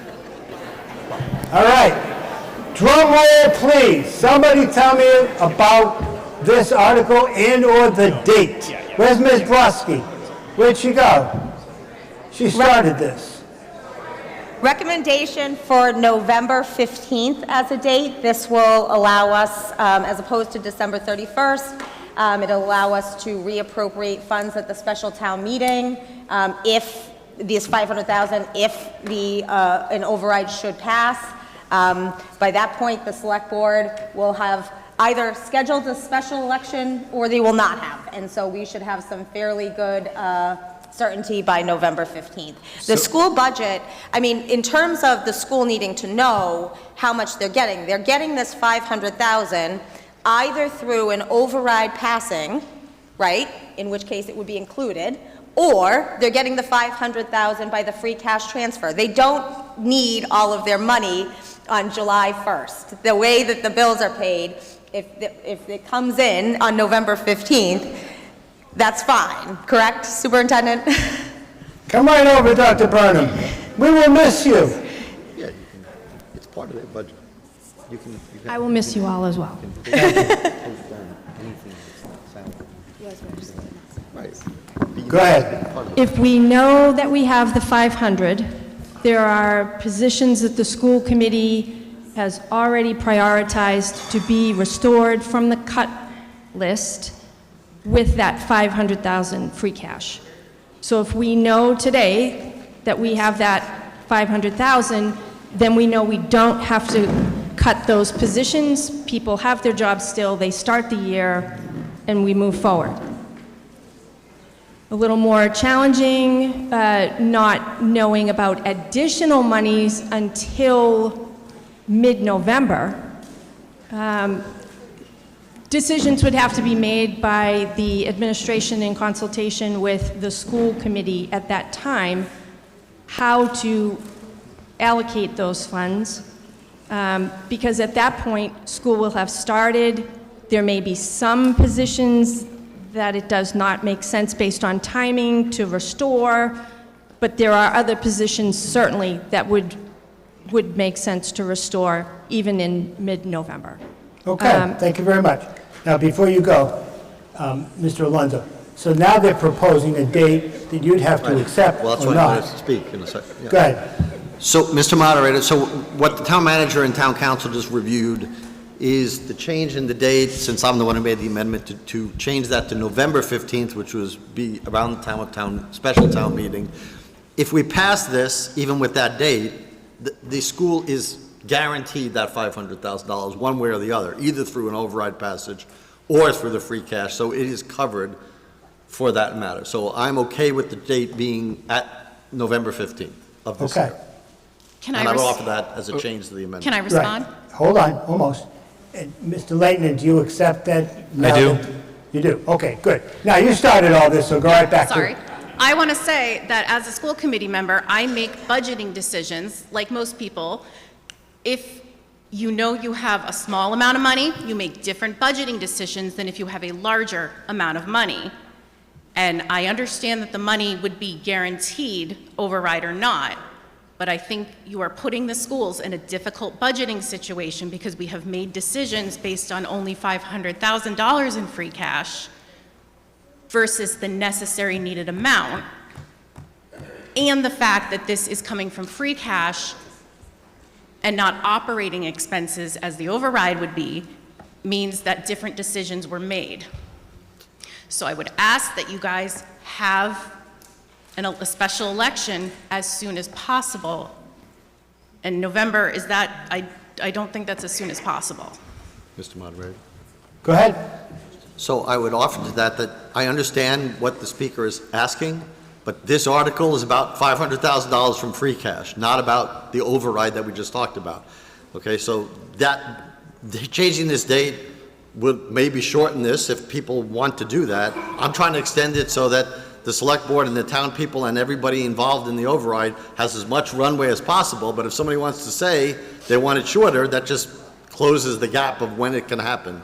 I just want to make sure that's why they're not linked. This is the $500,000 from free cash, only this article. Okay? Over here now. Michael Hronkiewicz, 165 Gilcrest, and yes, and I agree. I feel like in some ways we're conflating two separate issues between the Prop 2.5 override and this free cash spend. Now, with the free cash spend, though, is there anything preventing the $500,000 from being approved?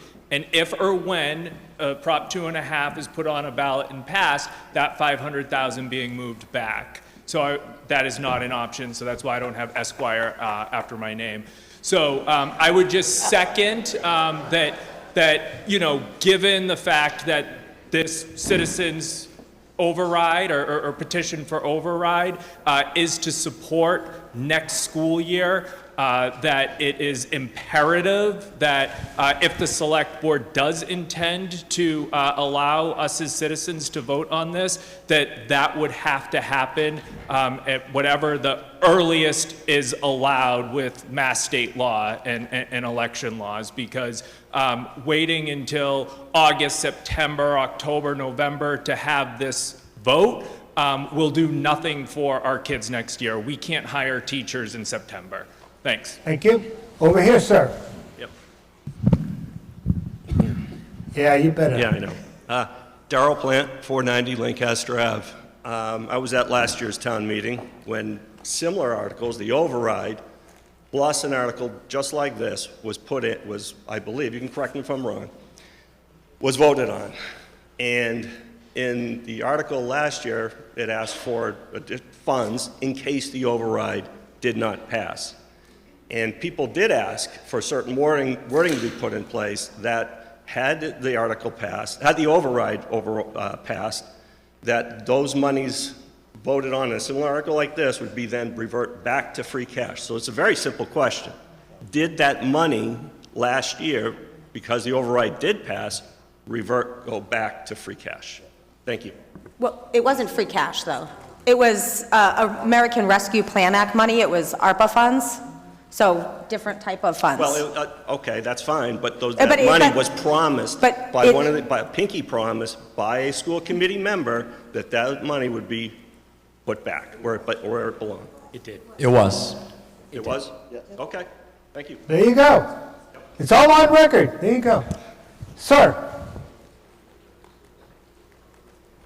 Peter Beardmore again, 282 Pleasant Street. I'm a member of the school committee. I'm actually not really concerned with the dates here. In my interpretation of this is if the money is voted on today, that's basically a floor of $500,000. Right. There's ample cash flow that the school committee could go ahead and appropriate, and if the override passes at a later date after the 1st of September, they can appropriate more money, and a transfer of funds between free cash and the school department budget doesn't necessarily have to happen at any particular date and time. And I know that's minutia, but when you do this for a little while, you kind of understand how this works. So I'm not particularly concerned about that.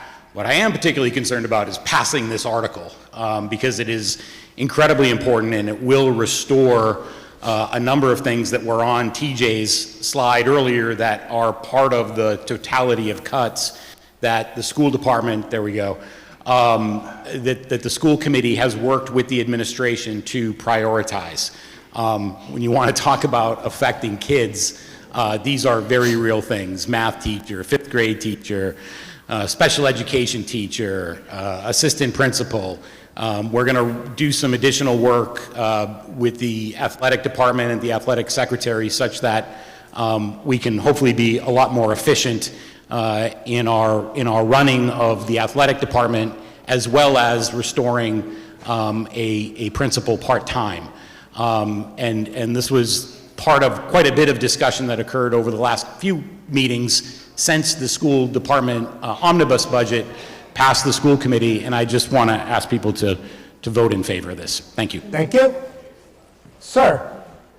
Robert Bowen, 1686 Mass Ave. Now, if you've never met him, this is the deputy moderator that I appoint every year for years, Robert Bowen.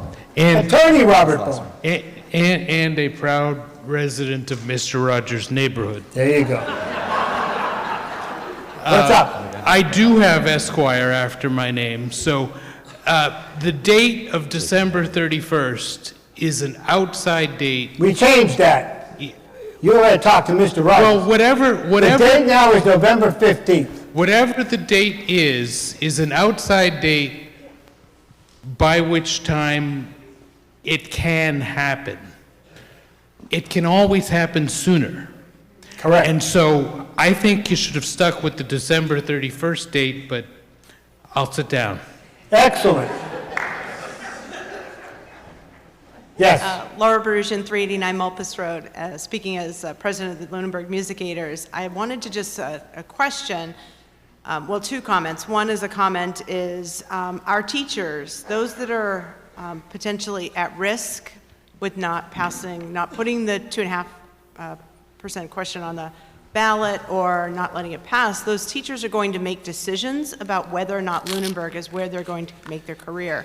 I loved earlier to see how many of our teachers are 15-year, 20-year, 30-year committed to our students. So our teachers will need to make their own budget decisions, will need to make their own decisions at home, and delaying a vote where they can count on a position with us and servicing our kids. I just put that out there for the date. My other comment is part of the 500,000 allocation. I appreciate the allocation of the 500,000, but there's about $71,000 that's being saved for fiscal year '27, I believe. Is that accurate? I think one of the last slides. And I was just curious as to why we're allowing, a fifth grade music position for $10,000. Is that being? I'm happy to address that, Mr. Moderator. Please do. So there's a little bit over $200,000 that's starting free cash for FY '27. So 2 points that I want to address with that. You heard me when I spoke say, I'm very surprised to be standing here as a town manager suggesting a free cash appropriation for an operating budget. Free cash is flexible. We don't always know, we can't rely that we are going to get the same amount of free cash next year.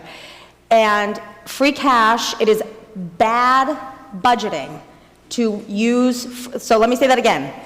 It is bad budgeting practice to use free cash to fund an operating budget. This is how communities get into a structural deficit position. This is why we said that 2 things about this one is, 1, that it was one time in nature and that it wouldn't be added again, and 2, that it was a stopgap measure to allow us the time to do the work that we've committed to doing over the next year. Secondly, if we do not have free cash going towards the things that it should be going towards, like capital, replacing things in our buildings, maintaining our fleet, that means if the more money we put towards operations, the less money we have to fund those type of things that are really important. That's how we fund those types of items, is with free cash. And I think that that's all that I wanted to address. Okay. I appreciate that. I was at the meeting when you decided to allocate that, and I appreciate it. And as a CPA, I completely agree with you. You don't do that. However, I find it hard to believe we can set aside $71,000 for a future year when we can't find $2,150 for the marching band or $2,623 to fix musical instruments so that the kids can play. So for the kids that want to play. So I put that out there. I appreciate it. You did remind me of the one other point that I wanted to say. What is a good budgeting practice is not to fully expend your free cash in any given year. So you do want to leave some amount of free cash as starting free cash. We have a set of financial policies that are in draft form right now, but that will be approved soon, new financial policies.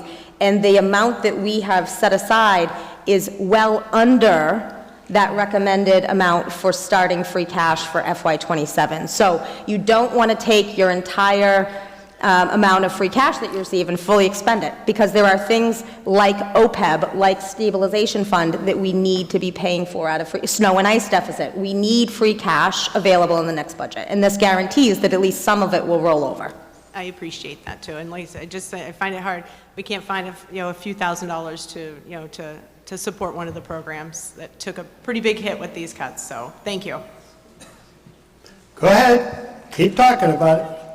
Just to the previous speaker, we did find $500,000 to put towards the school budget this year. So, we're not talking about every penny, but, the new town manager came in, and this $500,000 is literally one of her first actions on the budget. So it's I hear what you said, but I think the position is we found $500,000 in cash. Mr. Menard, you've probably forgotten, but you haven't given our recommendation from the Finance Committee. If your microphone or very loud, give the Finance Committee recommendation. If there's a point of order, you have to stand up and then say point of order, and then I recognize you, so go right ahead. John Stella from Bloomberg, and at the risk of incurring the wrath of everybody here, does the amended date have to be voted on first before the article is voted on? Technically, probably, but I'm kind of moving along to things. Okay, but you're good. You're good. They've accepted the amendment. Okay, so I'm not going to worry about that at the moment. I'm going to get Mr. Menard and his microphone to give me the recommendation from Finance by a roll call. But you're correct. Thank you so much. Finance Committee recommendation coming into here was to defer to this briefing. Are you ready for us to deliberate? Is that what you're asking? Yes, I'm ready for your recommendation. Yes, thank you. All right, so just by way of comment on this from a Finance Committee position, we do agree that this is bad budgeting practice. I will say, though, that Article 16 coming up, which will be passed over, we typically put about, I think it's $100,000 into the stabilization fund, and we also put about $200,000 related to Article 17 into special purpose stabilization funds. I think over the years, those have now at levels where they need to be. I think we got a little bit of work to do on the special purpose stabilization fund. As the chair of the capital planning committee mentioned, we do need a true 10-year capital plan by which to assess how much needs to be in stabilization funds. So for that reason, at least 350 of this, in my mind, is actually tapping into stabilization for the school issues. And then some of the others is capital. So I'm a bit torn because it is bad budgeting practice, but in taking its entirety with the other articles, it probably is an acceptable practice for us, especially where town manager has recognized that we're not going to make a habit of doing such things. I would open it to other members because we've not deliberated based upon the positions that would be restored in our other meetings. Does anyone else?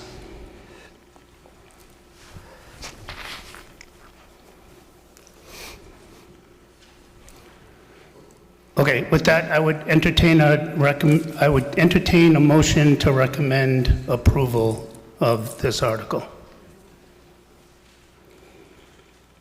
I'm recommending approval as long as the $500,000 comes back if the override passes. Do I have a second? Second.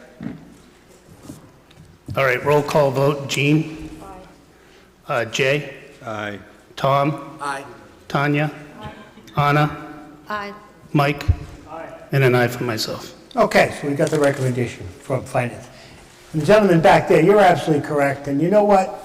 I think we should take a vote on the amendment of the date because it is substantive. And town council agrees with you. So you're right. So I'm going to take a voice vote. All those in favor of the new date of November 15th, 2025. Go ahead. I've been here a while. Ann McCroskey, 1111 Northfield Road. Forgive me if I'm obtuse, but does this date mean that is the date by which we have the override vote? I think what it means, if I step out of line a little bit here, is that that would be the outside date for the moment. It would have to be done before that in order for it to be ready for a special town meeting in November. So that means that it's possible that we wouldn't vote on the override until well after the time that the school needed to know what their budget was. Is that right? Yeah. Yes. If the school wants their budget today, for example, the override's not going to be today, and it's not going to be in 2 weeks on May 17th. Right. Now, it might be in June or July or August. You know, that's up to these people to decide if they're going to put it on the ballot and when they're going to put it on the ballot. Okay, I suggest that they put it on the ballot before September or August. Thank you. Yep. Every Tuesday night, except for the last Tuesday of the month. Great time to come and do public comment. Okay, on a voice vote, all those that accept the amendment to the original article to now read November 15th, 2025, please shout at me and say aye. Aye. Opposed? No. 2 or 3 opposed, but otherwise it passes by a majority. And now we're ready to vote for the entire article. The entire article is number 12. All those in favor of Article 12, Majority vote, get your clickers, I've lost mine. Voting is open now. Kathy will vote mine for me, I took it away from her. I think Jay's motion was not stated correctly. Mm-hmm. Did you hear it? Did I what? Did you hear Jay's motion? He approved it. Oh. Yeah. The override. Yeah. Okay. Yeah, no, you're right. Jay, down here, yeah. You know, here's the thing. Jay is very smart, and he's been doing it a long time. But he doesn't speak up enough. He's very quiet. And when we interviewed him for reappointment, we said to him, could you speak up? Kathy says we're ready. How come we got fewer votes though, Kathy? A couple people weren't interested? Okay, voting is now closed. What are the results? Majority vote. In favor of the article, 123 in favor, 44 opposed, 2 abstained. The article passes. On to Article 13 now. Salary Administration Plan. Ms. Moore. I move that the town vote to amend the code. Now don't all leave. There are many other important things. This is the salary of the staff we're talking about. I move that the town vote to amend the Code of Lunenburg, Chapter 70, Schedule A, entitled Salary Administration Plan as follows. That the existing position of DPW Director be assigned to grade 17, and that the position of Communications and IT Manager be added and assigned to grade 12. Is there a second? Second. Selectmen, your recommendation. Select Board recommended approval. Finance. Finance recommended approval. Thank you. Tell me about this, Ms. Moore. Somebody tell me about Article 13. Okay, I was trying to get my mic on there, Mr. Okay, Moderator. go right ahead. It's getting late. So this does two things. The first is it increases the DPW director position one grade, from a grade 16 to a grade 17.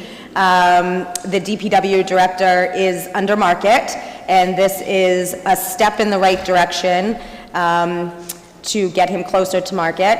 And it places a new position, Communications and IT Manager, on the classification and salary schedule. Right now, that's not a new head count. Right now, we have IT admin, and it's an enhancement of that position. So those of you that like following us on social media and the website, Kara McCarthy is hopefully going to be stepping into this role, and that is her position, just increasing it a little bit. Excellent. Anyone want to ask questions, debate on this article? Nobody at the microphone. I'll declare we're ready to vote. Voting is now open on Article 13.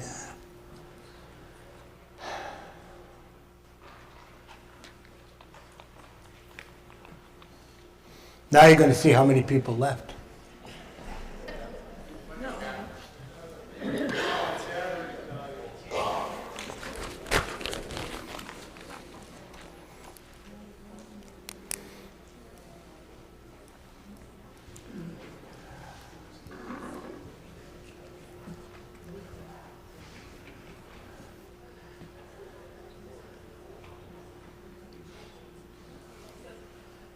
We had 170 vote on the last article. Now, some people just don't care to vote on this article, I get that, but. I know! We didn't talk about the weeds long enough. Okay, the article, I'm going to declare voting is now closed. All those in favor of Article 13, majority vote, 121 in favor, 16 opposed. Article passes. Article 14, Salary Administration Plan Adjustments.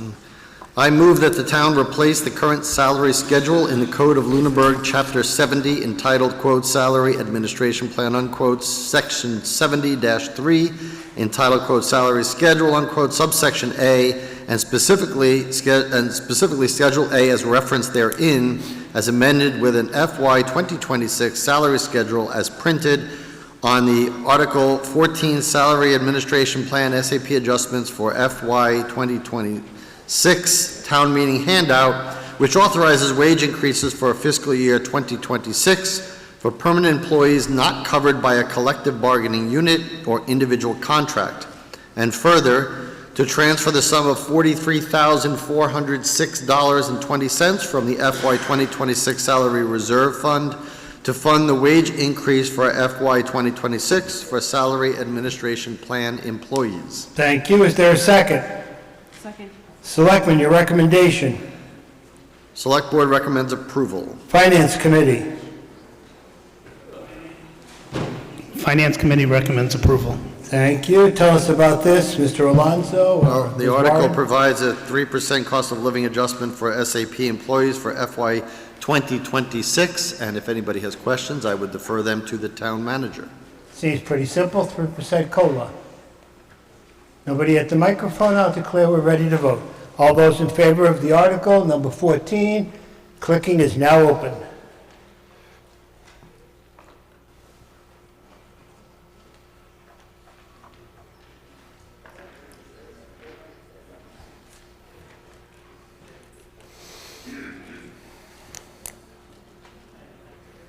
It is good to have the clickers, you know? We got that one article on the override that was 96 to 94. We would have been counting that 3 times. Huh? In the old days, Peter? Okay, I'll declare that the voting is now closed. Article 14, majority vote. Those in favor are 125, 12 opposed. The article passes. Moving on to Article 15. Holiday pay. This one got a lot of conversation last year. Ms. Emke. I move that the town amend the Code of Lunenburg, Chapter 70, entitled Salary Administration Plan, Section 70-19, entitled Paid Holidays, by amending Section C as printed in the May 3rd, 2025 Annual Town Meeting Warrant Booklet. Is there a second? Second. Selectman, your recommendation. Select Board recommends approval. Thank you. Finance.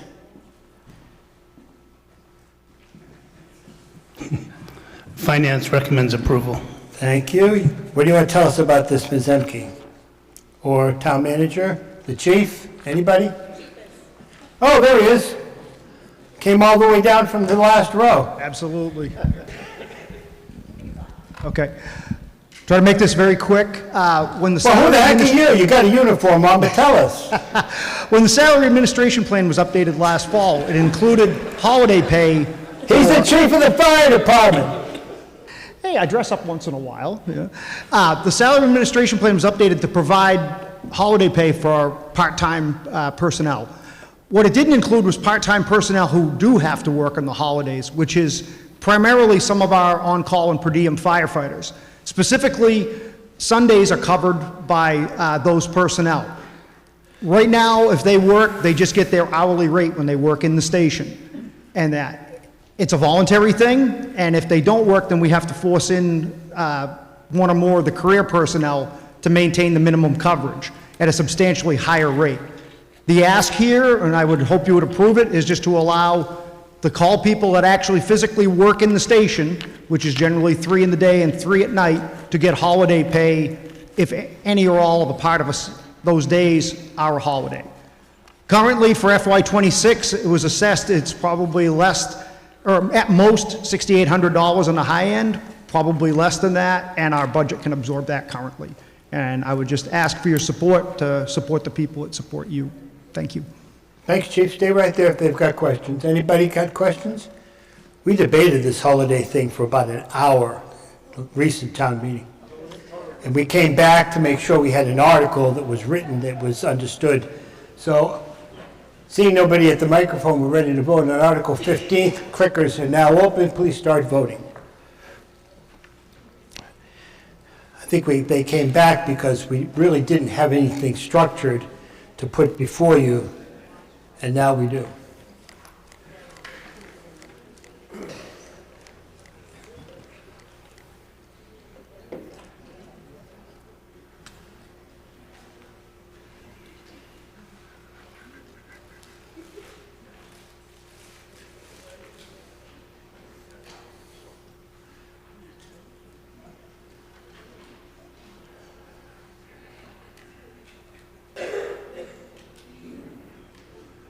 Okay, voting is now closed. What are the results, Mel?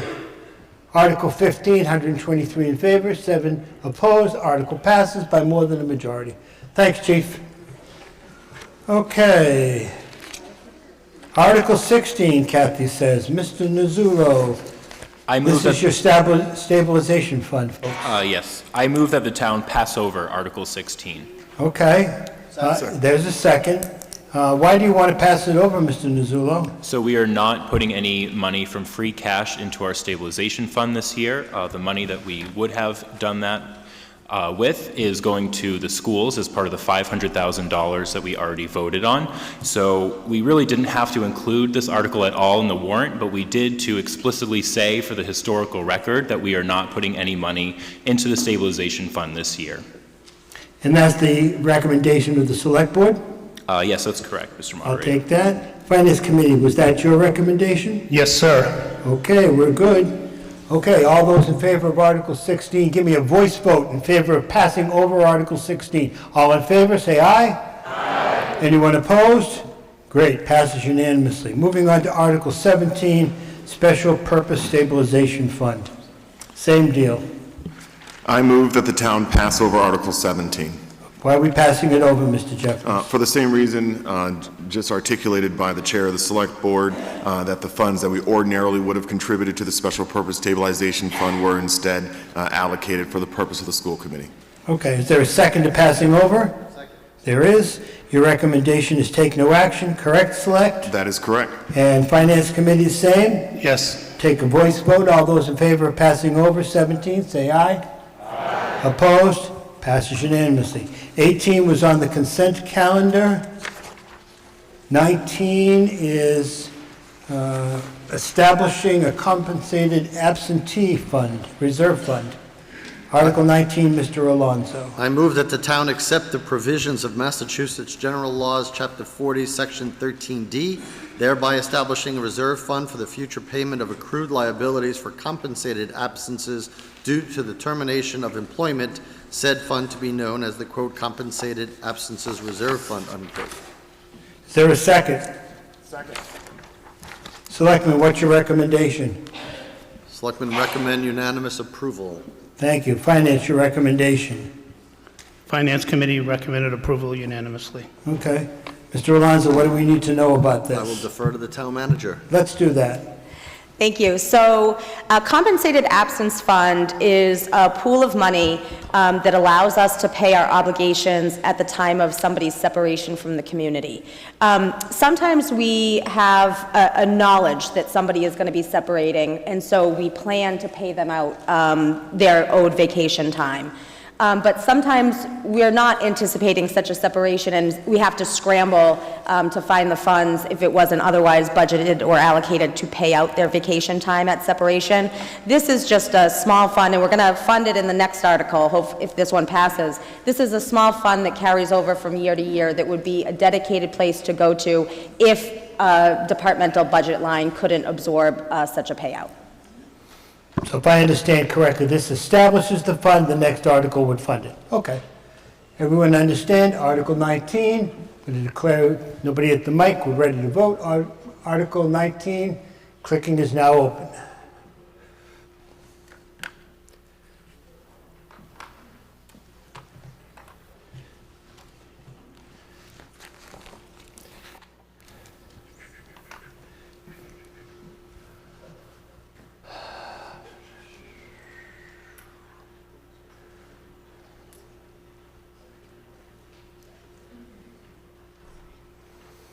Okay, I'll declare that we're ready to close voting.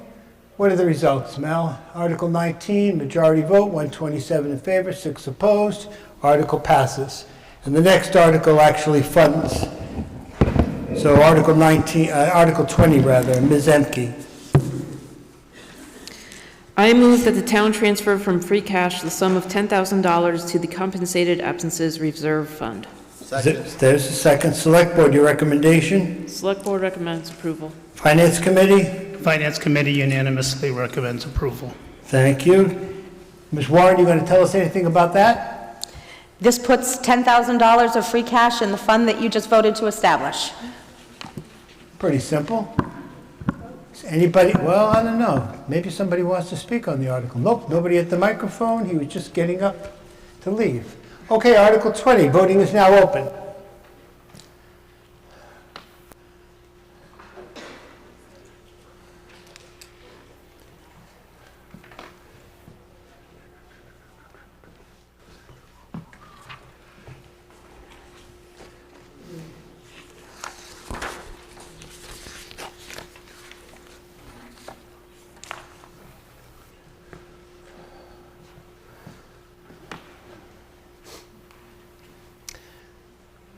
Okay, voting is now closed. All those in favor of Article 20, simple majority, 131 to 8. Article passes. Article 21 was on the consent calendar, so we're on to Article 22. Mr. Jeffries, I move- Sewer Enterprise Budget.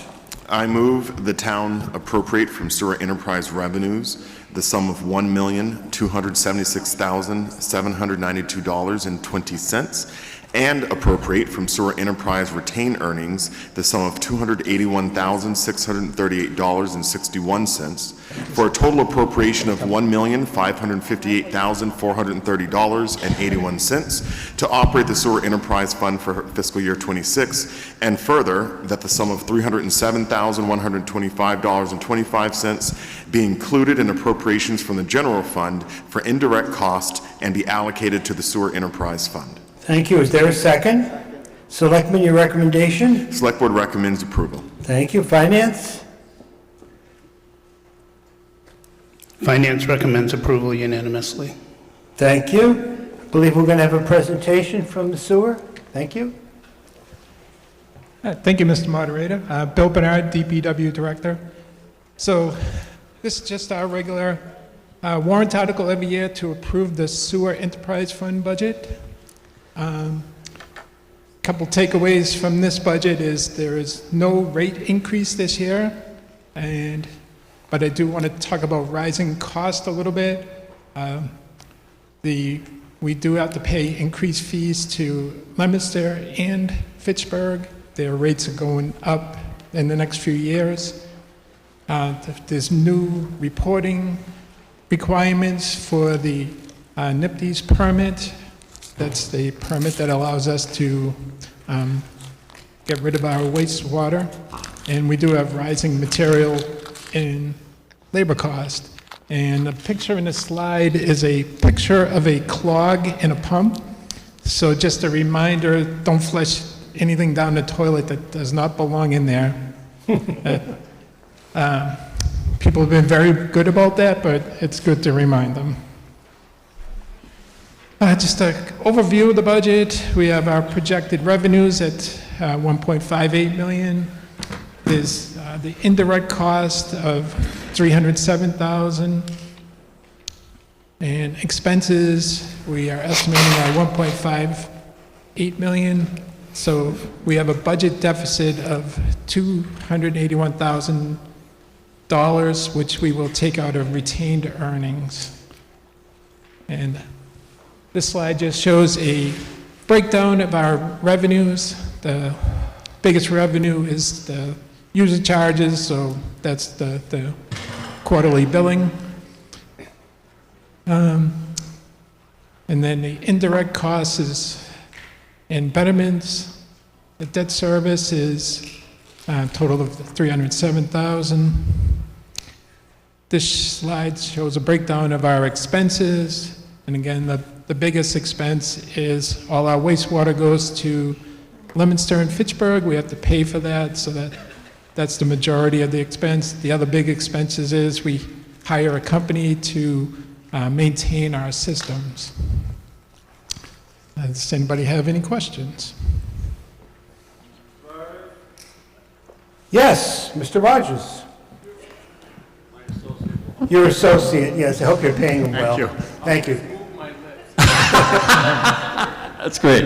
The rumor mill was rampant with words about the computer system and the inability to send out bills, et cetera, et cetera. Will you enlighten us and make sure that we understand what the current status is? Thank you. Yes, to the last Yes, speaker. go right ahead. It's improved. We have managed to get out the billing, the quarterly billing, and we have managed to get out the demands. It's not been easy. Our new business manager has done a great job of getting those bills out, and we are moving to an upgraded system very shortly, and the hope is everything will work smoothly from there. Thank you. How often do you ask for a bill, Mr. Rogers? Okay. Nobody else at the microphone, no other questions. Article 22 is now before you. Voting is now open. It's another majority vote, approving the sewer budget.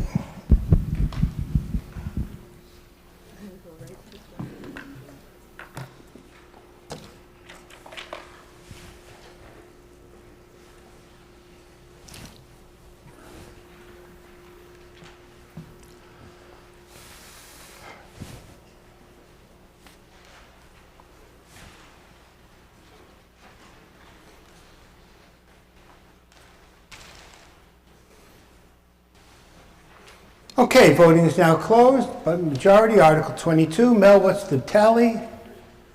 125 in favor of the budget, 6 opposed. Same 6 people vote against everything. Okay, that one is passed by a simple, more than a majority. So now we're going to pick up some speed. 23, 24, 25, 26, and 27 were all passed on the consent calendar. Something you maybe all have been waiting for is the next article is about the Marshall Park. And that is Article 28. And I think Ms. Menard is somewhere running up, and she's going to move this article.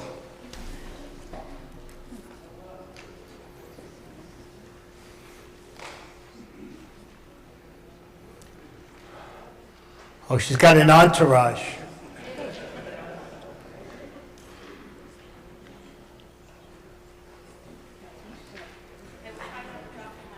Don't drop the mic. You want me to move it first or introduce? I want you to it move first? the article, yes. All right, perfect. You should. I move that the town appropriate the sum of $13,800,000 to pay cost of designing, constructing, and equipping improvements to Marshall Park, including but not limited to construction of a basketball court, 3 pickleball courts, a universally accessible playground, a picnic area, a picnic pavilion with restroom facilities and a concession stand, a baseball diamond and softball diamond, and adjacent restroom facilities, additional parking lots and walking paths, and to pay all other costs incidental and related thereto, and that to meet this appropriation, the treasurer, with the approval of the select board, is authorized to borrow said amount under the pursuant to General Law, Chapter 44, Section 7-1, or any other enabling authority, and to issue bonds or notes of, this is a lot. It is. It is. And to issue bonds or notes of the town, therefore, and further, that no amount shall be borrowed or expended pursuant to this vote unless the town shall have voted to exclude the amounts required to repay any such borrowing from the limitation on the tax properties tax levy set forth in General Law, Chapter 59, Section 21C, also known as Proposition 2.5. Submitted by the Parks Committee. Submitted by Thank you the very Parks much. Commission. Is there a second? Selectman, what's your recommendation?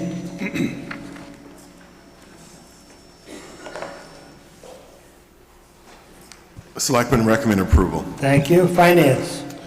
Finance Committee unanimously recommends approval. You better. It's your wife making the motion. Okay. Do you know how many times we disagree on things, Mr. Murphy? Oh, you come to my Plenty, house. plenty. Go ahead, give us your presentation. All right, Ms. awesome. Kara, can you throw up slide number 1, please? Yep. So first of all, thank you for everybody for being here today. I know that the morning session is long, so the fact that you've decided to stick it out is to be commended. I love seeing more people than the typical 100 people we usually get, so thank you. First of all, I'm Karen Menard. I'm a member of the Parks Commission. Our chair decided that today would be the appropriate time to have her first grandchild, or not her first grandchild, to have a grandchild, her 16th actually. So she, at the last minute, had to bow out, so you're getting me in her place. Also with me today are Colleen Shapiro and Chris Sullivan. They're down in the audience. And with the permission of Mr. Moderator, we have with us Ray Dunitz from Ray Dunitz Landscape Architecture and Tom Doolittle from Skanska, who is our OPM, and I would like to ask permission for them to be able to present and answer questions. Absolutely. Great. Perfect. Next slide, Kara. Since many of you have probably seen this presentation, some folks like my husband, 7 or 8, maybe a dozen times, I'm going to try to do a modified, reduced version of this. And I'm just going to touch on some highlights, such as why are we working on Marshall Park, what we're going to get from this project if it goes through, the proposed scope, cost, and how we're going to pay for it, and a few other important factors, as well as answer any questions that anybody may have. Next slide. So from the beginning of this project, we have been asked why Marshall Park versus any of the other parks in town. That was actually quite simple for most of us. It is the largest established park that we have, and it's also centrally located right in the center of town, and it has a historical value to it. This is a piece of property that has been under the care and control of the Parks Commission since 1913. And the current open space and recreation plan specifically called for a master plan and renovation to be designed and completed for Marshall Park. Next slide. The subsequent work done by the Park Commission meets the need that is highlighted in the plan and established this goal: to build a park that meets today's needs, inspires tomorrow's possibilities, and honors the rich history of our town. It does this while creating a shared community outdoor space for all residents of Lunenburg, a shared space that is quite clearly lacking in town and that will allow for more than a single use. Next slide. These are some pictures of our current existing conditions. This is just a few of them. Due to lack of proper maintenance of the park features over the last few decades, the basketball court, playground structures, and storage building have all degenerated to a point that it is no longer cost-effective to repair them. Also, lack of drainage is a significant issue on the 90-foot diamond. That's what that bottom picture is. It's the 90-foot diamond off of Chestnut Street. Any rain event leads to ponding in all areas of the field and causes games to be rescheduled or canceled. And as you are most likely all aware, the parking over at Marshall Park has been an issue for years. The parking along Chestnut Street, there is no real parking lot, it's street side parking, and the parking at the main lot on Marshall Park is actually a gravel-based lot. There's no lines, there's no ADA compliant parking. So that's been an issue for a very long time. Next slide. The benefits of this project would provide upgraded baseball and softball facilities for our middle and high school students, would improve the facilities for our youth leagues, add areas that would support senior health, and offer space for families in our communities as a whole. The bottom line is that it would create a multi-generational, multi-use space that would serve our community as a whole with a single investment. Next slide. This project really began back in 2019 when the Open Space and Recreation Plan was created, and then that conversation within the Park Commission started, and that really got the ball rolling.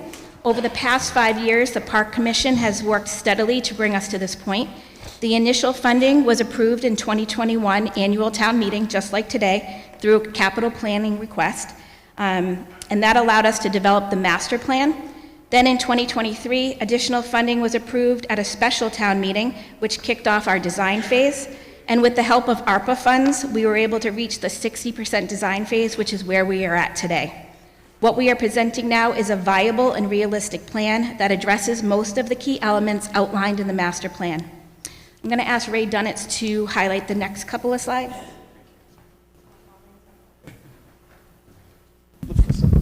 Tell us your name again and your role. I am Ray Dunitz, landscape architect with RDLA. We are the landscape architects hired for this project. And I'm here to explain a little bit about the differences and where we started and where we're at now. This was the master plan. The area outlined with the red dotted line was the limit of work, which included elements such as boardwalks and access to Marshall Pond, dog park, a picnic area, and all the amenities that we're going to be talking about in our current plan, new parking off of Mass Ave, accessible parking spaces, accessible walks throughout the park, pickleball and basketball courts, new play area, softball, and the 90-foot baseball diamond reoriented to standard solar orientation, and then 45 parking spaces off of Chestnut Ave. Next slide, please. We looked at the budget for the entire master plan, and it wasn't realistic to bring it to the town meeting today. We reduced some of the scope, mostly things that can be done later, including the boardwalk through the wetlands and Marshall Pond and the dog park. So the dotted line is our new limit of work. Everything that I just discussed is still included. We also should mention that the skate park is funded through a separate funding source, but our design works around that well. And I think we're gaining 120 parking spaces, which are paved areas that can be plowed and striped off, so be very organized and accessible. One thing that Karen mentioned, which I think is important to know, is that this is a multi-generational park that can be used for all 4 seasons rather than just the baseball and softball season. There's something to do all year round. So with that, pass it back to Karen. They moved the phone thing.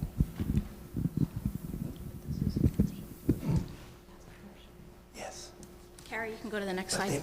I feel like I need a stool or a bench, or I'm standing on my toes. No, it's okay, I can't see over the podium, is the problem. I feel like I can't see my husband when I'm standing here, but that's okay. All right.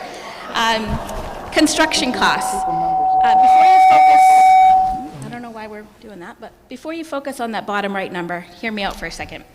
Construction costs are broken down in 2 ways, soft and hard costs. Soft costs are things like the professional services of these gentlemen up here, as well as permitting, any utilities that are needed, and any additional testing that needs to be done, et cetera. Hard costs are things like the tangible expenses directly related to the project. So the playground equipment, parking lot surface, and stormwater infrastructures. We have added a 5% contingency to both the soft and the hard costs, as well as a 10% design contingency to cover any surprises that may pop up. That could be additional ledge, although I'm not sure how that could actually happen. I feel like we own all the ledge in town at Marshall Park, but it would cover things like that. Also added is a 3.6% for escalation of the project costs. This brings the total project cost to $13,735,372. Next slide, Kara. So working with the town manager as well as our previous 2 town managers, it was decided that the best funding option for this was via a debt exclusion.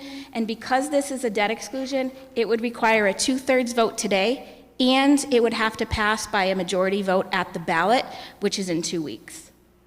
Next slide. What it would cost per taxpayer. To get to the tax impact, we use an 18-year amortization. Using the total project cost and the borrowing of 18 years, this figures out to roughly 46 cents per thousand of a home's assessed value. For example, the average single home in Lunenburg has an estimated assessed value of $504,937, which would give this an annual cost of $231. Our chair did ask me to note in here that the first year borrowing is often a little bit less than that. She just wanted to make sure everybody was aware of that. So if this project goes through, the first year tax rate may come through a little bit lower. Next slide. This one's the hard one for me. If anybody's followed this project, you'll know that the Parks Commission, myself, our previous chair, Anna Lockwood, Anita Shipers, as well as our other commission members, we worked really hard on trying to get grants when this was, when we were originally planning on bringing this to the town just over a year ago. We were awarded $1.5 million in grants. It was a $500,000 park grant and $1 million land and water acquisition grant. When the estimates started to come back in and they were much higher, and we realized we didn't have the funds to complete it in their timeline, we had to turn back to the state and say, thank you, but we can't take this money right now, because they had deadlines that we had to meet.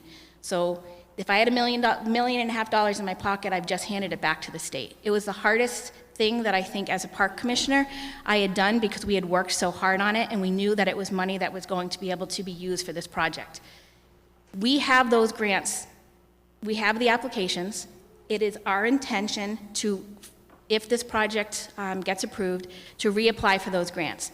Will we get the 1.5 million again? I'm not sure, because we have to sort of finagle things, because originally when we applied for it, it was the entire scope of our master plan.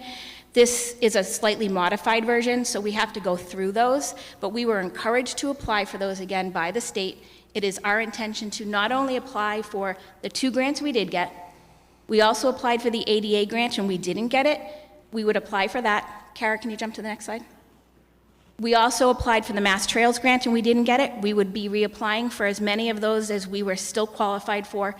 And we would be able to also apply for other grants that come our way, such as the T-Mobile grant, the AARP grant, and the Mass MVP grant. So it is our expectation of ourselves, and we hope that the town would look at that and see that we follow through with what we say we're going to do, to reapply for all of those grants. We do, as town manager alluded to at the beginning of today, we do plan on utilizing the funds that are available for a professional grant helper, writer. I'm not sure how you want to phrase it, but we would get some professional grant help that would help us to reapply for some of these. They're extremely time consuming. So those are the grants. Kara, next slide. Maintenance costs. Chris Ruth, our facilities director, has put together a maintenance plan outlining the projected costs of maintenance if the project does move forward. Based on his analysis, the estimated annual cost is around $53,300. It's important to note that this figure reflects a worst-case scenario. It includes items like fence and playground repair that likely won't be needed every year.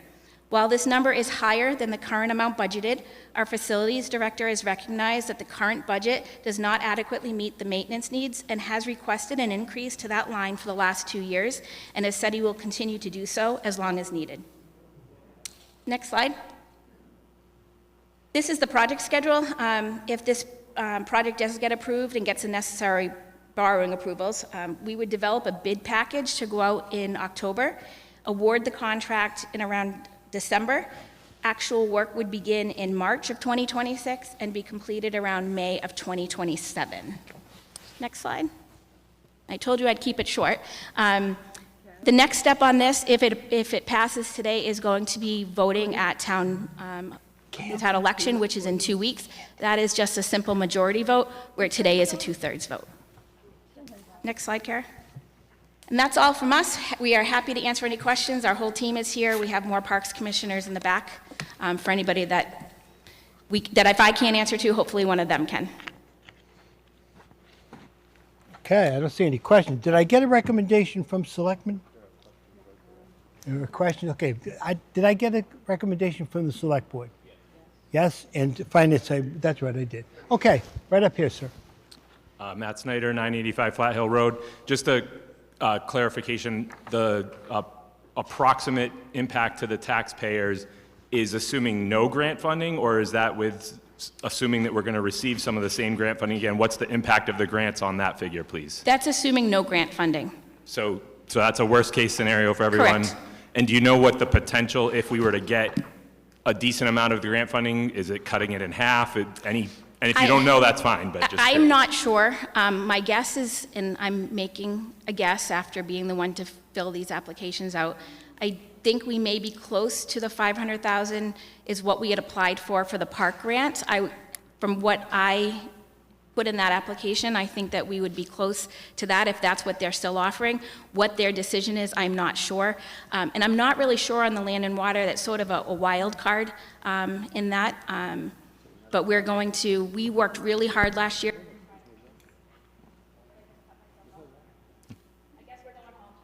Thank you. Your microphone died? You can borrow Chris, he can't get his working either. I don't want to sit Yeah. over here, though. Yep, there you go. Okay, going, as he keep said, I going, could use keep his, going. so thank you. So Matt, to the previous speaker, I'm not 100% sure. I can't guarantee. They've encouraged us to reapply, and we will do that, but there's no guarantee on what they're going to give us. Okay. Over here.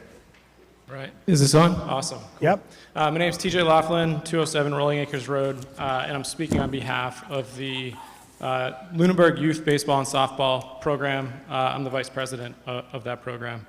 Hopefully this looks longer than my override speech, but this is a letter we wrote collectively. I'll just read it. On behalf of the league, we recently held a vote regarding the proposed Marshall Park project. The board unanimously voted not to support the project moving forward at this time. Several key concerns contributing to this decision are the overall cost. The proposed cost investment is significant. We believe these funds could be more effectively used to upgrade and maintain the existing facilities while still providing a quality experience with less financial burden on the taxpayers. Maintenance uncertainty. While projected upkeep funding has been discussed, it is not yet secured. We are concerned that without guaranteed ongoing investment, the park may not be properly maintained long-term. Program disruption. The project's construction and transition period would likely disrupt our league during a time of important growth. The loss of the T-ball fields. The current plan does not address the elimination of the T-ball fields to make way for pickleball and basketball courts. We understand there's an unapproved capital plan for $50,000 to propose a design for relocation of McNally, but that's not on the books. And town financial health. In light of current town budget discussions, we feel this may not be the appropriate time for a capital project of this size. Revisiting the idea in the future may be more feasible. Just a few more paragraphs, if that's okay. Yep. We believe a more modest investment could still yield meaningful improvements, enhancing what we already have, such as the outer field of the 90-foot diamond for multi-purpose use, as well as upgraded landscaping, seating, and parking could serve the town well without the need for a major overhaul. While we appreciate the collaborative work that we've done with the facilities department and Chris Ruth over the years, we feel this initiative requires strong, consistent stewardship. We'd like to see more proactive engagement from the Parks Department in areas such as budgeting, capital planning, and regular maintenance. Stewarding existing properties to a high standard is essential if a new expanded project is to succeed. I'm not going to read the rest, but just thanks for the time. Thank you. Over here. Whoops, yours is dead too. I think we should take it as a sign. We should just go enjoy the nice day. Is it working? No, but you can use me. Oh, she's got you. There you go. There we go. Okay, hi. Lauren Perilla, 44 Whiting Street. Question and then a comment. So my question is, on the operations slide, I didn't see anything about snow removal, and I'm curious if that's been budgeted in, if it's thought to be used during the winter, or if you're shutting it down. So there is, Kara, can you go back to the slide that starts with maintenance costs? It may have just been our original, okay.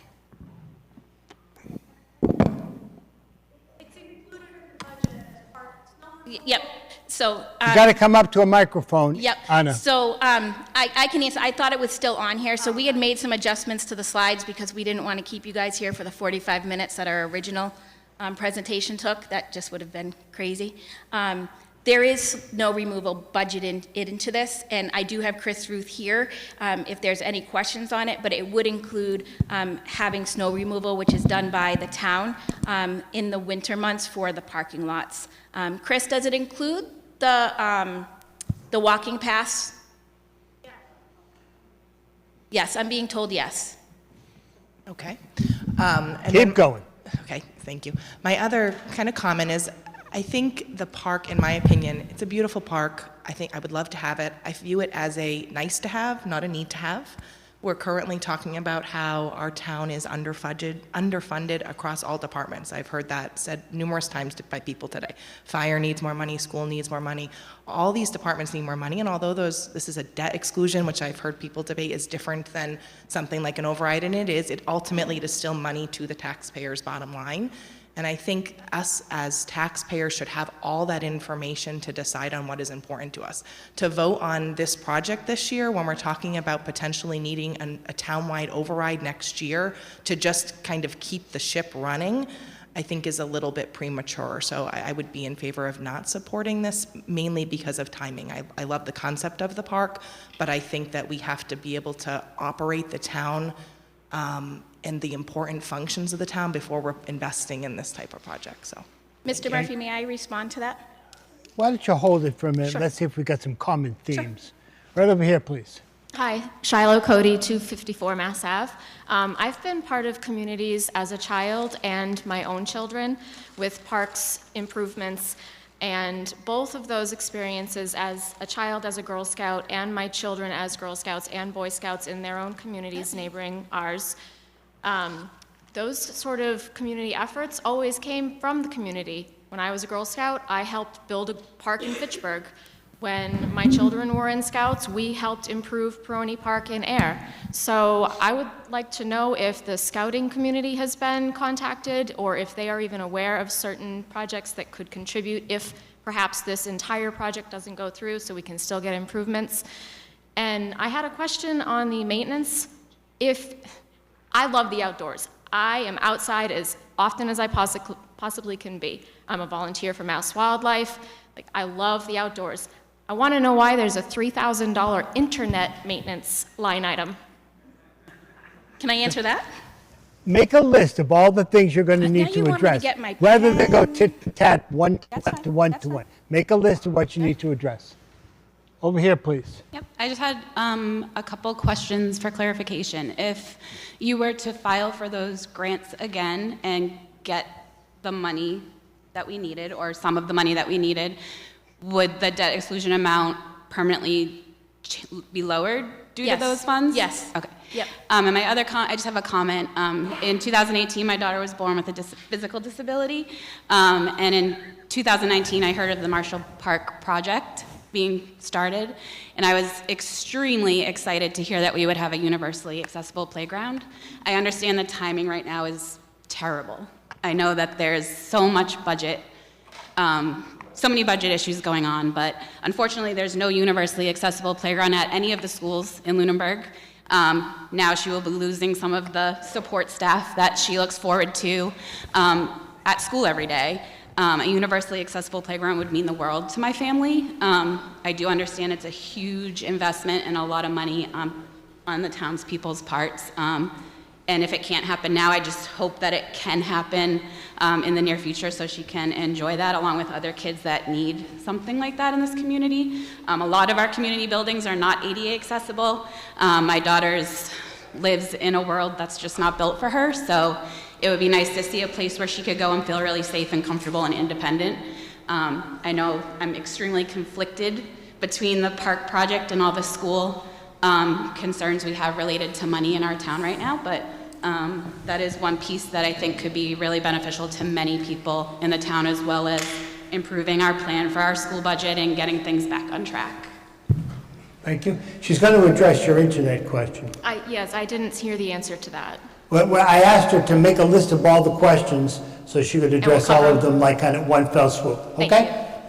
They fixed my mic. Now I'm going to yell at you. Go ahead. Michael Hronkowitz, 165 Gilchrist Street. Thank you for the presentation. I too am really conflicted because I see immense value in renovating Marshall Park. I bring my 4-year-old son through there. We'll ride our bikes, and just earlier this week, the high school baseball team was sitting there practicing, and I have to say, as nice as it was watching them there, the baseballs were also hitting the coach's truck, and I had to look out for my son's head. And, you know, as I go around through that park, I also notice lots of things that just are in a state of disrepair. So there are basketball courts off to the side that have been taken back by the forest. I can see old physical fitness routines running throughout, other places where the community used to connect. And so I too sit there and say, well, if we make this investment in this park, how can we also make sure that we commit to preserving it and using it?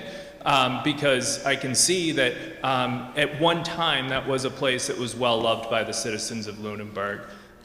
With that, I also think that we should make this a question for the citizens of Lunenburg to decide. So today, all we're asking is whether or not this goes on to the ballot. So in that regard, I would be in favor of us moving this forward and letting the rest of the citizens who can't participate in town meeting today to make that overall decision.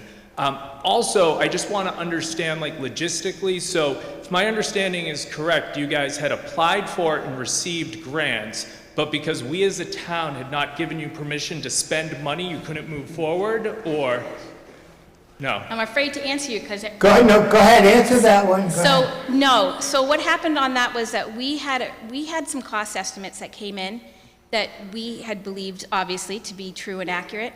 And when our team from RDLA came on, they weren't. And we didn't know that until our team from RDLA came on and redid those estimates.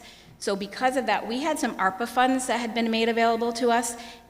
Our plan had been to use those ARPA funds, match them with our grants, because the grants were, we had to have a match for them, and we'd move forward with that. But then when the RDLA estimate, let's call that the correct estimate, which is the one I believe to be the most accurate, when that came in, the ARPA funds didn't cover enough of our project that we would have had to have completed to fulfill those grant requirements. So we didn't have enough money to cover those grants. So we didn't have the match. And we confirmed with the state before we handed it back that we couldn't do part of the grant that we applied for. We had to do it in its entirety. And because the grant is project specific. Yes. Thank you. Yep. Yes. Jane Hall, 73 Pine Grove Road. I want to speak in favor of supporting the park to at least bring it to the ballot. That's the second reason we're here. One is to get the information, and then number two, so that the entire community can vote on this project. I support it because these people have been working on this project for so long, and it's come to fruition, and I give you all the credit in the world for staying with it. It has not been easy. We have not been able to really use those bathrooms since the 90s at Marshall Park. It's disgusting. There is no place in our community that brings us all age groups together. Me as a senior, I had 4 children play on those fields, go to the school, in the Lunenburg schools. I have 7 grandchildren. There was not a playground that I could bring them to as a toddler. There are no toddler playgrounds or young people's. Even the primary school, we're looking at having to do a rebuild of the playground because it's not age appropriate. This is a fabulous, fabulous opportunity. I worked on the very first override. I was the co-chair that ever passed. Things continue to happen. We cannot stop. And we need you young people to support this project as we are going to support the override. And as we did in the past, we cannot pit each other. So please, I hope that you will all support Marshall Park. Right, Thank Mr. you. Rogers? All right. Next. Jessica Slater, 83 Arbor Street. Thank you for all the work on this project. It really is amazing, and it would be an amazing thing to have in the community. I think it does just come down to the timing. I mentioned I have a 6-year-old. We spend a lot of time talking about what we want and what we need. And given the financial health and issues that we've just been discussing in terms of cuts, it just doesn't ring true for this to be the moment to make this significant investment.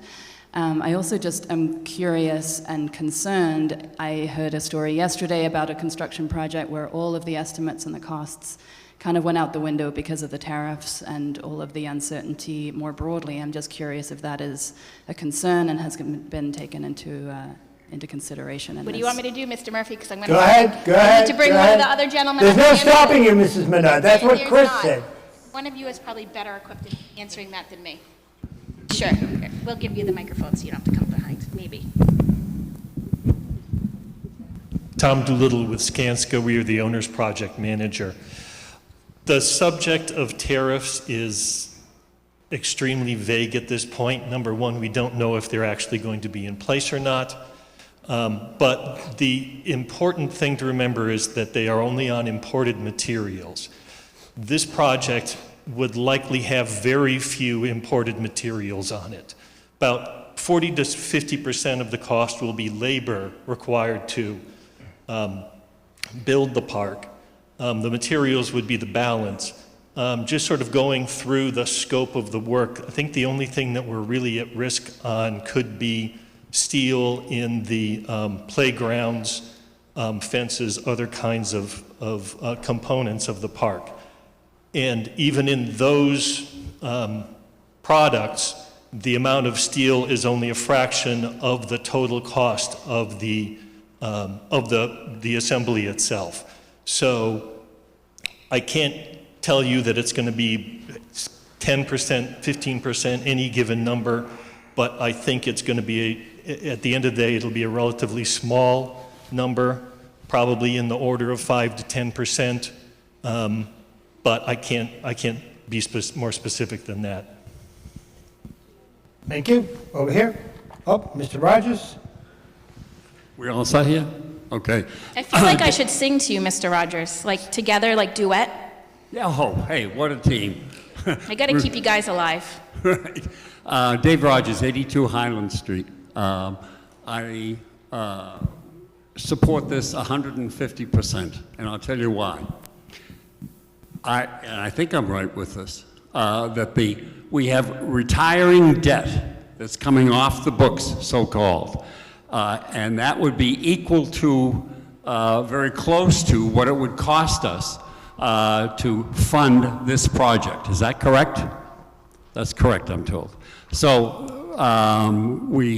the debt is retired, and we have the ability to absorb it with a new program for Marshall Park.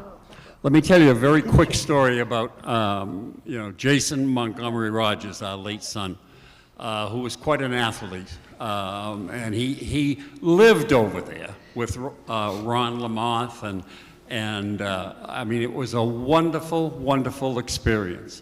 And another family in town, the Membrinos, were over there every Saturday and Sunday, and they got all kinds of joy and fun with that.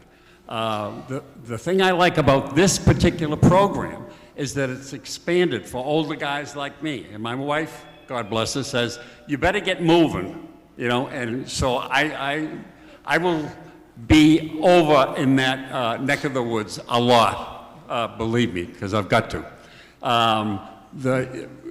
A quick vignette, Mark Membrino, who was a student here at Lunenburg and one of Jason's best buddies, he graduated from West Point, and he is running a very, very successful commercial real estate company in Wisconsin.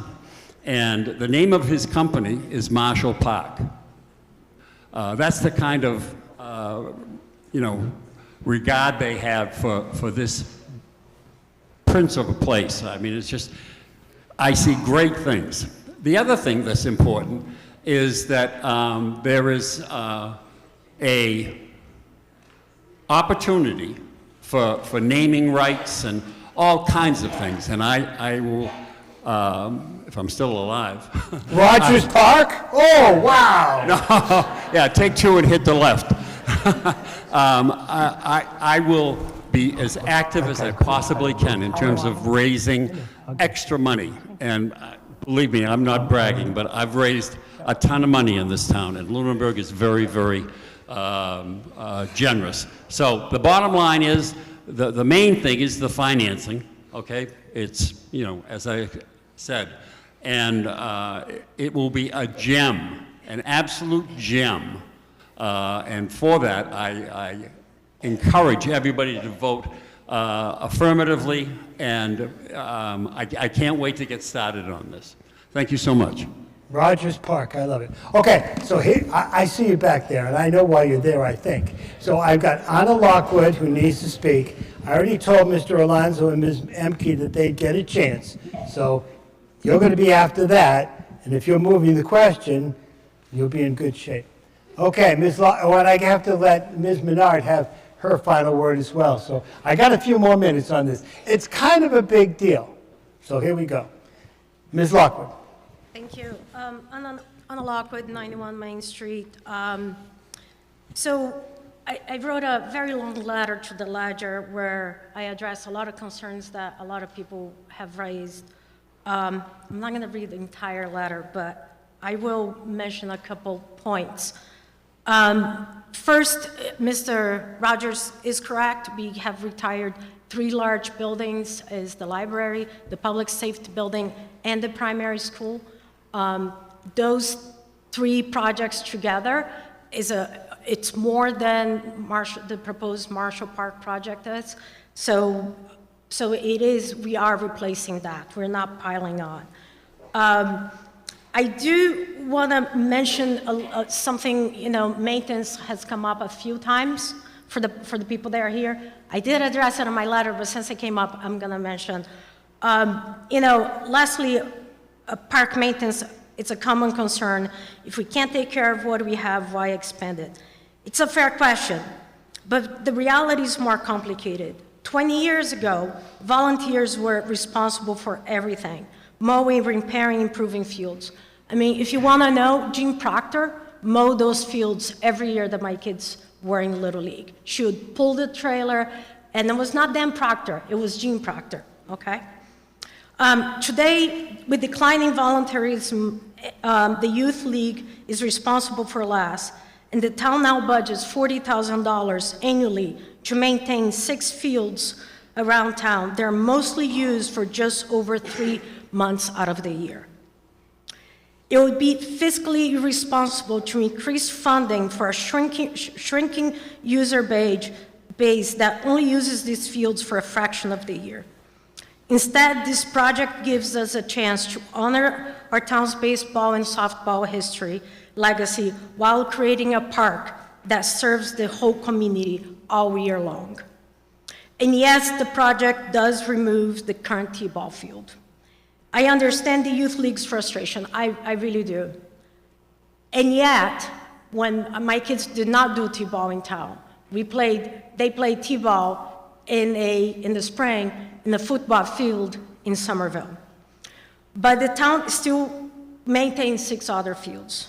With fewer teams today, it is of my opinion that its schedule should be adjusted to accommodate T-ball, and in my opinion, this is a matter of wants versus needs. We still have many other towns, they have reduced their overall total fields, and T-ball field is one that only serves T-ball, does not serve instructional, does not serve any other time. Because ultimately, this project isn't just about baseball. It's about creating a vibrant, accessible, multi-use space that welcomes all residents of all ages and abilities. It's a place for seniors to walk, parents to stroll with their young kids, teens to skateboard with shoot hoops, hopefully we'll get the skateboard there,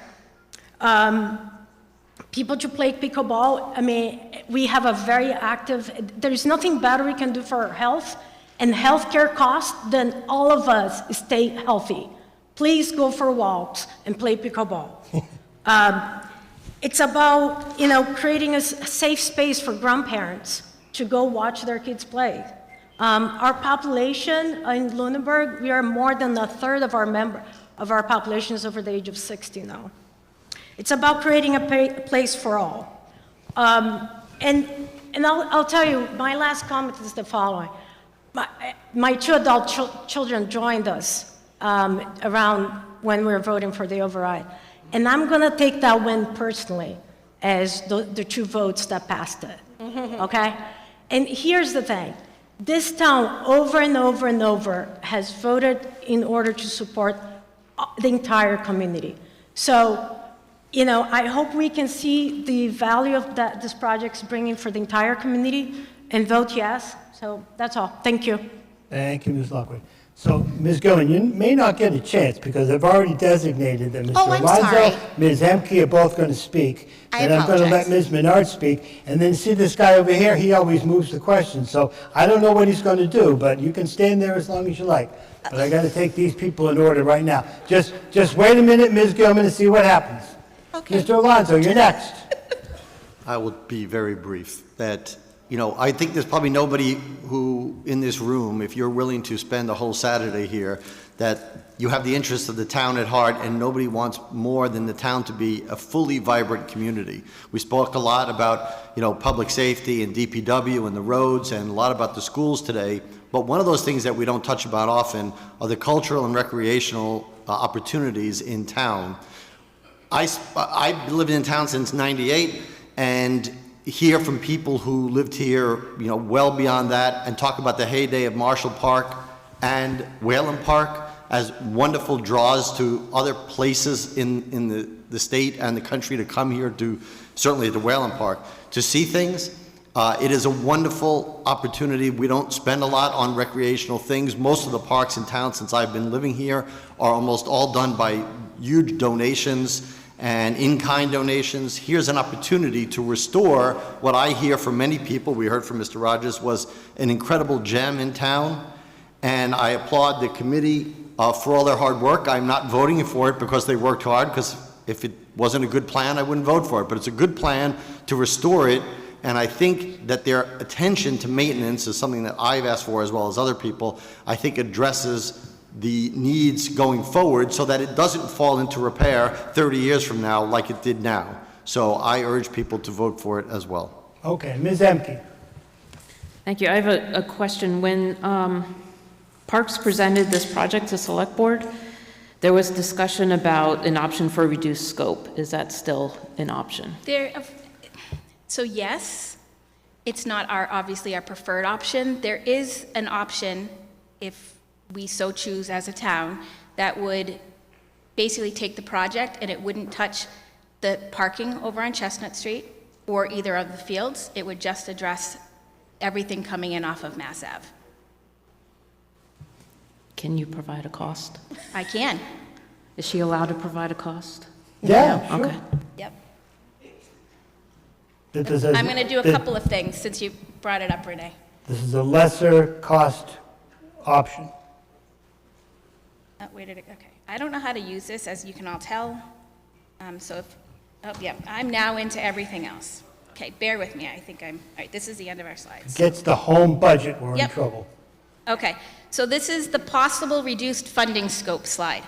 This is the slide, this map is the work that would be done. It would be the parking lot, which is where number 1 is. That's the parking coming in off of Mass Ave. It would include the basketball court and the 3 pickleball courts. It would include the playground, and it would include the concession stand. And the cost on that is $6,460,691 with a tax impact of 22 cents per thousand. Okay. I know, I saw you. I know, but now I have another that's question. Okay. I have the authority, I'm sorry. even when I know he's going to move the question. I always have someone who wants to move the question. I always have the right to allow people to continue to speak. Ms. Menard still has a chance. Go ahead, Mrs. Gilman, please do. I was just going to ask what is on the ballot in 2 weeks? What's on the ballot in 2 So what's on the ballot in 2 weeks is something that will cover both scenarios. Okay. Is that a fair enough So answer? whatever vote it is so whatever Correct. of these 2 scopes is approved today, Correct. if it is approved on the ballot, that's the direction you would go? Correct. Yes. Okay. Yes. Okay? Ms. Menard, I said you could have a final word before my moving friend over here. Sure. So the first thing I want to address is why now, considering all the budget stuff we're in. Why now is actually quite simple. We spent your money, your tax dollars on this project.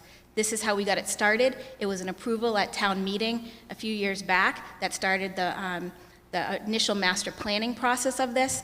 It was your money a year and a half later when we came back to town to start the design phase, and it was ARPA money that brought us to where we are. It would be, in my opinion, irresponsible if we didn't stand in front of you to say, this is what we spent your money on, this is what our proposed plan is. How you decide to vote, somebody said to me, you need to sell this project.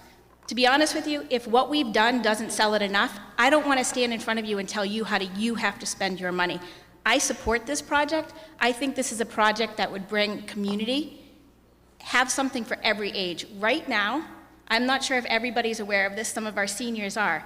If one of our seniors wanted to go for a walk during school hours, there is no off-street place for them to walk other than conservation land, which is dirt paths. For a lot of people, that's not a mobility option they can really do because of their limited mobility. This would offer them paths. This would offer them someplace to go. It would, give them basketball and pickleball if they so chose to do that as well. This brings in more than one sport or one or two sports, baseball and softball. It brings that into the park. Chris Ruth, can you put your hand up back there? That gentleman back there is probably the best thing that we have done to hire for this town. A facilities director has been needed in this town since I started. I'm going to keep talking because Mr. Murphy likes to yell at people for clapping. When I started on this park commission, we were doing no work. Our money had been going back to pavement management. That's what was happening with money that was allocated to the parks maintenance line. Chris Ruth came in, he has gone above and beyond. He has an understanding of what is going to be needed, and he also knows that we are not where we need to be. Would we love to see perfect parks across the board? Absolutely. Will we get there? If we move forward with plans like this, we will slowly get there, but our parks are always going to need improvement.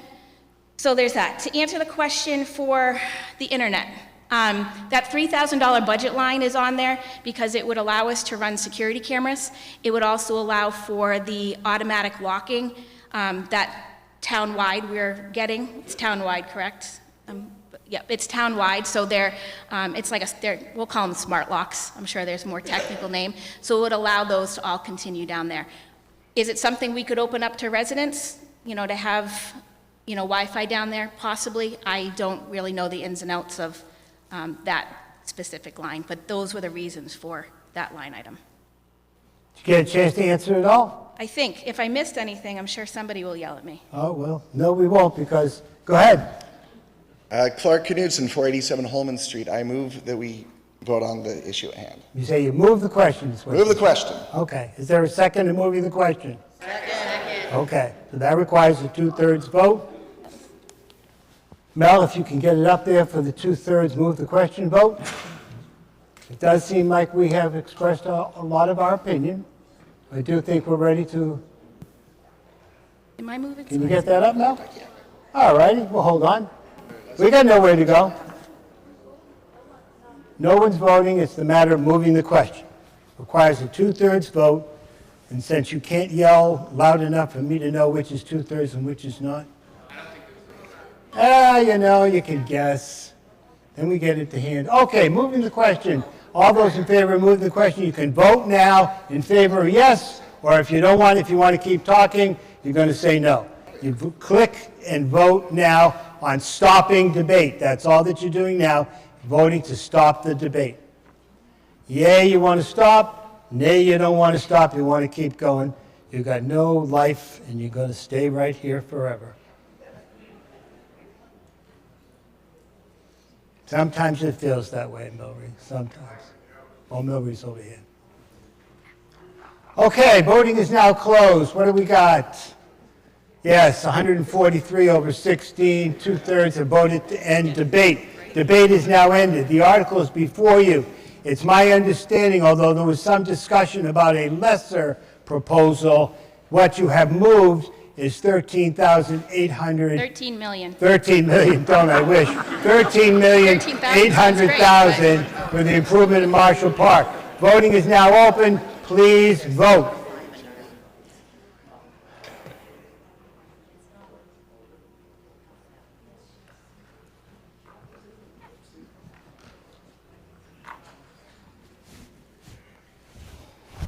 for it all.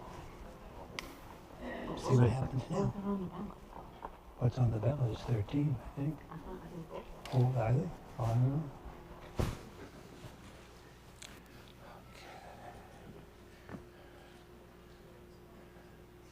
Okay, I think you've been ready to vote for a long time, so what is the vote? Requires 2/3.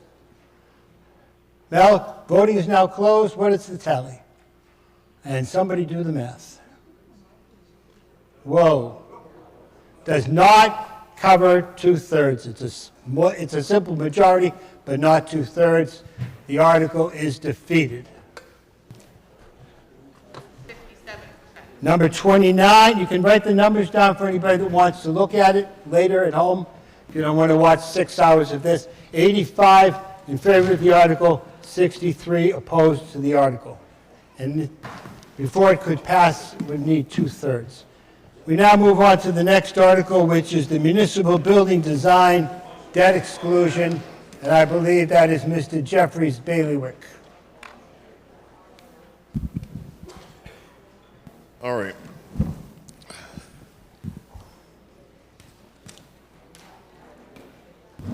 I move that the town appropriate the sum of $22,422,998 to pay costs of reconstructing, equipping, and furnishing the Meeting House and the Ritter Memorial Building, including the cost of related architectural and engineering service, and all other costs incidental and related thereto.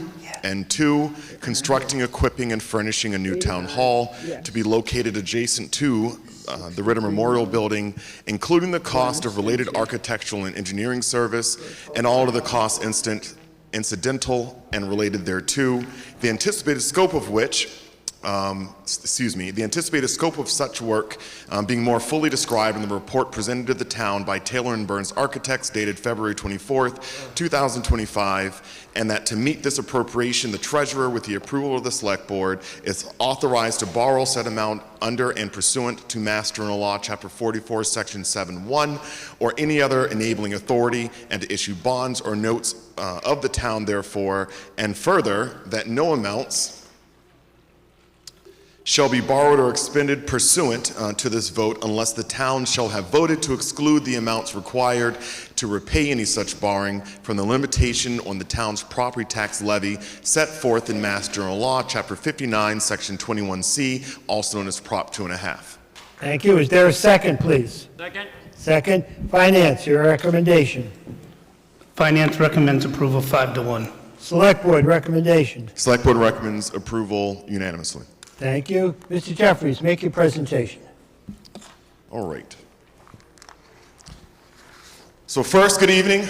I know that at this Good evening? Come on! Good afternoon. Thank you, please. I know that at this point in the day, we've all been here for quite some time. This presentation is very data-driven. So what I want to first just clarify and just restate to a lot of people here. I know a couple comments have been made today, and I want to first offer some thanks to TJ for the great work he's done. I know TJ said that he's not a politician. You're an unelected politician, but you, my friend, are a politician. But I want to, really what I want to do is I want to just acknowledge the amount of work, you know, all of us who stand up here or sit up here that are elected, we are just like all of you. We are homeowners. Our salary is zero. We all do this as volunteers, and it's because we recognize that we may have a little bit more time in our lives. Granted, we're all busy, but I think sometimes, you know, I'm 43, just had a birthday last week. Most of my friends have kids. And when I look at all my friends, they have kids, 6, 7, 8 years old. What I recognize is that, you know, they don't have the time to do the things that sometimes we realize needs to be done. And so that then is where some of us step in. We know that only 20% of the town, for example, has children. But we contribute 55% of our budget to support the kids because we're all going to need doctors one day. We're all going to need lawyers one day. We're all going to need your kids, and just like we hope to be able to contribute to them as well. We are a community. So talking about the Municipal Building Design Committee, I first want to acknowledge the amount of staff that we have here today. So if you are here and you are paid staff by Lunenburg, or you are a volunteer with the town clerk to help out with elections, please stand up and be acknowledged.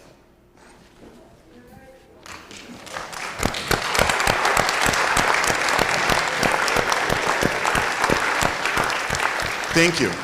Thank you.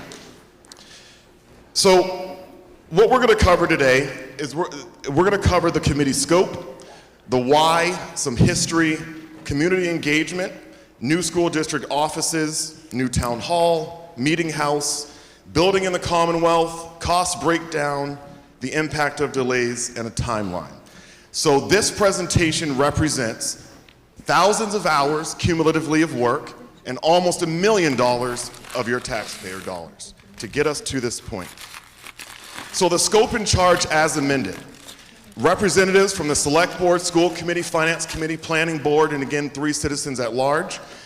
And it's been to work with contracted architectural and engineering firms to review space needs for town offices, school uses, and community uses at the TC Passios and any other town-owned building and property, to prioritize and rank the existing space usage requests and explore a variety of design permutations at different budget tiers that would meet the needs of the town according to the priorities, to prepare viable, cost-effective solutions that conform to the town's existing financial and fiscal priorities and that take into consideration any and all large-scale capital expenditures projected for the next 10 years. So why? Why are we doing this? The town grew 20% between 1980 and 2008, over 28 years. And then by another 20% from 2008 to 2023. Navigating town departments is confusing for residents, businesses, and those who seek to conduct business in town. And I just want to pause there. If you know, while we're sitting here today, where the land use director office is, where the Board of Health office is, where the assessor's office is, and where the superintendent's office is, raise your hand. Look around the room. Now, if you're new to Lunenburg, you're going to be like the 2/3 that didn't raise their hand here, because it is rather confusing. So part of this, the why, is to address current deficiencies. We have limited opportunity for cross-departmental collaborations and synergies, and we perpetuate the division of all town functions by having departmental silos within 3 buildings. Town buildings are not adequately handicap accessible. Ritter and Town Hall have separate entrances for the disabled, which is a fundamental violation of the intent of the state and federal accessibility laws. Ultimately here, we are an employer. We are an employer that provides our staff with substandard working conditions.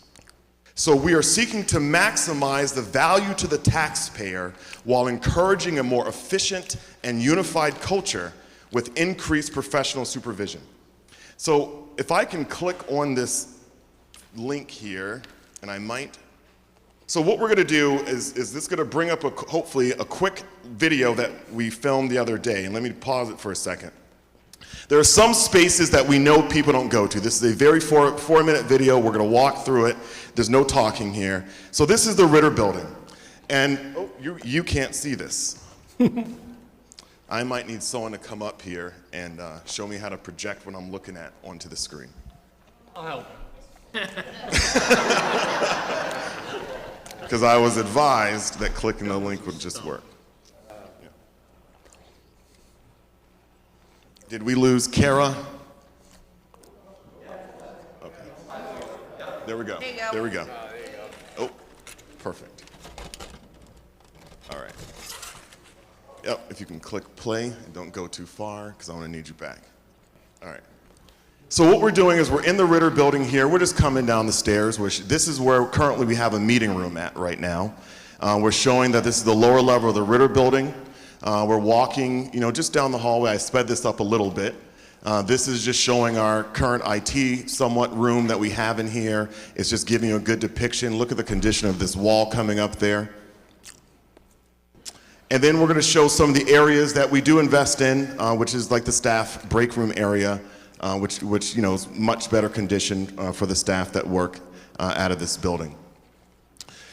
This is showing the town hall coming in, looking at the town clerk's office, bustling from the floor to the ceiling.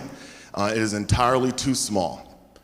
And this office is sometimes inhabited by up to 6 people. I know that many people never get to see this kind of back section, but we have some old records here. Again, floor to ceiling, a lot of stuff. And just, again, trying to just show you the spaces you don't normally see. And then we come back over here into the town clerk section. And so all of this is the town clerk kind of portion of the office. And again, bustling at the seams.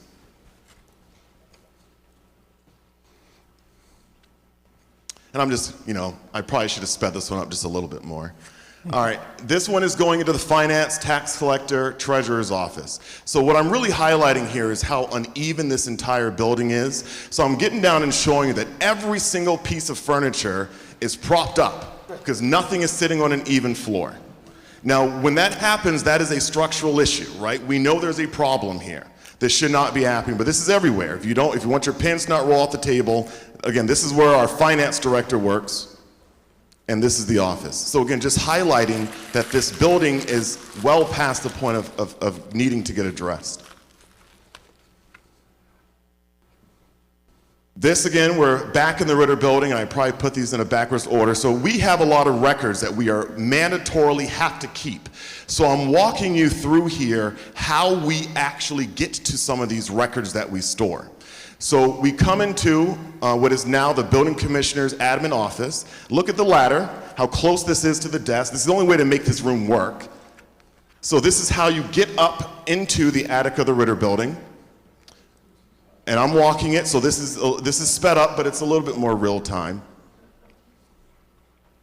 And then you're going to see the amount of records that we keep up here. And many of these are mandatory records where you have to keep physical paper versions of. So again, just showing, now some things were scrambled through recently, they were looking for some stuff. And then the last view you're gonna have here is if you have to hold one of these boxes, again, we have to hire staff who may be handicapped. They can't get up in this space. But as you come down the stairs, this is what you have to walk down with those heavy boxes.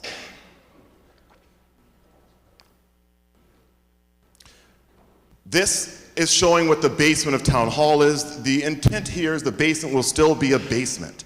But we come into the building, we've painted it several times. As you know, we just fixed the chimneys, we put a new roof on. We have a dirt floor in the basement of Town Hall. It has flooded several times, so we put plastic on it. These wood columns are from the 1800s. Many of them are uneven. And this is what the basement of Town Hall is. And this is just me in there walking around. We've had sewer backups down here in years past. Certainly need to put a slab of concrete down here, but really it's going to largely remain as unusable space. So this video isn't intended to scare you, and if you can get me back over, I think this is what pops up on YouTube.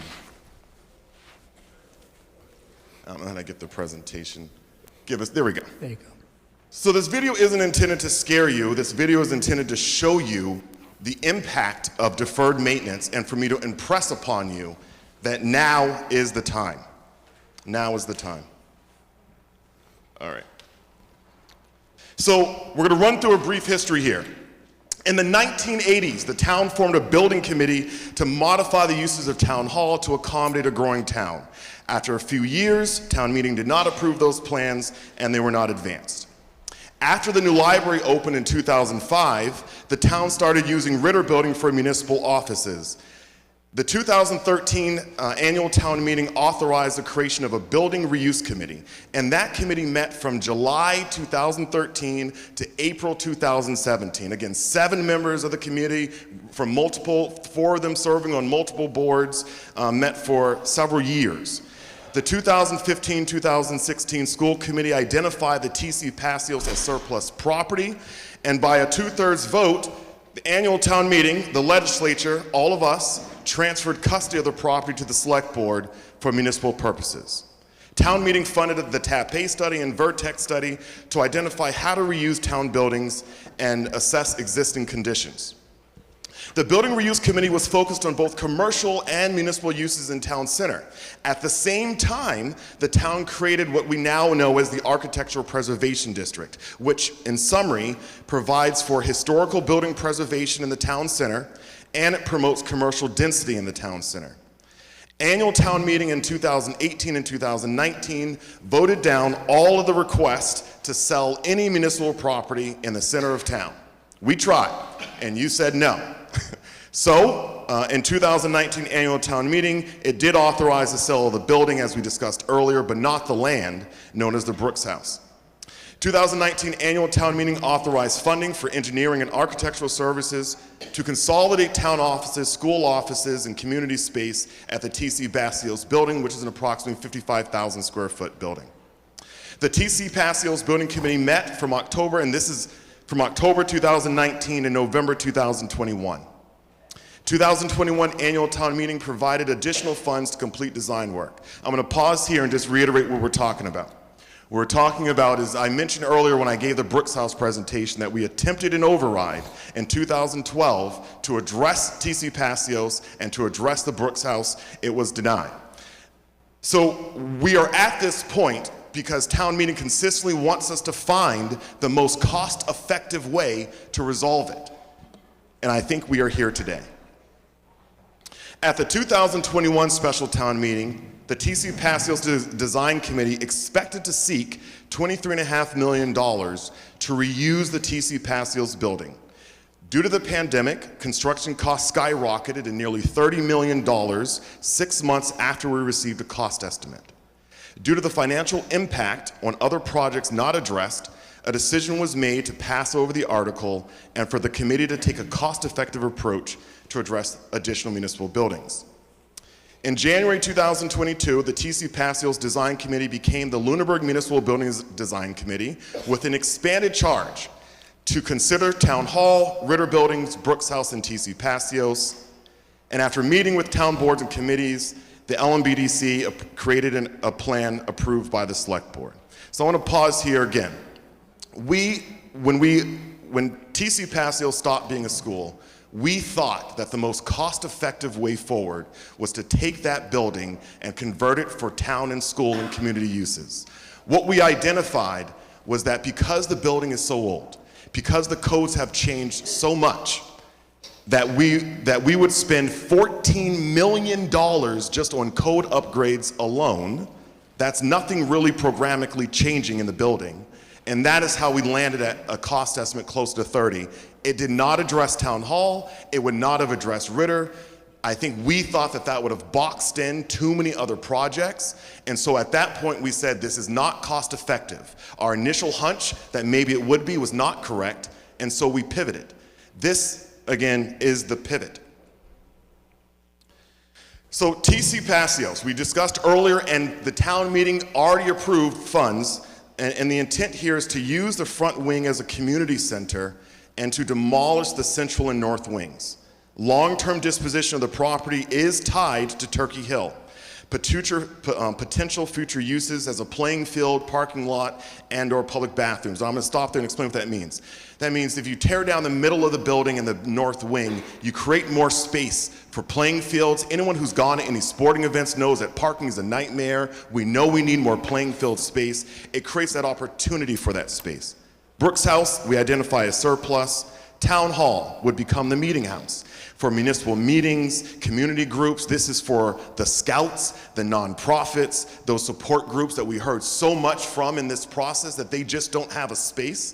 Those community events, that indoor farmers market that we've heard so many people want to have, those art shows. And importantly, it creates rooms for rent and staff meetings. Ritter Building would become the home of the school district offices, and then the new town hall would be utilized for municipal purposes. So this consolidates school and town offices. All buildings include future proofing so that future needs can be addressed with a change of use for a room and a minor alteration. All buildings will be made handicap accessible with front door access for everyone, and the buildings would be energy efficient to comply with state requirements. So the Municipal Building Design Committee, we've been meeting now for 6 years. 6 years is how long we've been working on this. All meetings of the Municipal Building Design Committee have been open to the public. Public participation is encouraged throughout, not just at public comment periods. Now, this is unique. It is the only committee in town that you can come in and just vocalize your opinions and be part of the conversation, and we factor it in, and we've wanted to be community focused. We are part of the community. All meetings have been remote since the pandemic, with dates and times shared on social media, really to maximize that public input. And then updates have regularly been provided to the select board and school committee throughout this process. We've met with so many community organizations and nonprofits. We've met with every department numerous times to understand and analyze the space requests and modify floor plans. And I mean every single staff. Who's where, how much space do they have, how much space do they need for storage. It was a lot of engagement, a lot of back and forth. We've invited and included representation from the Architectural Preservation District at every meeting. And then we utilize ARPA funding, those federal dollars, to finalize the design to minimize additional costs to the Lunenburg taxpayer and help get this over the finish line. Throughout this process, we've had to build on previous decisions made by annual town meeting and by elected and appointed officials. Now, what I want to say before we go into this in a little more detail here, and again, I know it's the afternoon, I know this is a long presentation, but this is a big deal here. It is $22.4 million, and it will hopefully resolve our building crisis on the municipal and school district offices for our lifetime and for your children's lifetimes. What often happens, well, let me just keep going here. So who are we serving? And we're just going to pause here. We're serving school district offices. We're serving the ACE program, which are young adults, 18 through 21-year-olds who are in college, who have jobs, who just need that additional support once they get out of high school to really kind of get those activities of daily living going for them. Parks and recreation, community organizations, farmers, artists, all boards and commissions. Veteran services, assessors, town accountant, treasurer, town clerk, town manager, HR director, land use director, building commissioner, building inspectors, facility director, board of health, conservation, PAC, payroll, IT, and communications. So I'm going to take some time, and I'm going to show you a site plan here.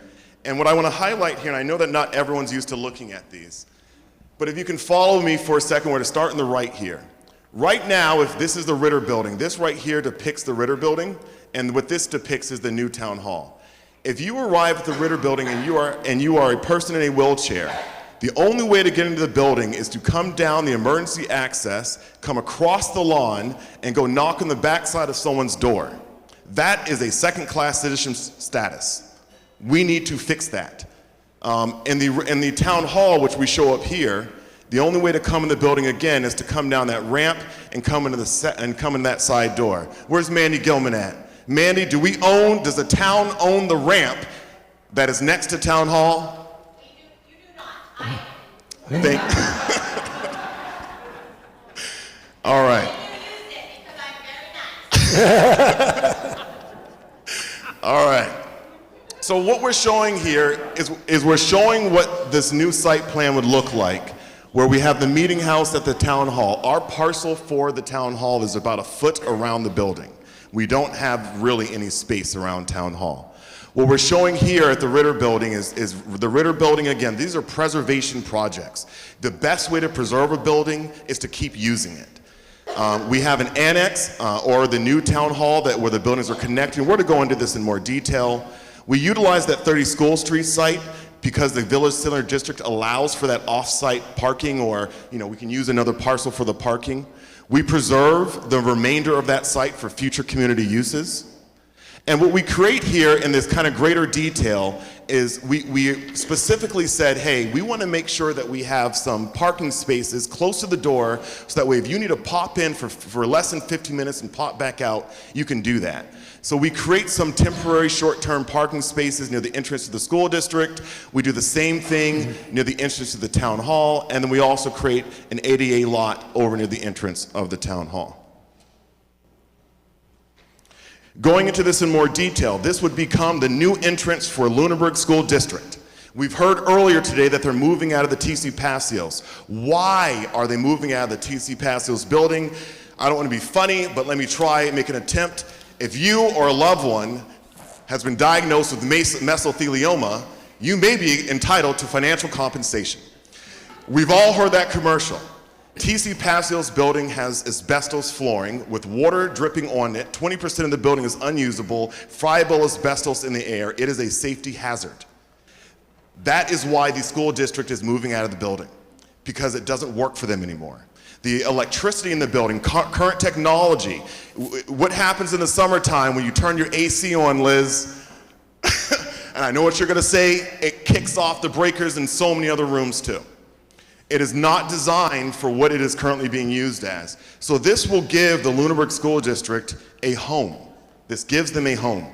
We utilize here existing field stones that are in that parking lot. We create a gently sloped ramp, so that way we, again, enable people of all different mobilities. If you can walk up the stairs, you can walk there. If you need a ramp, you have a kid cart, you still land at the same point before you walk in those doors. That is very important.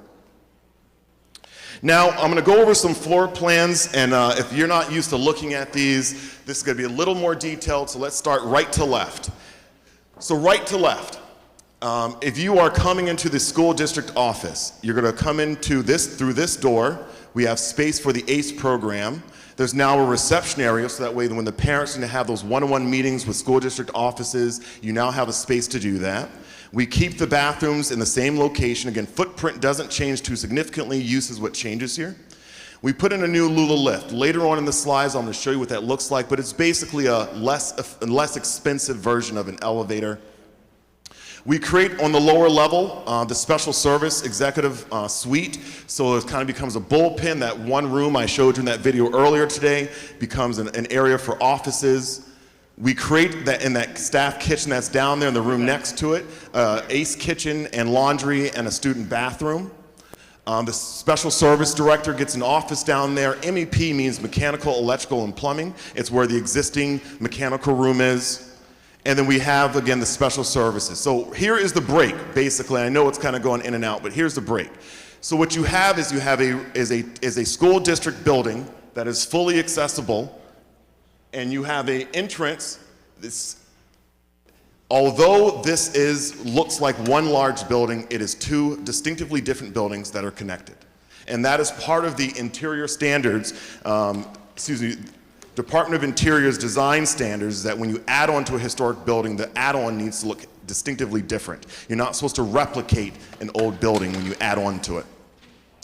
So looking at the town hall side, so we know that that lot's going to come in here. Most people would likely come in this side entrance.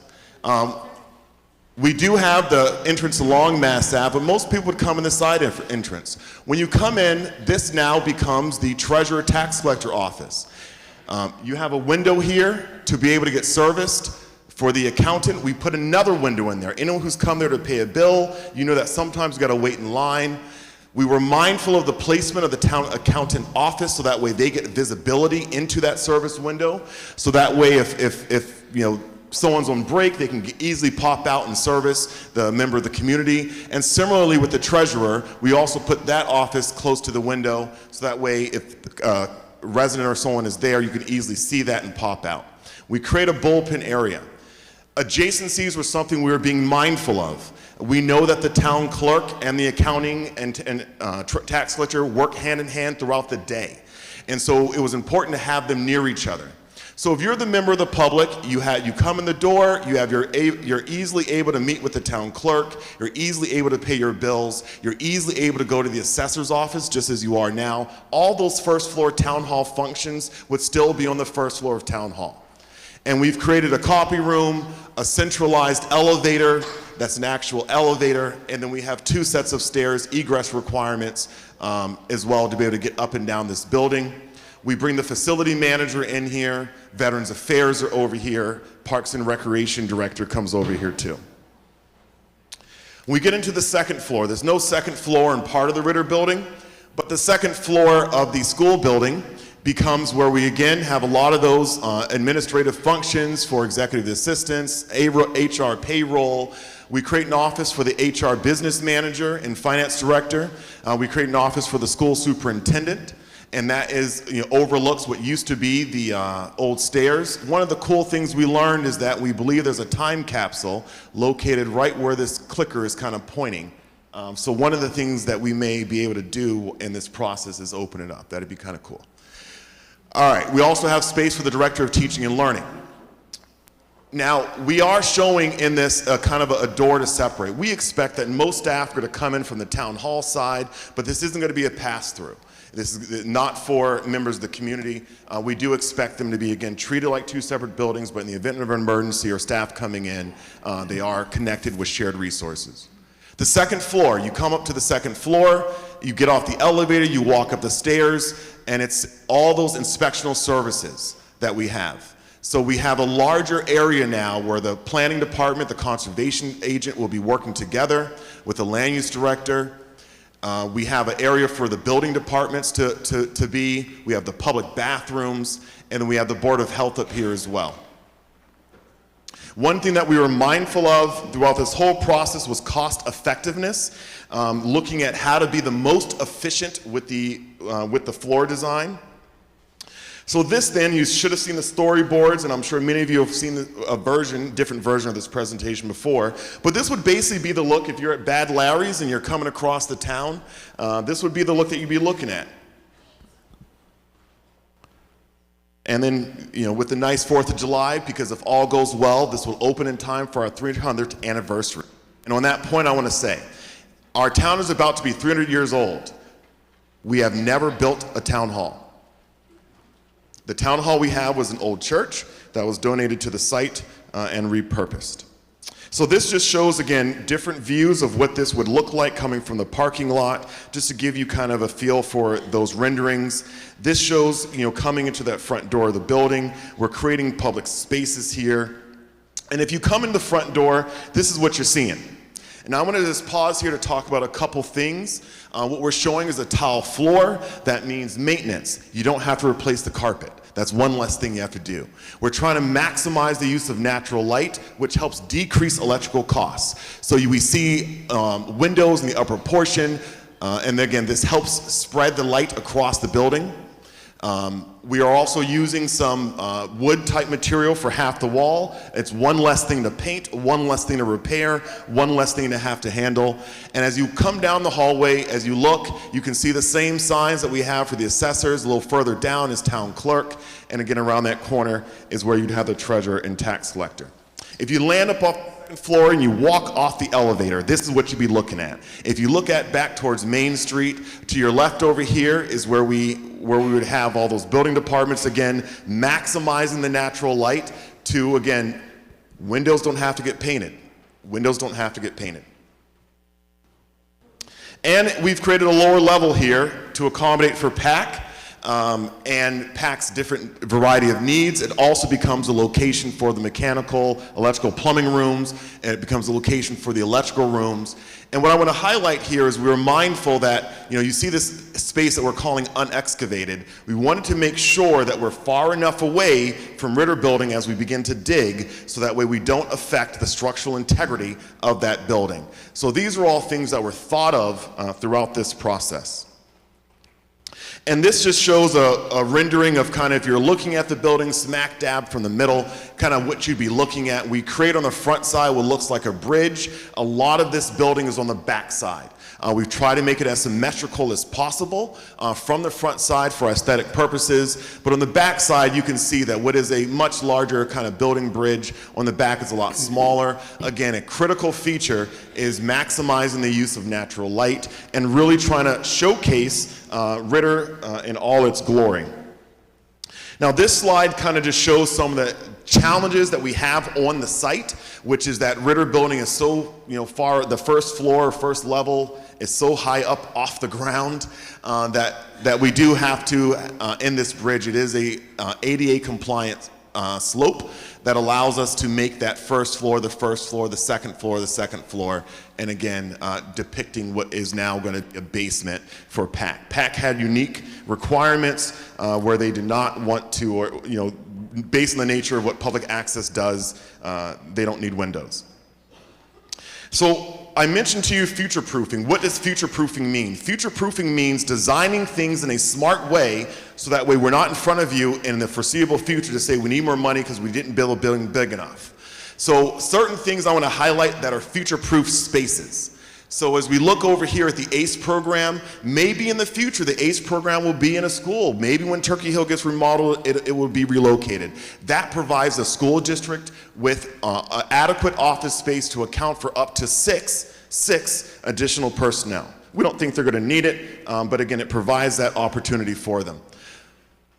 And on the next slide, future-proofing at the town hall, what we show here is this waiting area. So, if you are a parent and you have your kids you're going to pick them up when you get off of work, they're hanging out with their friends in the center of town, it gives them a safe space up here to hang out at. They can look out onto Mass Ave, see you pull up, walk downstairs, get outside, jump in the car.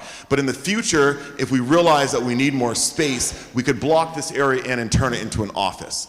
One thing that's really cool is we showed all those records. The building departments are 100% digital. They are not generating new paper records. And so what we're showing here is record storage has potential in the future to be another office as well. So these, again, are built into the plan for future expansion potential. Meeting house. Meeting house, town hall, current town hall will look substantially similar. It is a very pretty building. But we're going to show the floor plan of the key changes that we're making here. So first is that the slope on the front side, the sidewalk will be regraded so that way you can wheel directly up into the building. Again, front door access for all. We've taken offices and turned them into what we're calling meeting rooms or conference rooms on these slides. So we create a large conference room in the back. We create a smaller conference room where the town clerk currently is. And then we create another conference room where the assessors currently is. Now, when we talk about community uses, I want you to envision this space being used as a winter artist fair, a winter farmer's market, a space that someone could rent out where they can have food prepared back here, use this room for meeting. We can generate income off of that. Different meetings that can happen in town. Again, we know that there's a need for AA groups, Al-Anon groups. We know that the Scouts always need space. We know that some of the nonprofits in town always need space. This really helps provide them that opportunity. Also, something you would have noticed in the new town hall is that we haven't put in a lot of conference rooms, because this enables the staff to reuse these functions during the day. Energy efficiency was something we thought about. This is a much smaller building. You can control the rooms separately, so that way you can close down town hall and school district at 5 p.m., turn those temperatures down, not waste any electricity, and really heat and cool this building based on the use throughout the day, which again saves the taxpayer money.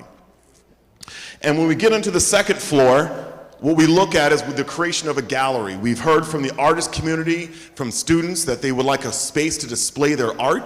It also becomes a waiting area when different meetings are in executive session.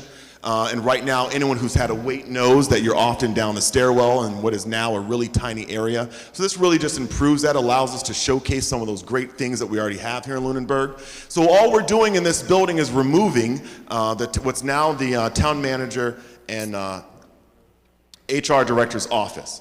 As part of this renovation, all the floors will be leveled. All the supports will be added in. The floors will no longer creak, they will no longer squeak, and this will be brought up again to modern standards. And we preserve here, an office as well. So, this can again gives us that potential to have an office here in the building where if you're that member of the community, you don't have the space at your home, and again, it becomes rentable square footage and future-proof square footage. We've also modernized the lift in this building as well, and I've just shown you a couple photos, because when we talk about a Lula lift, I know some people think of the lifts we already have today. They're much better these days. They look like elevators, they function like elevators. It's just how the mechanics work in the back is just a little different, but they are a significant improvement over the existing. Now I want to talk about square footage, and I want to pause, because I know that coming in here today, someone said this is too big. Why are we building a building this big? And what this slide demonstrates is that the current staff, and I want to just talk about these totals, this is how much square footage everyone is already sitting in. They're already sitting in 12,242 square feet, and what this plan will do is have them in 12,139 square feet. What it is it's more efficient. It is a much more efficient floor plan. We know, for example, the school department, most of those classrooms are 1,000 square foot classrooms. A lot of wasted space, a lot of wasted space. So as we take some time, I'm not going to talk through it, but you see that a lot of the square footage savings are coming from the poor design of the TC Passios building and how much extra there is. But as we look across, we're looking at adjacencies, looking at ways, again, to save square footage, minimize square footage. So from a programming perspective, we're actually going to be utilizing a little bit less square footage than we currently utilize today for our staff. It's just more efficient. Now, where the real gain is for the community. The community currently only has 1,900 square feet for a town of 12,000 people, and we are significantly increasing that. And that's the real gain. And we're taking these spaces and turning them into shared spaces. And when we talk about the future proofing, that town hall meeting area, which is located on that second floor, that's going to be utilized. It's going to be utilized. But in the future, it gives us the ability to do something different. That meeting house office A, which was part of the town clerk current suite, that's going to be utilized. But again, it gives us the opportunity to have future proof space there. In total, when we look on this other column over here to the right for the total program square footage, 9,141 for town hall, 2,998 for the school district, and then we have the meeting house at 3,836. Now, why do we get a huge jump from the program square footage to the actual square footage? It's because of the hallways, the lobbies, the restrooms, the elevators, the utility closet, the staff break rooms, the copy rooms, the mechanical rooms, the plumbing rooms. All of those things you must have. I assure you, this is the most efficient way that we could identify to address and handle all of these needs. So the next phase of this project, which we've hit on today a little earlier, is to continue to work with the school committee on the short-term, long-term planning for Turkey Hill. If a new school is built, Turkey Hill is going to make a great location for a community center. All those things that happen at TC Passios would be much better there. It can also become expansion space for the Boys and Girls Club.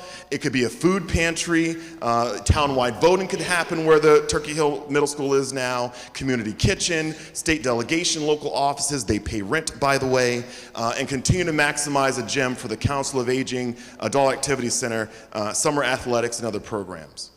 If a new school is not built and the existing school is modernized, the front wing of TC Passios will remain with a lot more limited of a building renovation. And as we've discussed today, that central and north wing will be demolished to better accommodate those student athletics that we know have great needs.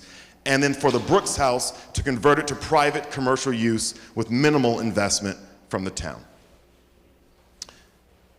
Talked a lot. This is a lot of information. A lot of information. So I'm going to recap briefly. We've discussed the scope of the Municipal Building Design Committee and its membership. We are part of the community. We are residents who have sat in the seats you've sat in and said, look, I manage property and develop property for a living. How can I be helpful to my town? How can I take what I know and help you out? We have other people in the committee that have a heart, a passion in this area, and this has been the fruit of our labors here. We've reviewed the why here today, current deficiencies. We've highlighted the depth of the community and staff engagement over the years, the collaboration. We've identified to you today the future proofing within the plans, and we've reviewed phase 2, additional work that is going to be ongoing. As I kind of get to the end here, I just want to pause for a moment and just talk a little bit about public construction in Massachusetts. This will be brief. Public construction in Massachusetts, we have to follow what's called Chapter 149. Chapter 149, why was this created? We were having a lot of issues historically across the Commonwealth in which projects were being fully designed and engineered and then never going anywhere. And so what the state did is said, you have to start this in a certain type of way. that you only can get so far. If you know the product's gonna be over $1.5 million, you have to protect the taxpayer. So before you get to spending all that money, you need to have a pretty good schematic design, and then when you get to that point, you have to hire what we call an owner's project manager. This is someone who protects the taxpayer, makes sure that we're spending money the way we're supposed to be spending it, and then once we bring that person on board, then we have a designer. And toward the very end of the process is when we get into the actual construction. So there's a lot of things today that we don't know. But this schematic design, we really went above and beyond in hiring an architectural and engineering firm to be able to figure out some of these systems. We wanted the best cost estimate that we could possibly get. And so we wanted them to do a lot of those things that normally happen later in the process a little earlier for cost estimation purposes. What's the cost breakdown? Cost breakdown is Meeting House renovation, $2.6 million, Ritter renovation, $2 million, Town Hall construction, $6.9 million. Total is $13.2. Again, we're already sitting in this square footage. We've already looked at, can TC Passos be more cost effective? We've already identified that it can't be. No matter what we do with the Meeting House in Ritter, this is what it's gonna cost. But again, we have all that additional square footage. Now, we're carrying a lot more than the parks were carrying for the contingency. We believe this product will come in between 18 and 22.4 million, but we'll kind of walk through this. Design and estimating, this is a natural cost that we're going to incur. Escalation, basically, you approve this product today, it's going to take us some time to actually start building. And so costs will go up over that period of time, and it's just calculating a little bit for that. We know what that, general cost for a contractor, bond, insurance, et cetera. So at 18.3, construction cost, and then we have our additional soft costs, furniture, OPM, solar panels, and then contingency, the known, or rather all the unknowns of the project. Naturally, anything, we also know that there's grants that are out there like the parks. We will be pursuing those grants to get this dollar amount as low as it possibly can get. So what happens if we wait? What happens if we wait is that we're going to continue to not address the vital needs for our community organizations. We call ourselves a farming community, the farmers, and also our artists. The school district will continue the building-to-building shuffle to work out the best, least bad building to be in. Deferred maintenance will continue to weigh on the capital and operational funds and drain financial resources that, as we've all heard today, would better support other departments. We would preserve a substandard working condition while trying to attract and retain highly qualified professionals to perform the expected and required duties of town government. We'll continue to treat disabled taxpayers as second-class citizens. We'll maintain our carbon footprint, and we will assign solvable problems to the next generation. The financial impact. It takes 2 to 3 years to conduct the community work to get a viable plan before voters to approve. So typically, the construction building cost index increases at a rate nearly double the consumer price index, such that if I'm telling you this is a $22.4 million product today, next year it's 23.6, the year after that it's 24.9, the year after that it's 26.2. Every 2 years this product gets 10% smaller to cost the same amount. I've already shown you numbers. I've already showed you the square footage. Yes. It will get 10% smaller every 2 years we wait. It was an hour or two ago. And again, this graph here just kind of identifies how these costs. And I have a note here that costs increased by 15% in 2022 alone, 17% for infrastructure. So this is a project that is for the people. It creates an opportunity for students to engage in multimedia technologies in collaboration with PAC. It better services the farming and artist communities at the Meeting House and at the Ritter Town Hall Green. It designates meeting spaces for support and community groups. It enables efficient and cost-effective operations of government. It improves the working conditions of staff. It preserves our historic town buildings and maintains a municipal town center. The town spent $937,000 in capital funds over the last 7 years maintaining these buildings. This project eliminates the need for significant capital investment in its primary municipal buildings for the next 25 years, creating new opportunities to better meet the needs of our town. And community pride. We will build a new town hall for the first time in our history that will open in time for our 300th anniversary. So what's the timeline?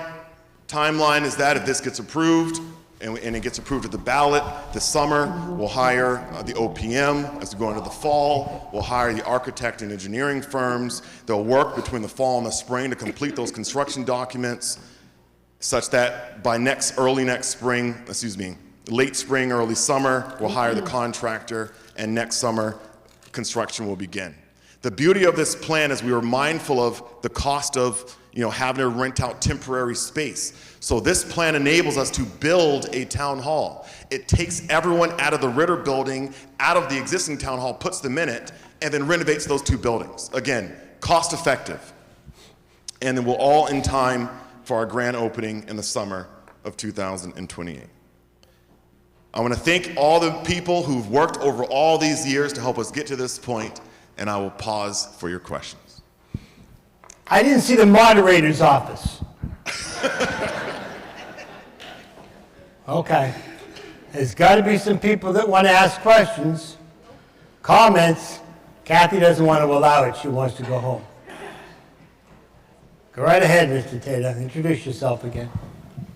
In case you missed it the first time, I'm John Tata from 393 New West Townsend Road. I also own a house at 135 Flynn Road in Lake Shirley. I've had property in Lunenburg for 40 years. And I am a former member of the Finance Committee, the School Committee, and the Zoning Board of Appeals. By the way, that's the best job in town. And I want to congratulate you on a wonderful presentation, Mr. Jeffries. If I was still in the office products business, I'd be offering you a job now. But I just want to say that since we came back to Lunenburg in 2017, life has been very nice, but in the last couple of years, we've been abused by the assessors, all us waterfront folks. And then all the residents of Lake Shirley were attacked by the Parks Commission. And thankfully, all those little issues have been solved. But my personal attitude right now is I don't have a lot of trust in the community's leadership. And I just want to say, this looks really nice, but there's no way I could vote for it. Appreciate your time. Thank you, Mr. Tata. Right over here. I'm Carol Ashambo, 662 Page Street, and I'm going to be very, very short, and I'm going to say the same, well, I was both going to ways. say. And I'm going to say the same thing I have said about this many, many times. I've lived in this town for 36 years. When we first moved in, we said, oh, that town hall looks terrible. 36 years ago. I am more than delighted to see what has been done in designing this. Is it perfect? No. I haven't met anything that is perfect, but I completely support this project. And as I have said to Michael Ray a million times, keep it moving. So I very much support this project. Thank you. Over here. Thank you, Mr. Moderator. My name's John Rabbit, 314 Townsend Harbor Road. First of all, Michael, you and your team have done a spectacular piece of work. You've been working on it for 6 years. It shows. I've lived in town for 40 years now. And Carol, John, when we first got here, the town spent about agreed to spend $125,000 for an architectural firm and a development firm to go into town hall. Came back, the town goes, oh my gosh, it's a lot of money. We can't afford this. So we shot it up there. And one of the comments that was made at the very end of it says, the only way this town is going to get a new town hall is someone's going to have to go and burn it down. Honestly. And guess what? 35 years later, we're still here, and it's only gotten a lot worse. I work in the assessor's office, at least every so often, right, Linda? Yeah. I can't stay there for more than 45 minutes. The mold is so bad in this building. It's horrid. It really is time, folks, to ante up. I believe our debt structure is changing such that we'll be able to better accommodate it. And folks, if you're fearful about being driven out of your home because of the taxes, we have a new solution for you that's probably going to be really helpful for those people that are at the edge. So anyway, I strongly, strongly urge you all to vote for this. This is a really good answer and a good solution for us. Thank you very much. Okay. Over here? Clark Knudsen, 487 Holman Street. I believe most people have a firm opinion on this, and so I'm going to motion for a call to vote, a 2/3 majority. Look, if people don't want to call the vote right now. Yeah, but it's wonderful that you do it. You got to get the language right. I moved the question. I moved the question. Okay, but I'm not going to allow it because I got a couple people, we just started it, and I know it's late, and everybody probably has an opinion, but they came here and sat here all day because they want to speak. Okay, so hang around. I may move it when I'm ready, or I'll call you. Okay, over here. Glenn McLeod, 436 Reservoir Road. And I would echo the previous speaker's comments about your presentation. It was very professional, very thorough, and represented the work that your committee has done in furthering this issue. In the video, I did find particularly helpful to bring clarity to the problem at bay. And it's one of the issues I have with the entire process is that I was waiting for an in-person information session similar to the ones that the Parks Commissions had presented. And I did go to 2 of those and found them to be very helpful. And I was looking forward to go onto the tours of the affected buildings. And you have once again certainly convinced me that if the town were in fact a property management company, that they would be out of business or certainly would not have any clients. So it's very clear to me that something needs to be done. I do not believe, I was not sold on the aspect of this being cost effective. I think it's far from that. I don't love the location and the size of the building. I think there are a lot of issues with this, and again, I'll just come back to the point that it is so clear that something needs to be done. And I would love to have seen an option where we would have had the opportunity to fix those issues that should have been fixed many, many years ago, maybe possibly before I was even born. So the ADA accessibility issues are particularly, strike at home. But I don't expect an answer to this, but they should not be part of the sales pitch of this because they should not exist. And to another comment a previous commenter made, I actually entered the town hall for the first time in probably mid-2023, having moved here in July of 2023. And I instantly fell in love with that building, and I loved it. I loved the creeks. I loved everything about it. I loved the fact that the community was able to operate a building, that really had frozen in time. I do now realize clearly that those issues need to be addressed. And I would like to have seen an option where that building was fixed. All the issues you highlighted that should not even be in existence today should be fixed, as well as the Ritter. The same approach to both buildings, bring them back to their original glory. And specifically, the Ritter building, when you go into the entrance off of Lancaster, there is a picture of the building in its original state, and it was a beautiful building. And at one point along the lines where they decided, someone decided to take the front steps off the front of that building, it was just a travesty. If you take time to look at that building, it is a travesty what has been done to that building over the years. And simply taking the front steps off does not change the front of the building. There was a lot of discussion through the process of the new addition and what the front of the building is. The front of the building will always be that area that is inexplicably missing the front stairs. So I will stop at that point. Thank you very much. Thank you very much. Over here, please. I'm Anthony Scullenberni. I live at 5 Valley Road. And I've been participating on the Lunenburg Municipal Building Design Committee for about 3 years. I was invited as a member of the Architecture Preservation District Commission to participate in discussions. I'm not a member of the committee, which I thought was also a mistake, but as long as I had my voice to be heard, I thought that was okay. But I never counted for quorum. And I got to tell you that other than Chairman Jeffries, the only other person who has attended more Lunenburg Municipal Building Design Committee meetings is me. And with that in mind, I want to provide a couple of comments. First of all, this project is way out of scope for what the town needs. We have 40 employees that need good, decent places to work, and I don't disagree with that. In fact, one of the things that I'm very sad to say is that I'm opposing the project today because our employees do deserve better. But the town doesn't need a $22 million project.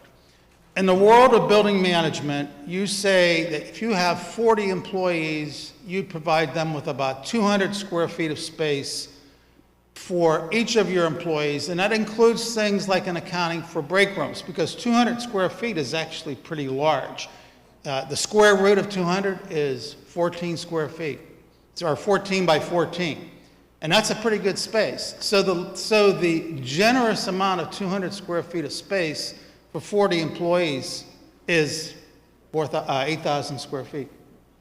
And if you look at 8,000 square feet against what costs were provided by the engineer and the architect team that did this work that was presented by Mr. Jeffries, if you multiply the $600 a square feet times 8,000 square feet, that's less than $5 million.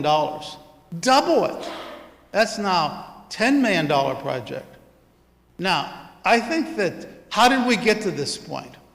There were a couple of things that happened during the course of this project which I think were a mistake. One was, on January 7th, the Select Board charged the Lunenburg Municipal Building Design Committee with adding space for PAC. That wasn't in the contractor's original proposal. It wasn't to be a part of this project, and it added a significant amount of space to this $22 million project that wasn't there when we started down this path. And in fact, the last committee meeting that we had in 2023 was just prior to special time meeting. And we had laid out a plan, and we had decided that we would reuse Town Hall, and that we would probably need about 4,000 square feet of new space. And that seemed reasonable. You know, I thought that that was something that would work. And that's not what this project is going to deliver. It's going to provide something of far more greater size. Now, Mr. Jeffries has said that this is a very efficient use of space. I'm a civil engineer. I spent about 40 years of working in the design and building construction process. And I got to tell you, this is not an efficient use of space. I'm going to give you a couple of things to consider. First, the architect never came to grips with the fact that the Ritter building, which is where this addition is at, actually has 3 different distinct levels because of the way the building was constructed, along with the phase that was added in 1965. And the fact that he didn't come to grips with that is one of the reasons why we're going to pay for a brand new elevator in the addition that this plan calls for. At the same time, 100 feet away, we're going to have the Lula. And that is inexcusable in terms of a design. Now, you know, I thought maybe I'm wrong. Maybe my experiences are inaccurate. And I was talking with an individual who I respect and has seen this plan, is in the building and construction business. And he says, you know, that was a mediocre design. I thought, oh my God. I was right that that was a mediocre design. You know, there's been a lot of talk about the costs of inflation and how if we don't make a decision today, this is going to be so much more expensive in the future. Yes, costs will go up. I don't debate that point. I think that if you took and you added a fairly significant inflation figure to the $600 a square foot cost and made it $750 a square foot, but multiplied that by 8,000 square feet for new construction, and not what we're going to pay for with this project, you still have a project that's under $10 million. It's a scope issue. That's what we have to deal with. I recommend that the town disapprove this article, but immediately begin to look at how to solve the town's administrative staffing issues. Now, there's a lot to be said for moving forward.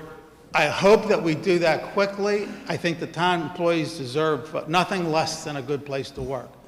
But this is not the answer. Thank you. Over here, please. Oh, there was somebody in front of you a minute ago. Okay, go right ahead then, sir. Good afternoon. My name is Matthew Brenner. I live at 619 Northfield Road. I am the chair of the planning board and I sit on the capital planning committee, but I'm speaking really as a citizen here. My experience in those roles informs what I'm going to say, though. We cannot afford, as a town, to delay this project.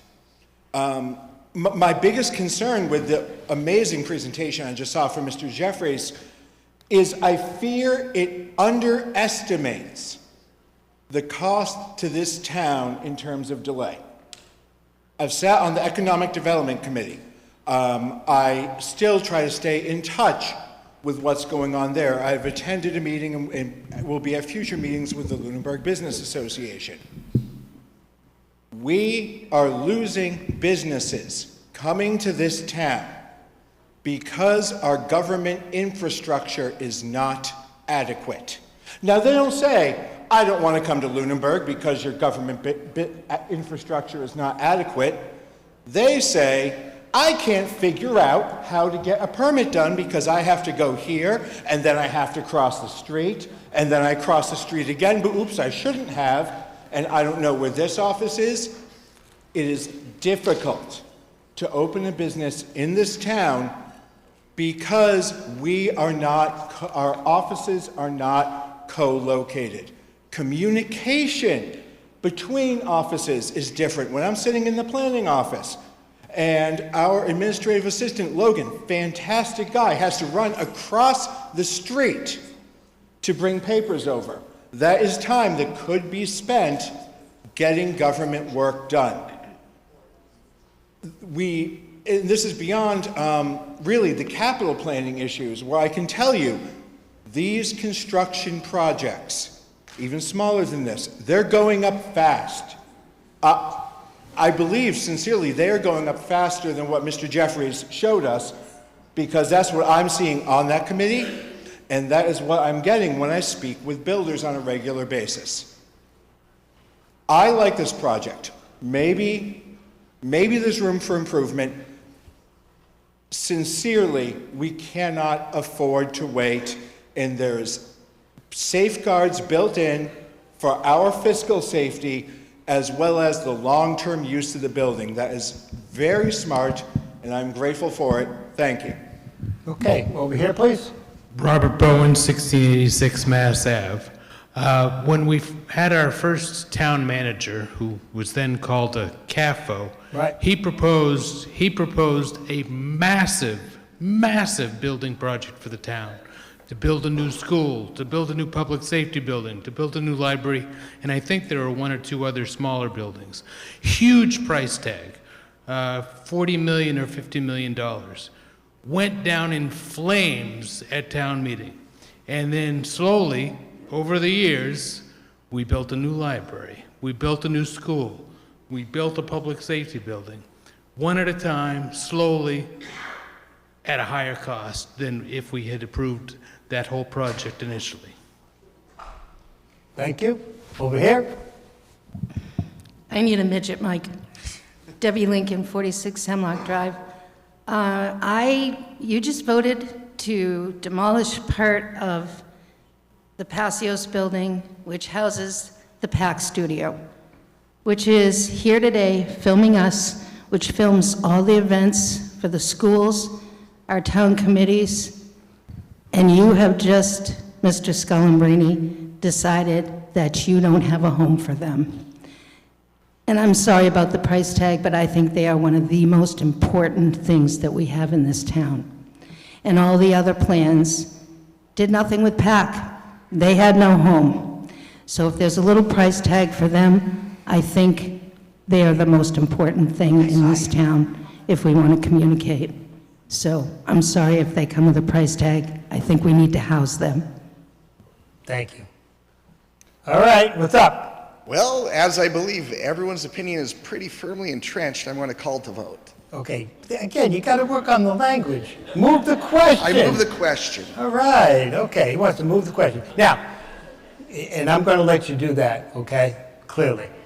I promised Ms. Lockwood, and I always give the moving party one last pitch. Well, I'll take one of you, but I can't take all of you, okay? So one of you choose, buck up, decide, somebody speak. Thank you. Ms. Dahl. Okay, great. Awesome. Tanya Dahl, 860 Massachusetts Avenue. That's really loud. I wish I had spoken up about this when Parks came up here. I listened to the school prop go over. I saw a influx of community and support. I was really proud of that. And then when it came to parks and when it's coming to municipal buildings, I'm not seeing that. I want to thank Mr. Michael for his presentation. I thought it was excellent. I think the residents are kind of looking at this as a town hall for staff, and I don't think that's what it is. I think this and the parks presentation project are about community. This is a community building. This is not just offices. So a couple of speakers ago was saying this was a ridiculous proposal. It's not. This is a very community-built town. And I think if you let this go by, then as you just said, sir, who just left the podium, this is going to cost us more in the long run, and we're not going to have a community space. This is for farmers, this is for artists, this is for other folks. It also is going to generate revenue coming into the town through some of the spaces that they mapped out. So the size of the building is going to accommodate not only our staff, which deserves to have a comfortable place to work and a safe place to work, but also a place for our community members to come and congregate, collaborate, and move forward with other things that we want to do in the community. So I wish I had said it before. I wish I said it for parks. I'm disappointed that that didn't pass. I was shocked. I was just shocked. So that's all I have to say on that. Thank you. Okay, Mr. Blatt, I'll give you 1 minute. And then I'm going to have Mr. Jeffries sum it up. 1 minute, go. Goodrich, very quick. Okay, if we looked, I'm just wondering, Mr. Scalabrini, I appreciate all the time you've put in this. As a member of this, since it was called TC Passios, I've been in this building, reuse things for a lot of times, and have done many, many studies, and all I see is the cost going up. But there are actually, if you looked at the numbers, there are 51 town employees that we're accommodating, times 200, that's a little over 1,000 square feet. If you look at the numbers for the square footage, it was roughly 1,000 feet of 10,000 square feet of office space, which is exactly what we're talking about, 200 square feet per employee. So this building is the right size, it's the right use, it's the right time. Need to get off our and do something about ourselves. Excellent, 45 seconds. Point of order. Well, You know, this is the largest project that we have in town and on the ballot. Ms. Lantry is here to speak. I have something to say. You know, this is not a town point. meeting for- Ms. Lockwood, this is Ms. Lockwood. I'm This is making my point of not. order. This is not a point of order question. Okay, it point of is. order. You're Point of cutting- order is for procedural issues. You're cutting, Okay, and the debate gentleman made a motion to end debate. Okay, I allowed a couple more things at my prerogative, but I don't have to allow any at my prerogative. He moved the question, and that would have been the end of it. So that is going to be the end of it, and I'm sorry to be that way, but it is 3:45. So last word, this is please. town Thank you, meeting. Ms. Lockwood. Thank you, Mr. Jeffries. Yeah, my final comments here. First, I want to acknowledge Mr. Tom Alonso. He and I have worked together on the select board for the last 6 years. You know, and as the town prepares for what comes next, you know, we are going to lose a little bit of institutional knowledge. What I would say here today is if you're hesitant on wanting to vote for this, what I would ask is, you know, I want to live in Lunenburg for the rest of my natural life. My father is dead. He's buried in Bourne. My mother lives in Memphis, and none of my other family's around here. I feel grateful. And you know, as you know, my family's from the segregated South, and as a black man growing up in Lunenburg, graduating from Lunenburg High School, I always felt so welcomed by this community. And that's why I think I've been largely motivated to give back. My parents were born, again, in the segregated South, 1946 and 1952. And I'm the youngest by quite a lot. You know, I'm not trying to throw some racial stuff out here. I'm just saying it because I love Lunenburg. If you can't support this here today, what I would say is look within your heart and figure out when can you be a part of the solution.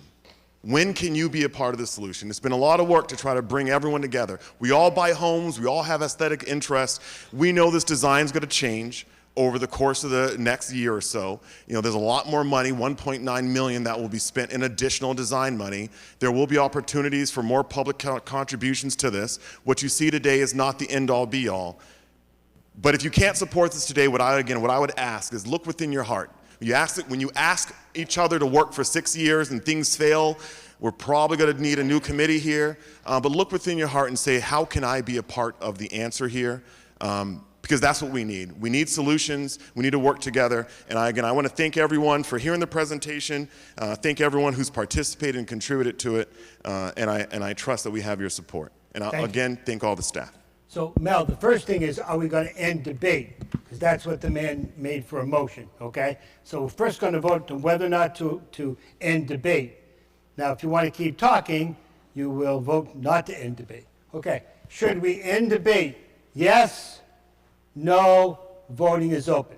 Yes is a vote to end debate, no is a vote to keep debating. And then we'll get to the article. You can sit down, that's cool. You made your motion. Just got to write it down, what you're going to say.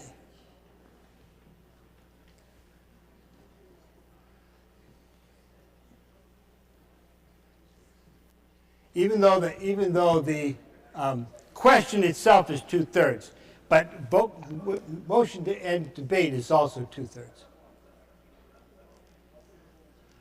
Okay, I'm going to say that we're ready to call the vote. All those in favor of ending debate are 97, 45 people. What's 2/3, Kathy? Somebody give me math. It passes by 2/3? 2/3 of 142? 68%. All right, I don't do math. But no, you just have to look at the... I just have to look. Oh, it says it right up there. Okay, good enough. Okay, so we've ended debate. Now we're ready to move the article. So now you can vote on the article itself. Again, it's going to be a 2/3 vote, and voting is now open.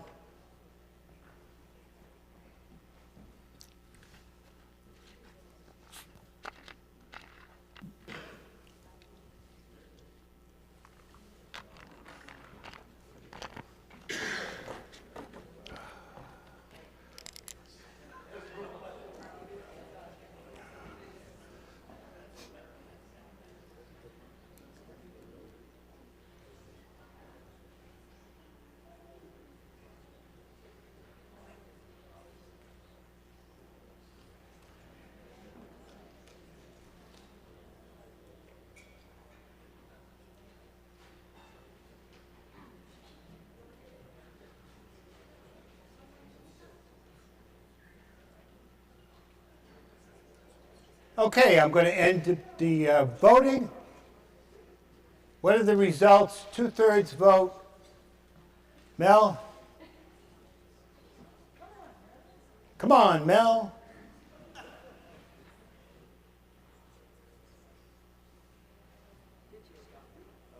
$77 in favor, 48 opposed.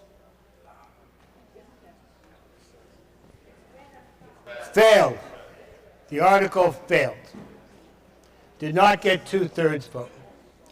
Okay, moving along, we're at the floodplain map update from the Planning Board. Article 30, Mr. Brenner. Make sure 50 of us stick around. Article 30, please, Mr. Brenner. I move that the town amend the Code of Lunenburg, Chapter 50, being the town's protective bylaw, Article 4, entitled Use Regulations, by deleting therefrom in its entirety Section 4.8, entitled Floodplain District, and by substituting a new Section 4.8 as printed in the May 3rd, 2025 Annual Town Meeting Warrant Booklet. Is there a second? Select Board, your recommendation. Select Board voted to recommend approval unanimously. Thank you. Finance, your recommendation. Yeah. Finance found no direct financial impact. Planning Board, what was yours? Planning Board voted unanimously to approve.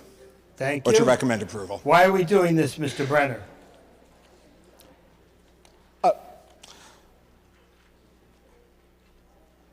Okay, I can use this, it's fine. Oh, never mind, there we go. Okay, good news. Do you remember Name That Tune? We're gonna play Explain That Bylaw, and I can explain that bylaw in 3 slides. Okay, why are we doing this?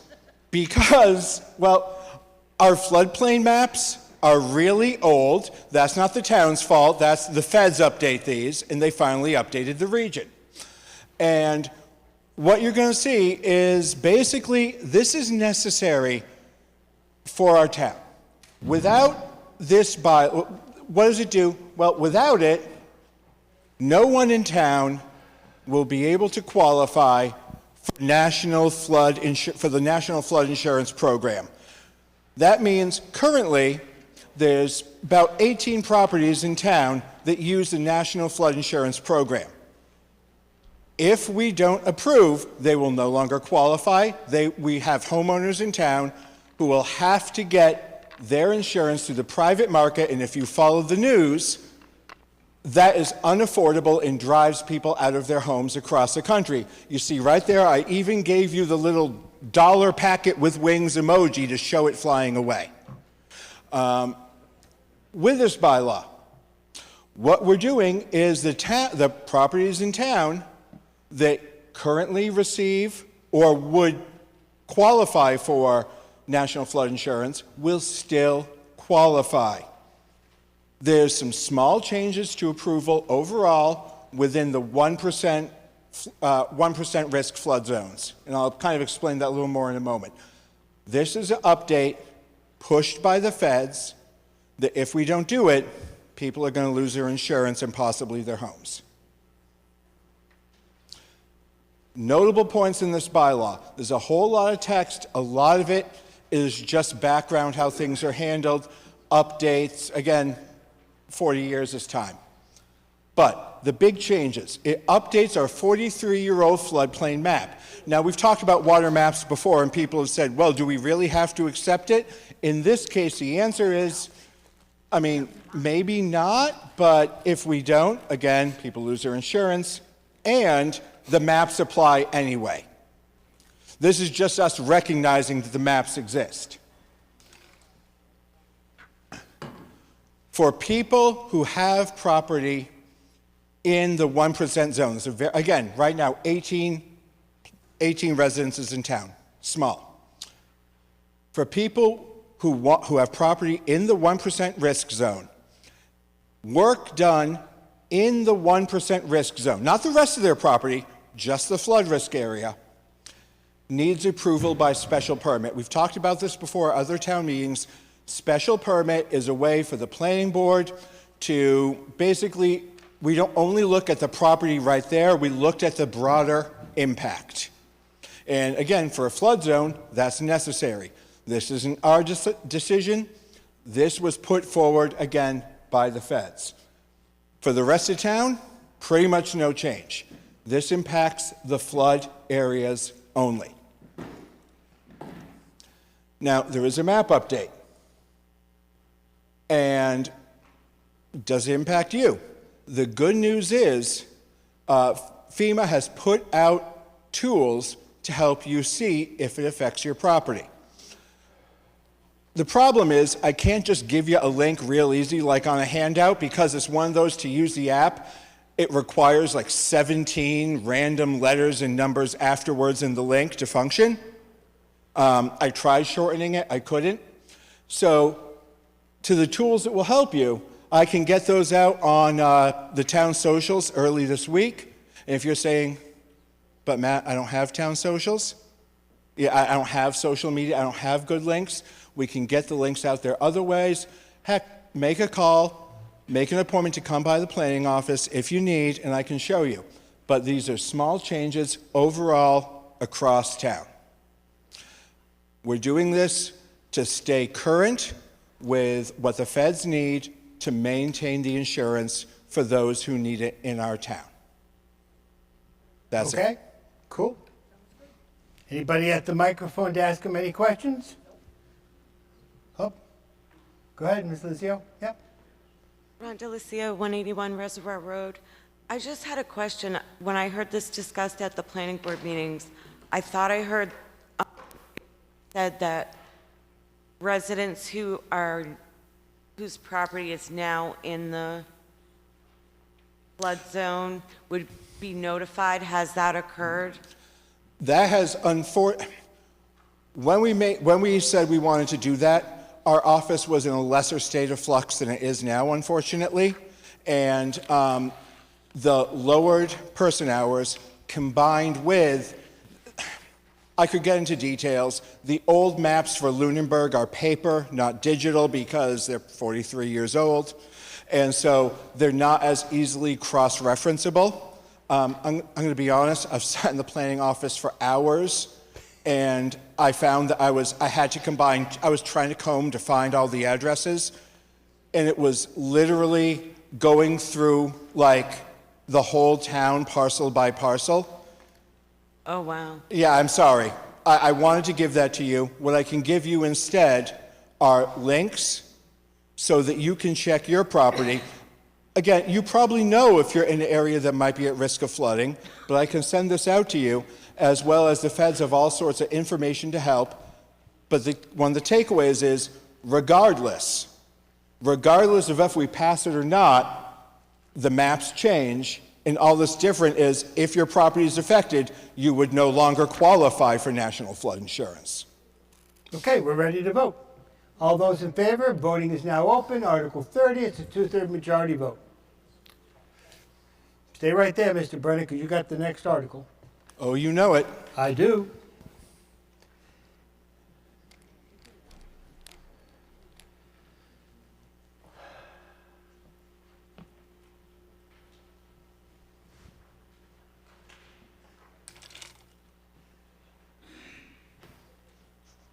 Numbers are dwindling, huh?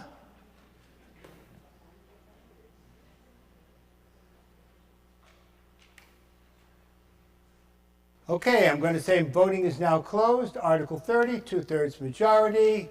All those in favor are how many, Mel? 82. Results, it passes by more than 2/3. Moving on to the next article, Mr. Brenner, Article 31, please. Accessory dwellings. I move that the town amend the Code of Lunenburg, Chapter 250, being the town's protective bylaw, so as to bring it in compliance with certain provisions of the Affordable Homes Act, being Chapter 150 of the Acts of 2024, as printed in the May 3rd, 2025 Annual Town Meeting Warrant Booklet. Thank you. Is there a second? Thank you. Select Board, your recommendation. Select Board voted to recommend approval unanimously. Finance Committee. Finance Committee voted no direct financial impact. And Planning Board, please. Planning Board voted unanimously to recommend approval. Okay, why are we doing this, Mr. Brenner? I can describe this bylaw in one slide. Excellent. Okay, you've probably seen in the news, the state made changes to ADUs. What are ADUs? Accessory dwelling units? Look, we always call them in-law apartments, okay? Now, in Lunenburg, we're real lucky because our town has been very forward-thinking. We tend to be very permissive in terms of land use where it doesn't impact other people. To that end, we didn't have a bunch of restrictions on ADUs, on accessory dwelling units, that other municipalities across the state have. This is a top-down mandate from the state that we can either comply with or not. If we comply, we get to keep some protections. If we don't comply, we lose the handful of protections we have. You've heard me say this to you on other topics before, and I unfortunately think you'll hear me say this to you in the future. This seems to be the way the state is going. Take that how it is. Regardless, here in town, the impact is extremely limited. For the gross majority of intents and purposes, the differences are going to be, one, up until now, we've required that if you have an ADU on your property, the property must be owner occupied. So you couldn't have an in-law apartment, attached, detached, whatever. We allowed all of that. You could rent it out before, but one of the units had to be owner occupied. State says no. Okay, fine. The other change is setbacks on accessory dwelling units are reduced to those as the same as other structures, not the same as homes. I'm not thrilled with that from a safety perspective, but we'd lose more by not approving. So again, those are the changes. No. That's it for Lunenburg. We were forward thinking, so this impact isn't going to hit us much at all, and we'll be fine. I know. Okay, anybody at the microphone to ask about in-law apartments that aren't in-law apartments anymore? You need one, Mr. Rogers? You need an apartment, someplace to live? If I don't get home soon, I will. Go ahead. Mr. Moderator, through you to the speaker, septic systems. What kind of regulations are there? Oh, good news. Nothing changes. More specifically, overall, again, we're going to paraphrase law here, and we have town council here to yell at me if I'm wrong. Septic systems by Title V are defined by number of bedrooms. Like you have a capacity, and that's for the number of bedrooms. So there's some little things about how the septic systems might feed in together on a technical level. I don't know that that changes for us, and it certainly doesn't change what exists anyway. Regardless, if you have a 4-bedroom house and a 4-bedroom septic system, in order to add an ADU, you're going to have to upgrade your septic system. If you have a 3-bedroom house and a 4-bedroom septic system, congratulations. You do the other required engineering and everything, and you can use the existing system. Okay. Well, setbacks and all that those sort of things go by the wayside? Yeah, so residences traditionally have greater setbacks, like the home itself has a greater setback than structures like a shed. And the reason for this is kind of twofold. One is aesthetics, one is arguably safety. There's an argument to be made that that many firefighters would rather you don't only have a 5-foot setback next to bedrooms or something, because that just gives them more room to work in the event of a fire. State in this case says no thank you. State says you have to use your setbacks for all structures. So that puts it at like 5 feet for side yards and everything. But if we don't pass that, this is a state mandate. The state law will supersede our local law. So even if we don't pass this, our setbacks are going to change to that requirement regardless. And it will be confusing for residents because we'll have town laws that have a bigger setback, but they won't be real. The town law won't reflect reality, and that can be a real problem for people. What about water? I'm sorry, what about? What about water? Water? Can they merge? In terms of like off a well? Yeah. Yes. Yeah. No, everything's that's all the same as it is now. There might be, I can't promise there's not a couple changes in how like the different boxes that hook everything up are used. I don't know that off the top of my head, but that's really in the weeds for the engineers. For what people are planning, none of that changes. Thank you. Okay. Nobody else at the microphone. We're going to be ready to vote. We got one article after this, folks, so we'll get this vote done and we'll get one article afterwards. Article 31, by a majority to amend the code of Lunenburg. Vote.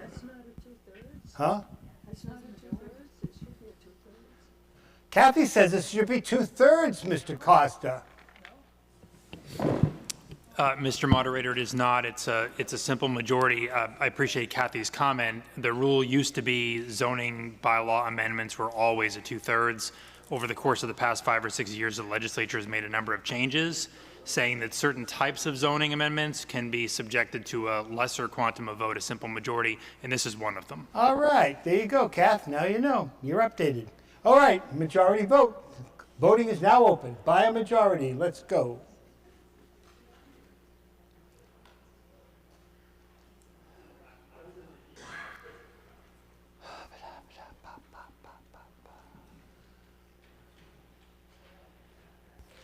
Okay, looks like the clicking has stopped. It's easier when there's only 80 people here.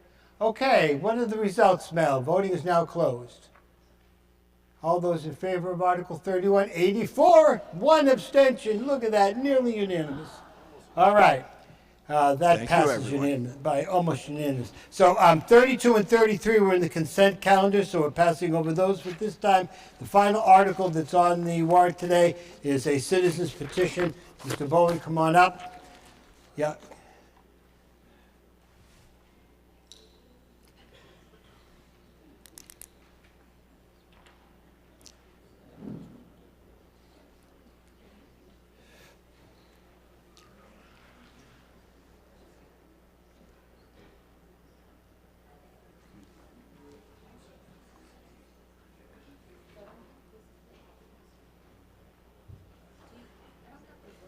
Yeah, I got the wording, sorry.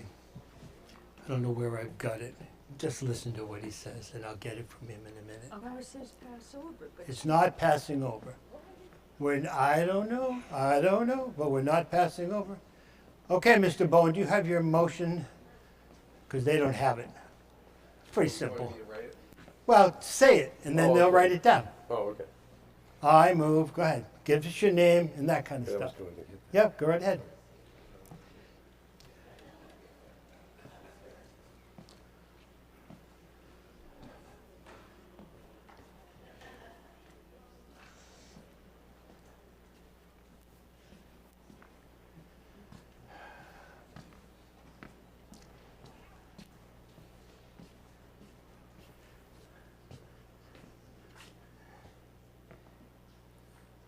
Okay. Sorry, everyone. I just had to find, my statement. Yep, go ahead. So, Article 34 here basically says that if I could go to slide 1 of the You article. gotta move the article. You gotta say the language. I want to move gave that you. the town adopt, and I need slide 1. Sorry.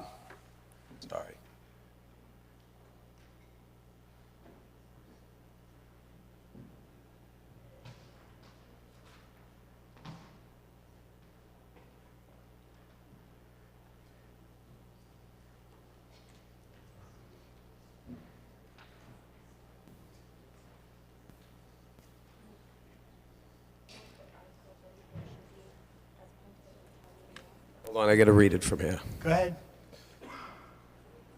So I'd like to begin. I would see if the town would adopt the following definitions governing the powers and duties of the Lunenburg Cemetery Commission's powers and duties as enshrined in the charter of the town of Lunenburg and in the Cemetery Commission's rules and regulations.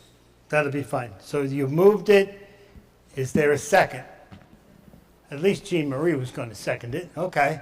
So it's moved and seconded. So the article, we'll have to get the language for you, Mel, in just a second. I will rewrite it for you. It's been moved and seconded. Now, just before I do your point of order, I'm going to ask Mr. Costa, because this is a rather large change to what's in the Cemetery Commission. So the question then becomes the effect of the article, depending upon what's voted here today, on the rest of the Cemetery Commission and the charter and all that. So tell us where we're at on that.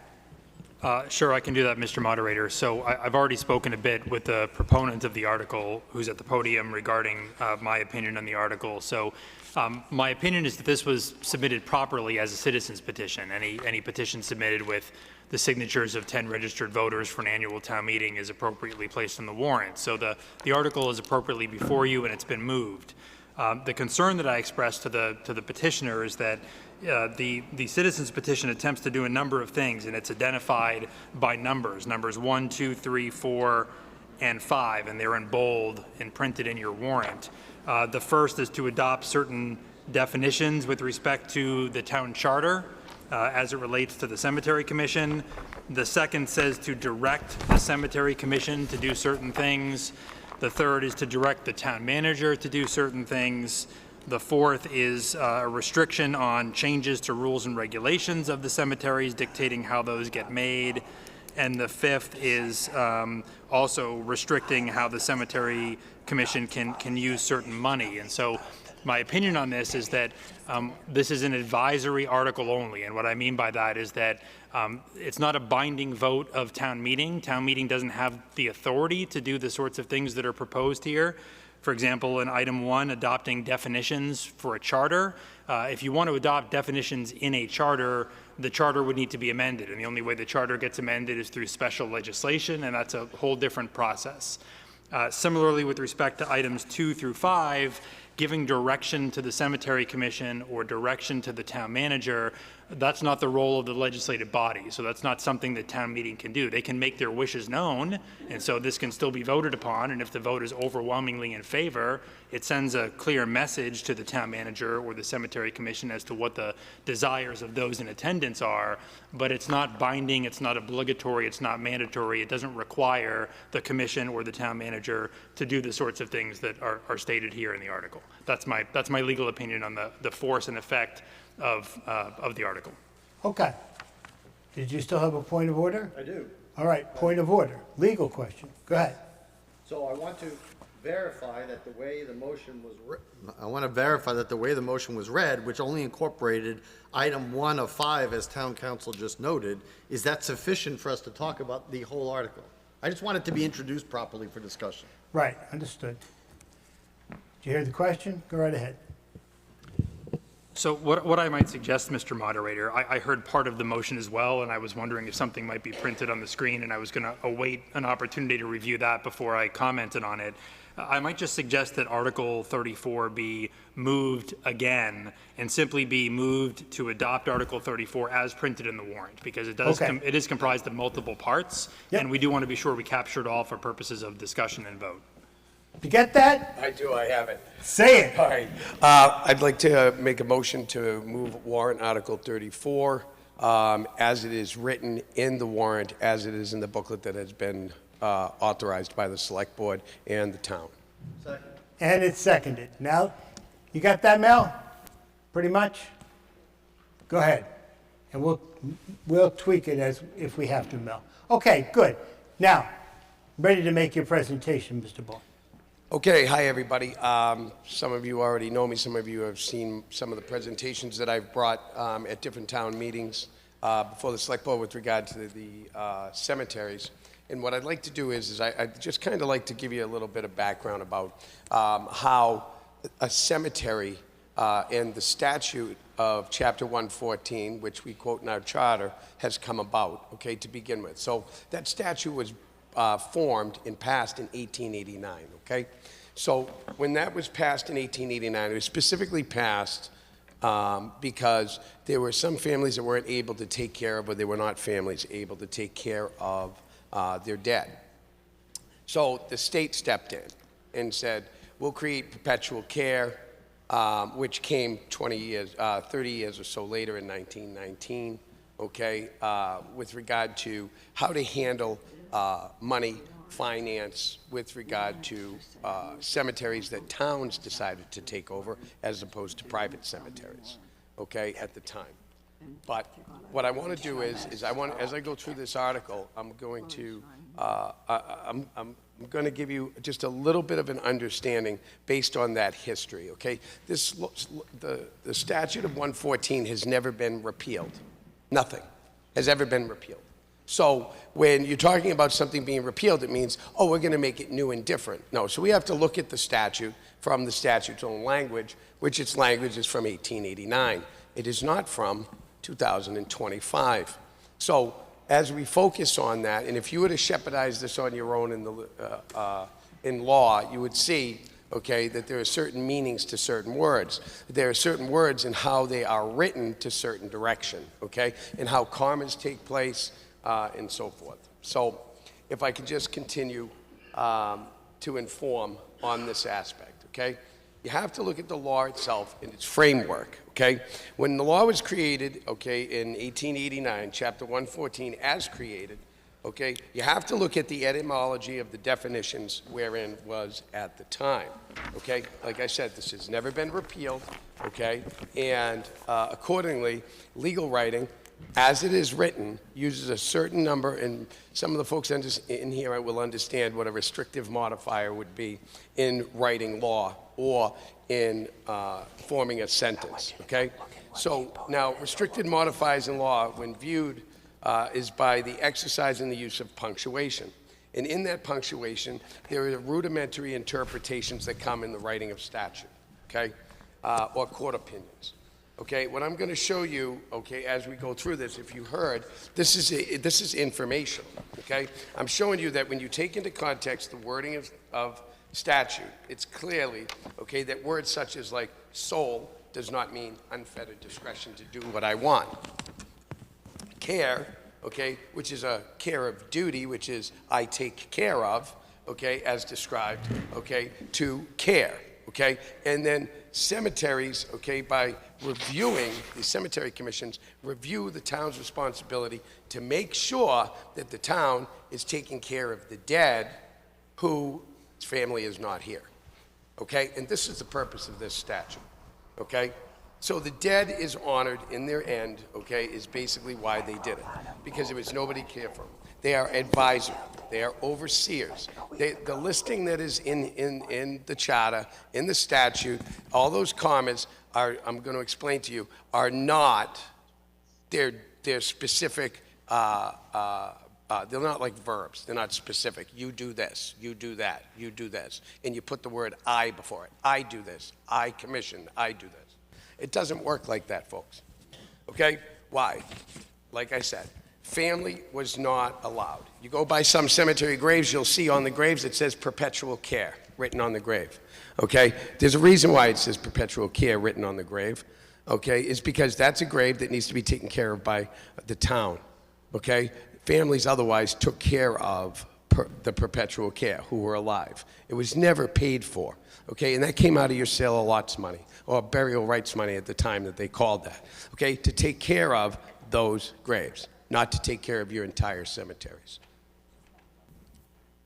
So allow me to continue with my presentation.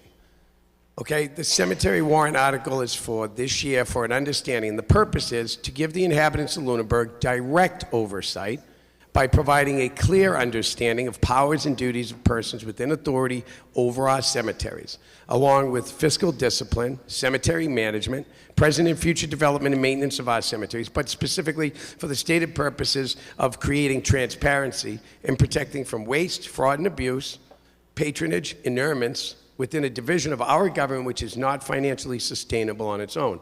Our cemeteries cannot get fixed. There's not money for that. And they cannot do it on their own through their own sale of lots fund, or even with the interest that comes from perpetual care. Cemetery Commission of Massachusetts began in 1889, and the people always voted how they operated cemetery. It was never a few people on a board, and I want to make that clear. It was never 3 commissioners who go, this is what we're going to do. Okay, no, this to say, the towns to say, this is what we're going to do. When Bill Bernard says, this is what we're going to do, and the town manager says, this is what we're going to do, okay? They brought that before the townspeople, and they said, what do you want to do with this money, and how do you want to take this care? And that's basically how this was structured, okay? And which it is today, which is what? Our form of government, right? The people say what happens with the money, not just 3 people. Could I have the next slide, please, Kara? So, that's okay. Will the inhabitants of Lunenburg vote to have direct involvement in the planning and operational and financial and regulatory function of our cemeteries through a clearly defined plan, wherein by voting yes, each plot owner and town inhabitant can have their own vote on the direction of the cemetery? This is how a mutual benefit cemetery would work. Now, if you've seen my presentation at the Select Board so graciously, and I thank you for making me, allowing me to make that public presentation, to be able to bring in money, to be able to develop our cemeteries, which have needs. We all know what they are, and we'll go over those in a minute, okay? But if you understand how this operates, every plot owner has a vote. Well, we're a town where only if you live in town or a resident of town, you can be buried. You are a mutual benefit cemetery, because you are restricted to only town residents. So with that, you also have one vote, unless you hand it off, okay, and not take charge over the fiscal discipline. And we'll get into that. So your yes vote gives we the people control of the perpetual care and maintenance and management and expansion of the town cemeteries, particularly in its appearance. This includes, but it's not limited to, the layout of existing public burial grounds in the town or the purchase of any land for such cemeteries, either in lots or other subdivisions, proper paths, avenues, plant, embellish, ornament, fence. That's in the statute. That's in the charter. Erect such within suitable edifices and conveniences, make such improvements as we, the people, consider convenient, okay? And for the management and use of monies, gifts, bequests, okay, donations and refunds, including perpetual care funds for maintaining, expanding our cemeteries or cemetery lots, as well as costs for burials, okay, where the citizens are oversight to prevent waste, okay, and inurements and patronage with the things that are done in our cemeteries. Kara, please, next slide. So, what are the issues? Okay, and I know that this sounds, you know, maybe you're interested or maybe you're not, okay, in what happens, okay, to our dead, okay? But you know what? Everybody talks about the 300th year anniversary in this town. Well, a lot of people died there. And we have Revolutionary War veterans in our cemeteries. This is what happens with the Cemetery Commission's control. They can't hold donations, raise money, build interest and loans. They're governed by the state. That comes under Chapter 114, Section 25, okay? Of which, conveniently enough, the Cemetery Commission just went over that at their last meeting. They can't act or make changes without increasing tax money. Can't do it. They're susceptible to patronage and inurements because they change rules to give them 100% discretion. If you read their rules and regulations and what they changed, they says, we could say what we want. If the DPW wants to cut a bush, the Cemetery Commission has to be told how they're going to cut the bush, when they're going to cut the bush, the way the bush is going to be cut, and they think they have the last say about how a bush gets cut. But none of them are landscapers. Okay? None of them are cemetery superintendents. Okay? Same thing. Okay, with all other things, sizes of headstones. We have 100% discretion. I'm sorry, but that's a dictatorship. I can pick and choose who I will allow to have something instead of making it equal and balanced. There's no oversight of that to prevent fraud, waste, and abuse, but the oversight is the people, okay? There are no votes of plot owners about the look and the feel of the cemetery. There's people here that say, I want the cemetery to look like this, okay? But nobody else wanted it that way. They just wanted it that way. So is that fair? Is that a fair representation of what we want to do? Okay, no. We should all have a say in the look, feel, and direction of the cemeteries. Not by one person because, they, you know, somebody writes a check and says, here you go. I want this in my name. I gave you a check. That's what happens when you have this kind of control that you allow people to do. And on boards and commissions, to have unfettered discretion. And they created their own rules and regulations. Just so you know, they didn't ask the town, and they're supposed to ask us. Townspeople are having a vote of the costs of maintenance and/or upgrades to the look and feel of the cemeteries, as I explained. They can't take private donations, and if they do, they can't hold them, okay? They have to spend them right away, okay? But they're not tax deductible to the person who gives them. So donations cannot be saved in a separated fund to build revenue for larger projects relying on the capital plan, which, what happened today? You just put $50,000 out to put tar down on an area that doesn't even have an entire topography map of a cemetery, and then we talk about stormwater problems. Well, but we couldn't do anything. I tried. And I wanted to make that clear to everyone. I tried. And the reason why I tried is because I brought this up to capital plan, but the capital plan didn't hear it. Okay? They refused to use their own financial resource in the burial rights fund. Okay? The sale of lots fund has $96,000. Next slide, Kara, please. The sale of rights fund has $96,000 in it. Okay? This year they didn't take anything out to put into this warrant article this year. They took no money out at all. And I'll go over some of the money a little bit later. Okay? So now, what we need is we need a plan. And every plan begins with a goal in mind. And what are these goals? What are the goals of our cemeteries? That question is easy. They don't have one. They don't have one. There is not a plan. Okay? A plan is only as good as the foundation it sits on. Okay. Well, there isn't a foundation. And this is the problem. Next slide, please. Here's all the needs. New roads, new curbing, entrances. New entrances, tree planting, flower planting, shrub planting. They need new loam. They got to replace grass. They have to repair wells. They want to put in, you need irrigation in there to do stuff. But you just took electricity away. You had electricity so that you could put a pump station in there and power it with electricity. Well, instead, you want to put in tar on a road. Okay. Floodwater control, land leveling. Okay. These are all the needs of the cemetery. Next slide, please, Kara. Here's a list of what they want. Okay, Goodrich Cemetery needs a $3,000 wall project. Here's the electricity, $32,000. That's going to cover the flags, the signs, and the veterans areas in both cemeteries. Look at that, $32,000. Instead, we're going to spend $50,000 on a road when we have 80 graves and we only sell 10 a year, which means that we could start this project next year up there. And who needs tar on roads? We don't plow the cemeteries. What is the matter with a gravel drive? Half the North Cemetery South Cemetery is a gravel drive.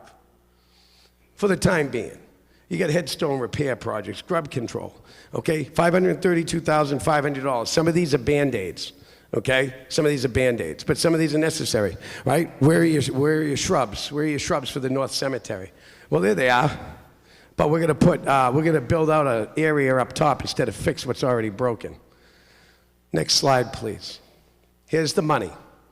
The financial state of our cemeteries under the structure of a cemetery commission is account balance is $94,394.66.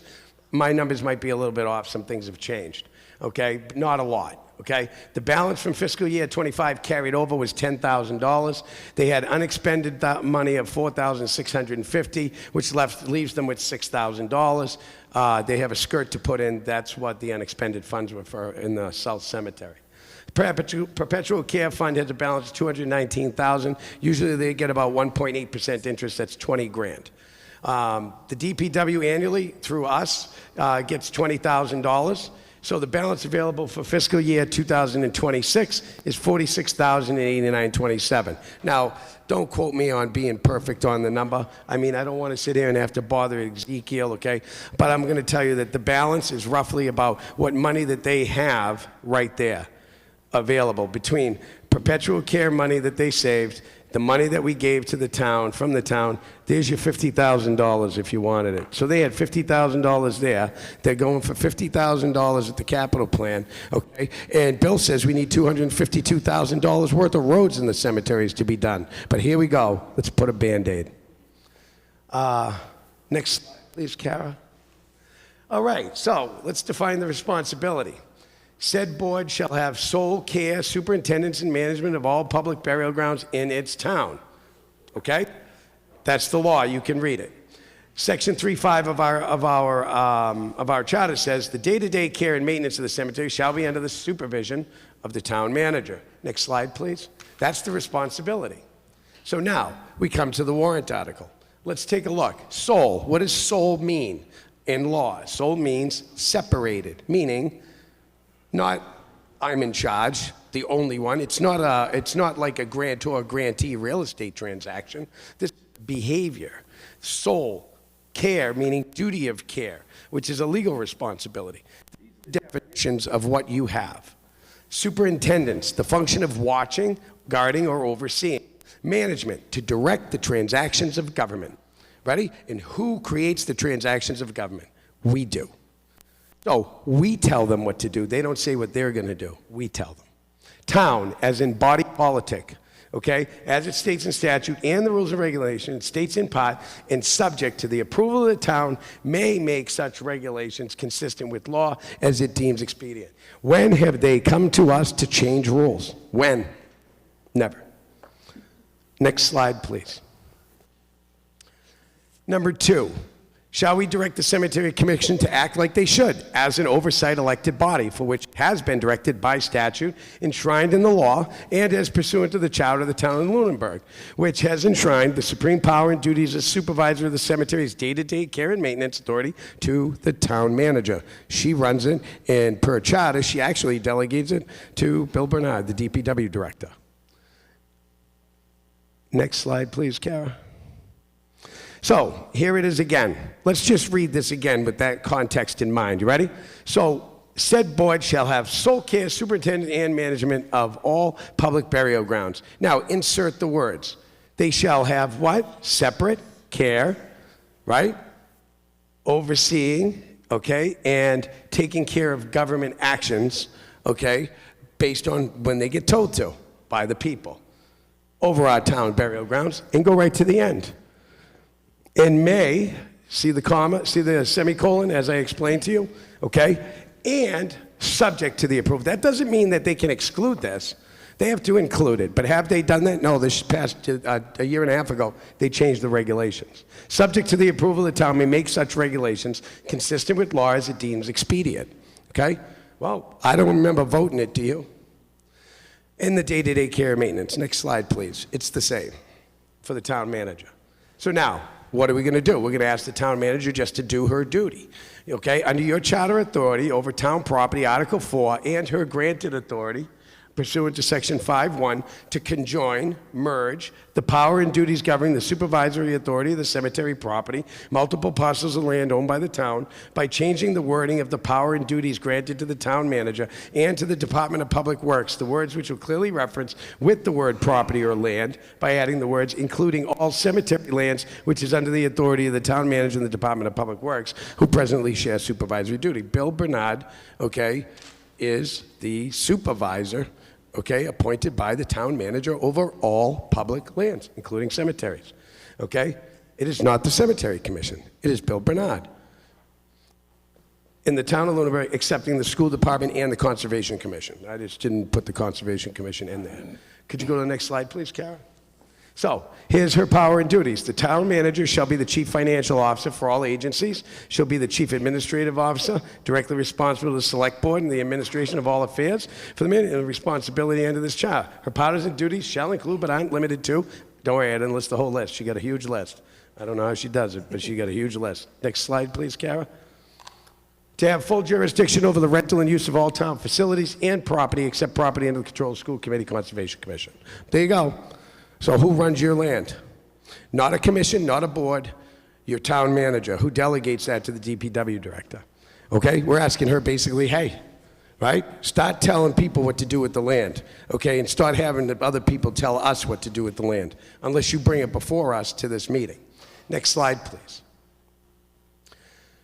The organization of town agencies. The town manager and the town meeting shall from time to time provide for the grouping of town agencies into convenient units. She just talked about that, okay? The organization of the town into operating agencies for the provision of services and the administration of government. So the town manager can say, this is what we're doing, this is how we're doing it, and I can take the money and I don't need anybody's permission. That's the truth, okay? And that includes the money in the sale of lots fund. She doesn't need permission from a board, okay? And she doesn't need permission from us to spend that money, okay? But that would be suicide if you're the town manager and you're going to spend money from a fund.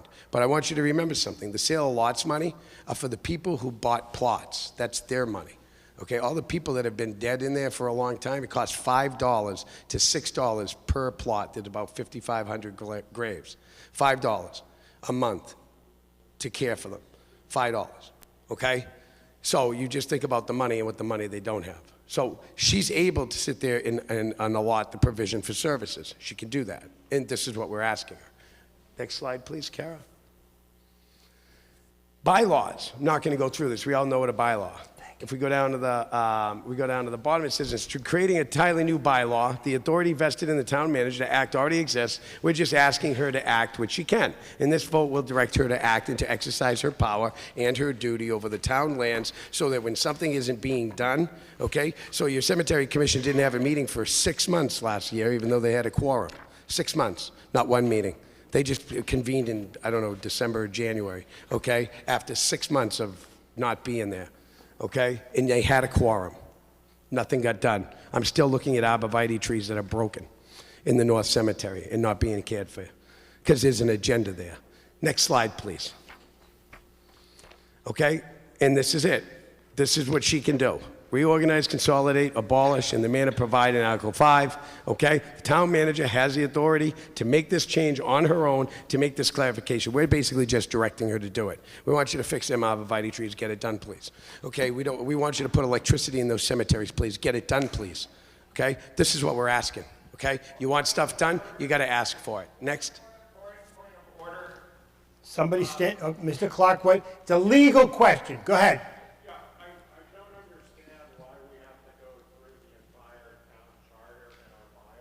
Okay, but that's a question for you to ask when he's done his presentation. Sorry. Can't help you, Mr. Clark. You know, I mean, we give everybody the time to speak to their article. Some take longer, some take less.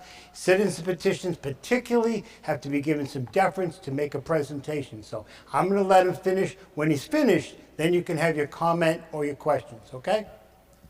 Go ahead, finish up, Mr. Bowen. Thank you, Mr. Moderator. Next slide, please, Kara.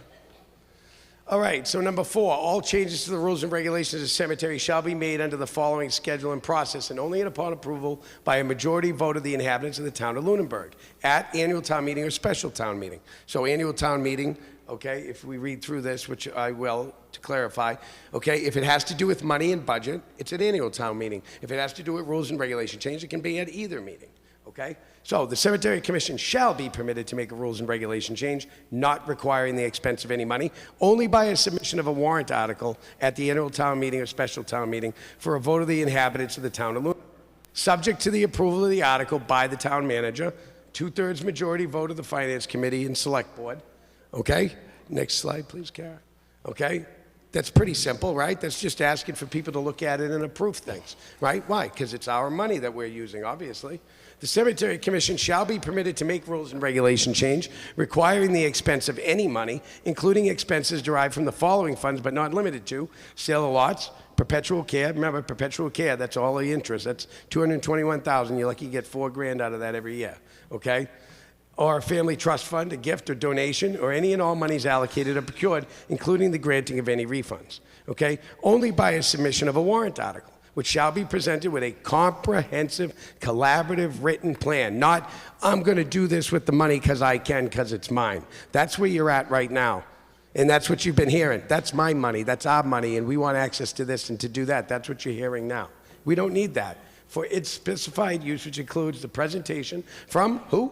The man that's in charge of town lands, the director of the Department of Public Works, the cemetery superintendent who operates the day-to-day maintenance, and the town manager who operates day-to-day everything, okay, of all our property, and subject to the approval of a warrant article by the town manager and approved by 2/3 majority vote of the Finance Committee and Select Board. Yeah, not too difficult, right? Okay, and then we say, here's the money, go do these projects, because they said, here's a plan, a collaborative plan with no divisions between people. There's no more arguing and fighting and pointing fingers like you heard for the last 4 years. Next slide, please. The making of rules and regulations without this oversight, particularly ones that are financially unsustainable, more so the ones that leave the door open for abuse, open the town to a liability, okay?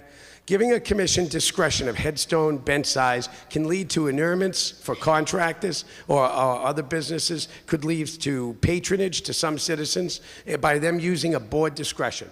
This has recently happened where the commission changed rules and regulation specifically to accommodate the family of a former board member.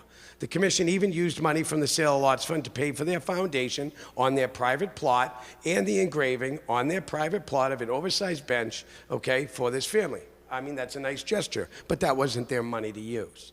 In addition, they made a rules and regulation change, okay, only one rule, to effectuate the benefit of that family, okay? Now, the definition portion of this and the rule changes that I mentioned earlier, Mr. Costa even opposed some of the definitions and some of the way the rules were written. You'll have to take my word on that. I read the public record, and he's right here, and I already had that conversation with him. Okay? So what I'm telling you is that they still passed those rules and regulations and actually ignored what Mr. Costa suggested.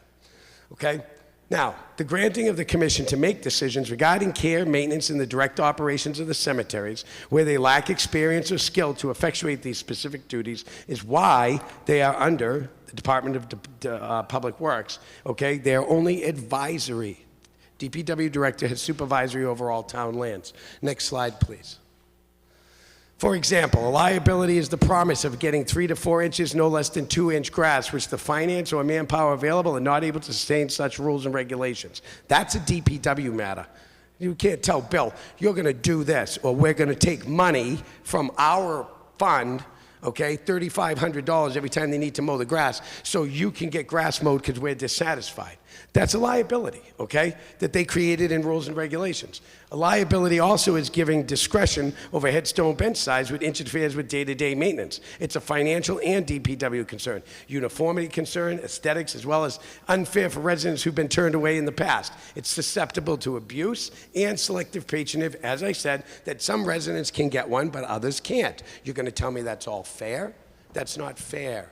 That's not balanced. But these are their rules and regulations. But we have 100% discretion and control. Next, Kara, thank you. The Cemetery Commission shall be permitted to use money held by the town of Lunenburg. See the listed as referenced in 4B above, only upon a submission of a comprehensive written plan. Has anybody seen a comprehensive written plan from the DPW for the $50,000 capital plan? What are they going to do? What are they going to lay out? How much is it going to cost for material? Do we know? Nope. The Cemetery Commission and the Director of the Department of Public Works, Cemetery Superintendent, Town Manager, and it must be presented to the Select Board and the Finance Committee and meet the guidelines for approval to process in 4B above, which is obviously the way it's voted on, okay, and brought forward, okay, to be presented at annual town meeting for finalization. Next slide, please, Kara. So, I'll bet you guys are all breathing deep. We're right here. The following actions of the commission, which must require approval for monies, will be perpetual care and maintenance of the cemeteries, layout of existing public burial grounds in the town, or to purchase any land for such cemeteries, either in lots or other suitable subdivisions with proper passive avenues to plant, embellish, ornament, or fence, and erect therein such suitable edifices and conveniences, and make such improvements as it considers convenient. Next slide, Kara. This is about the money. A town in which cemetery commissioners are chosen may receive gifts or bequests for maintaining cemeteries or cemetery lots, which shall be paid into the treasury, and with the accounts thereof shall be kept separate from other accounts. So they can't put that into any other accounts in town. The treasurer will be the one to invest any funds according to stipulations she has under her authority, okay? Otherwise, she'll invest them as ordered by the commissioners. Ready? So now you've got commissioners going to go, oh, okay, do this. However, okay, and pay the income therefrom upon their order or with their approval. The proceeds of sales of lots of burial in such cemeteries shall be paid into the treasury, be appropriated to, here it is, reimburse the town for cost of land. It's care, improvement, embellishment. What you're doing is you're paying for all the land. You're not getting paid. You're not getting paid back for it. I brought this up last year, okay? And now I gave it to you. Okay, it's done for that specific purpose. Okay, the money is there to be able to reimburse us, so because we are paying to upkeep them. And if there's money, we should get paid back that money because that's money for plot sales. Next slide, please. The town treasurer is responsible for investment of these monies, which when instructed to do so will invest according to this warrant article.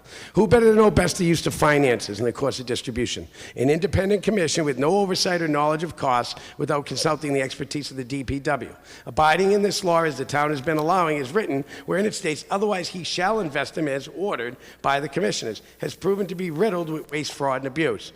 Okay? Over the last 3 years, this commission, having this stewardship, had squandered at a minimum $10,431.30 of 30 grand they have been given by our vote of town meeting at $10,000 annual and grouped into the warrant. This provision will stop that from happening. Please go to the next slide. Let's see. Let's go up here and take a look. I don't know. Nancy Yasko got a reimbursement. William Tyler got a reimbursement. I'm just showing you. Helen Balcom, fall planting, spring planting. They can't read right? that one, John. I know. That's why I'm telling them. You got to keep going. Okay, so what you have here is Can you I have- move the question? Not in the middle of a presentation. Okay. Please, have a seat. Is there any way I can? Have a seat. I know. Listen. Representative government is messy sometimes. Gentleman went to a lot of work. His citizen petition. It was signed by enough citizens. He's got a right to make a presentation. Some people took a long time in making their presentations. Some of them you might have felt were more important than others. I don't think we have a quorum This anymore. is his presentation, and he's going to finish it. I hope, John, you can finish soon. I don't think we have a quorum anymore. All right, point of order. Point of order, you're questioning the quorum. We don't have a Everybody quorum. that's got a clicker, click either yes or no, I don't really care. Just click a quorum. Point of order. How No, are you no, gonna no, no, verify no, no. Quorum has been questioned. We have a right to question the quorum. Everybody with a clicker, click, or I'll have to count heads, which will take a lot longer. We need 50 people. Please, let me know, Mel. Okay, you don't have to make a question. Just, okay. Okay, just give it a minute. She'll make it. We'll see if we have 50 people left in the room. I suspect we do.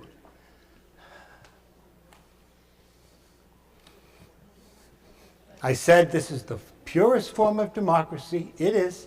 Sometimes democracy is a little messy, okay? I have to accept that. Thank you. And you've been here a long time, and I appreciate that too. And I want you to stay, and I want you to come back. All right. Huh? I have a clicker. You want me to click? Sure. All right, you click, Kathy. Everybody clicks. I don't even know if I'm turned on anymore. I just clicked on. Okay. How many people do we have left in the room, Mel? When you can tell me. Huh? Still counting? Are you over 50? We're at 50. Tell me when we get to 51. We're at 51. We have a quorum. Thank you very much. Mr. Bowen, if you could finish up before we get less than 51. I can tell you right now, I'm all done. I have 2 more items to show you, and I'm closing.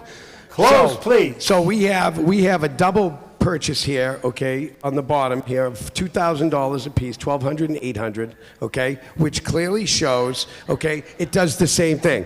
The DPW already has license to be able to look at the back end and all the information that the Cemetery Commission needs access to. Instead of them asking for that, they go waste your money and spend $2,000 more on a license that they don't need that they look at on a private computer. We also have multiple times of grass cutting and providing cemetery mowing, okay, and things like that to, if you notice, one landscape company. That's an inurnment. Okay? So, and don't get me wrong, right? I am a big fan of Lakeview. Okay? So all I'm saying is that when you look at waste, you can see waste just by reading it. Okay? And that's what I'm trying to tell you. And that's why we need a plan and we need to have money. Next slide, please. So I'm asking for your yes vote on this warrant article, which will basically clarify the process that best benefits our cemetery operations, Lunenburg residents and their families, okay? A yes vote is a vote for the efficiency, its fiscal responsibility, okay? Our cemeteries have been in a power struggle these last few years, coupled with waste and spending, patronage, inurement, nothing getting done efficiently. This warrant article forces a collaboration that all parties meet and that they come to us financially with a plan before taking money out of an area, okay, that to do stuff, okay, that is not furthering the direction of what we want our cemeteries to look like. And that is my presentation. I appreciate you all. Stay Thank right you. there, Mr. Bowen. Thank you. People may have questions. Select Board and Finance, I need your recommendations. Select Board. Select Board recommended disapproval. Selectmen recommended disapproval. Finance. No direct financial impact. Okay. Anybody at the microphones needs to ask Mr. Bowen a question. Mr. Clark, go right ahead. At the microphone, introduce yourself one more time.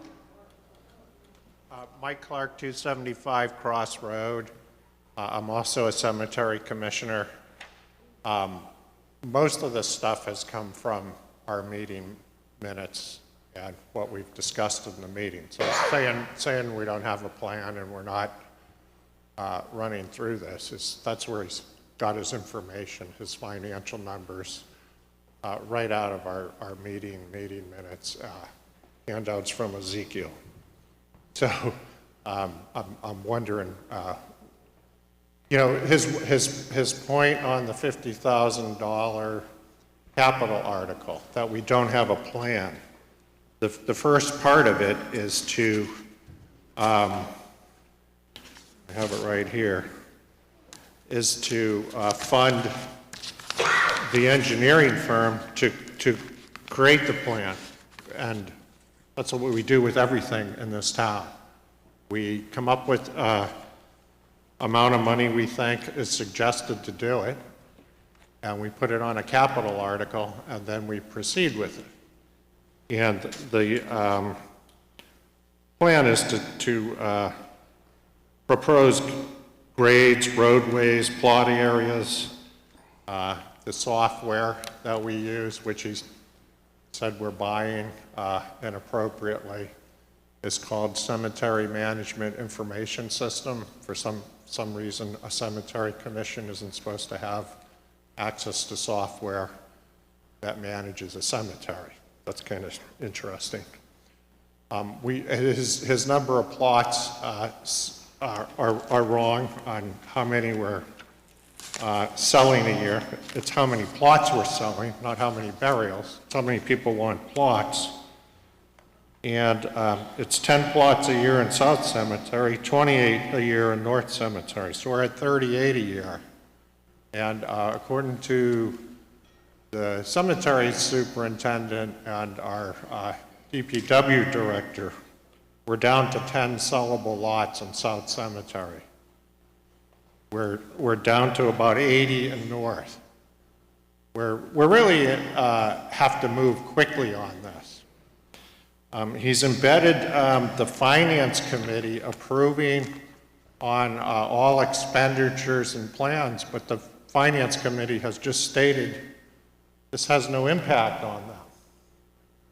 So why are we going to come to the Finance Committee to spend, which are fairly small amounts of money in these funds, and they're going to approve something that has no impact on them?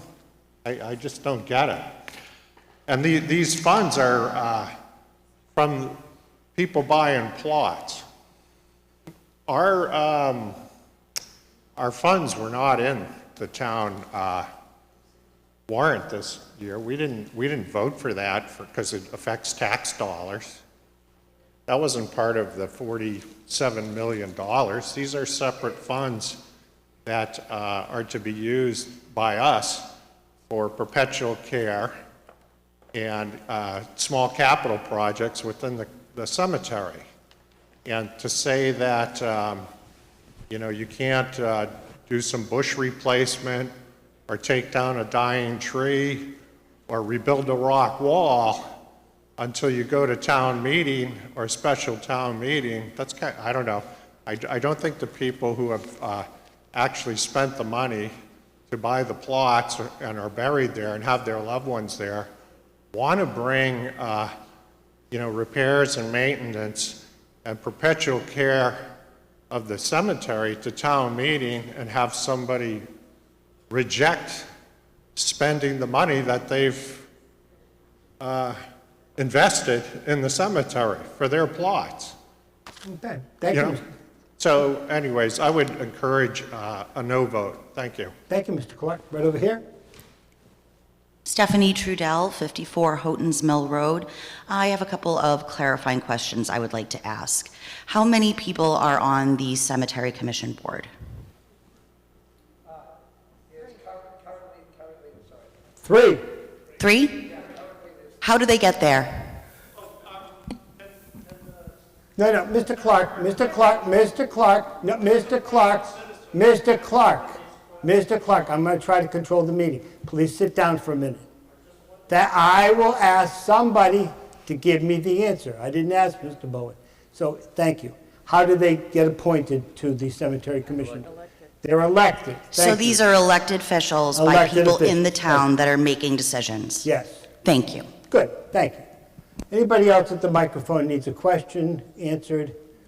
Very good. Oh, Mr. Alonso, I promised you. Go right ahead. I will be very quick. So, Thank you. As town council said at the beginning, this is an advisory article, so it doesn't have any force. It's just no better than a suggestion, number one.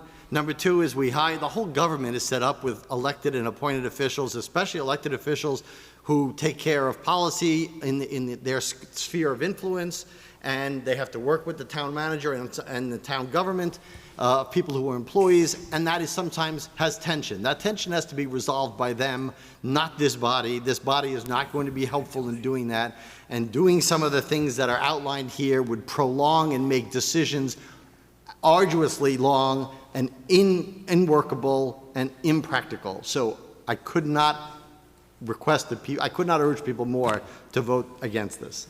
Okay, Mr. Bowen, I'll give you the last word because I want to end before 5 o'clock. Go. And it's only 1 minute. Quick. So the bottom line is that the capital plan money does come from your tax money. It's $50,000. They're holding $96,000 plus $40,000. So when you look at that, that's $130,000 that they have. The reality is, do you want control of that money? If they want to have control over a little bit of money, then why didn't they take the $10,000 out and put it in the warrant article? See, they would have had that little bit of money to do those things that Mike was saying, because that's what that's for. Come and get a little bit to take care of the little things that are needed. If there's an emergency, the town manager does have access to be able to acquire a reimbursement from the sale of lots fund, and they could sit on a vote and say, we'll give the town manager permission to borrow from the sale of lots fund. She has that access. And I just wanted to clarify that a vote for this is basically just saying, as a citizen, I want to have a vote and a say of what happens with my cemeteries. Thank you. Thank you, Mr. Bowen. We didn't make it. It's 5 o'clock. Wanted to be before 5. Okay, I'm going to call that the vote is ready. Article 34, as it's written, town council approved. The article is moved this way.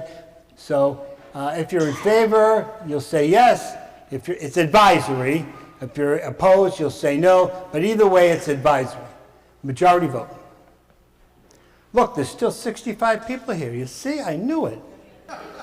You're wonderful people. You're wonderful people. Democracy is messy. But voting is open. I should have said that, right? God, am I tired. Please vote. Yes or no? Okay, so at least 79 people still paying attention, haven't fallen asleep. Okay, the voting is now closed. What is the vote? Mel? Those in favor are 12. Those opposed are 67. The article is defeated. We are done. We don't need a motion to end. You made it. Thank you so much. You don't have to move. When the warrant is finished, it's all finished. You don't need a motion to adjourn.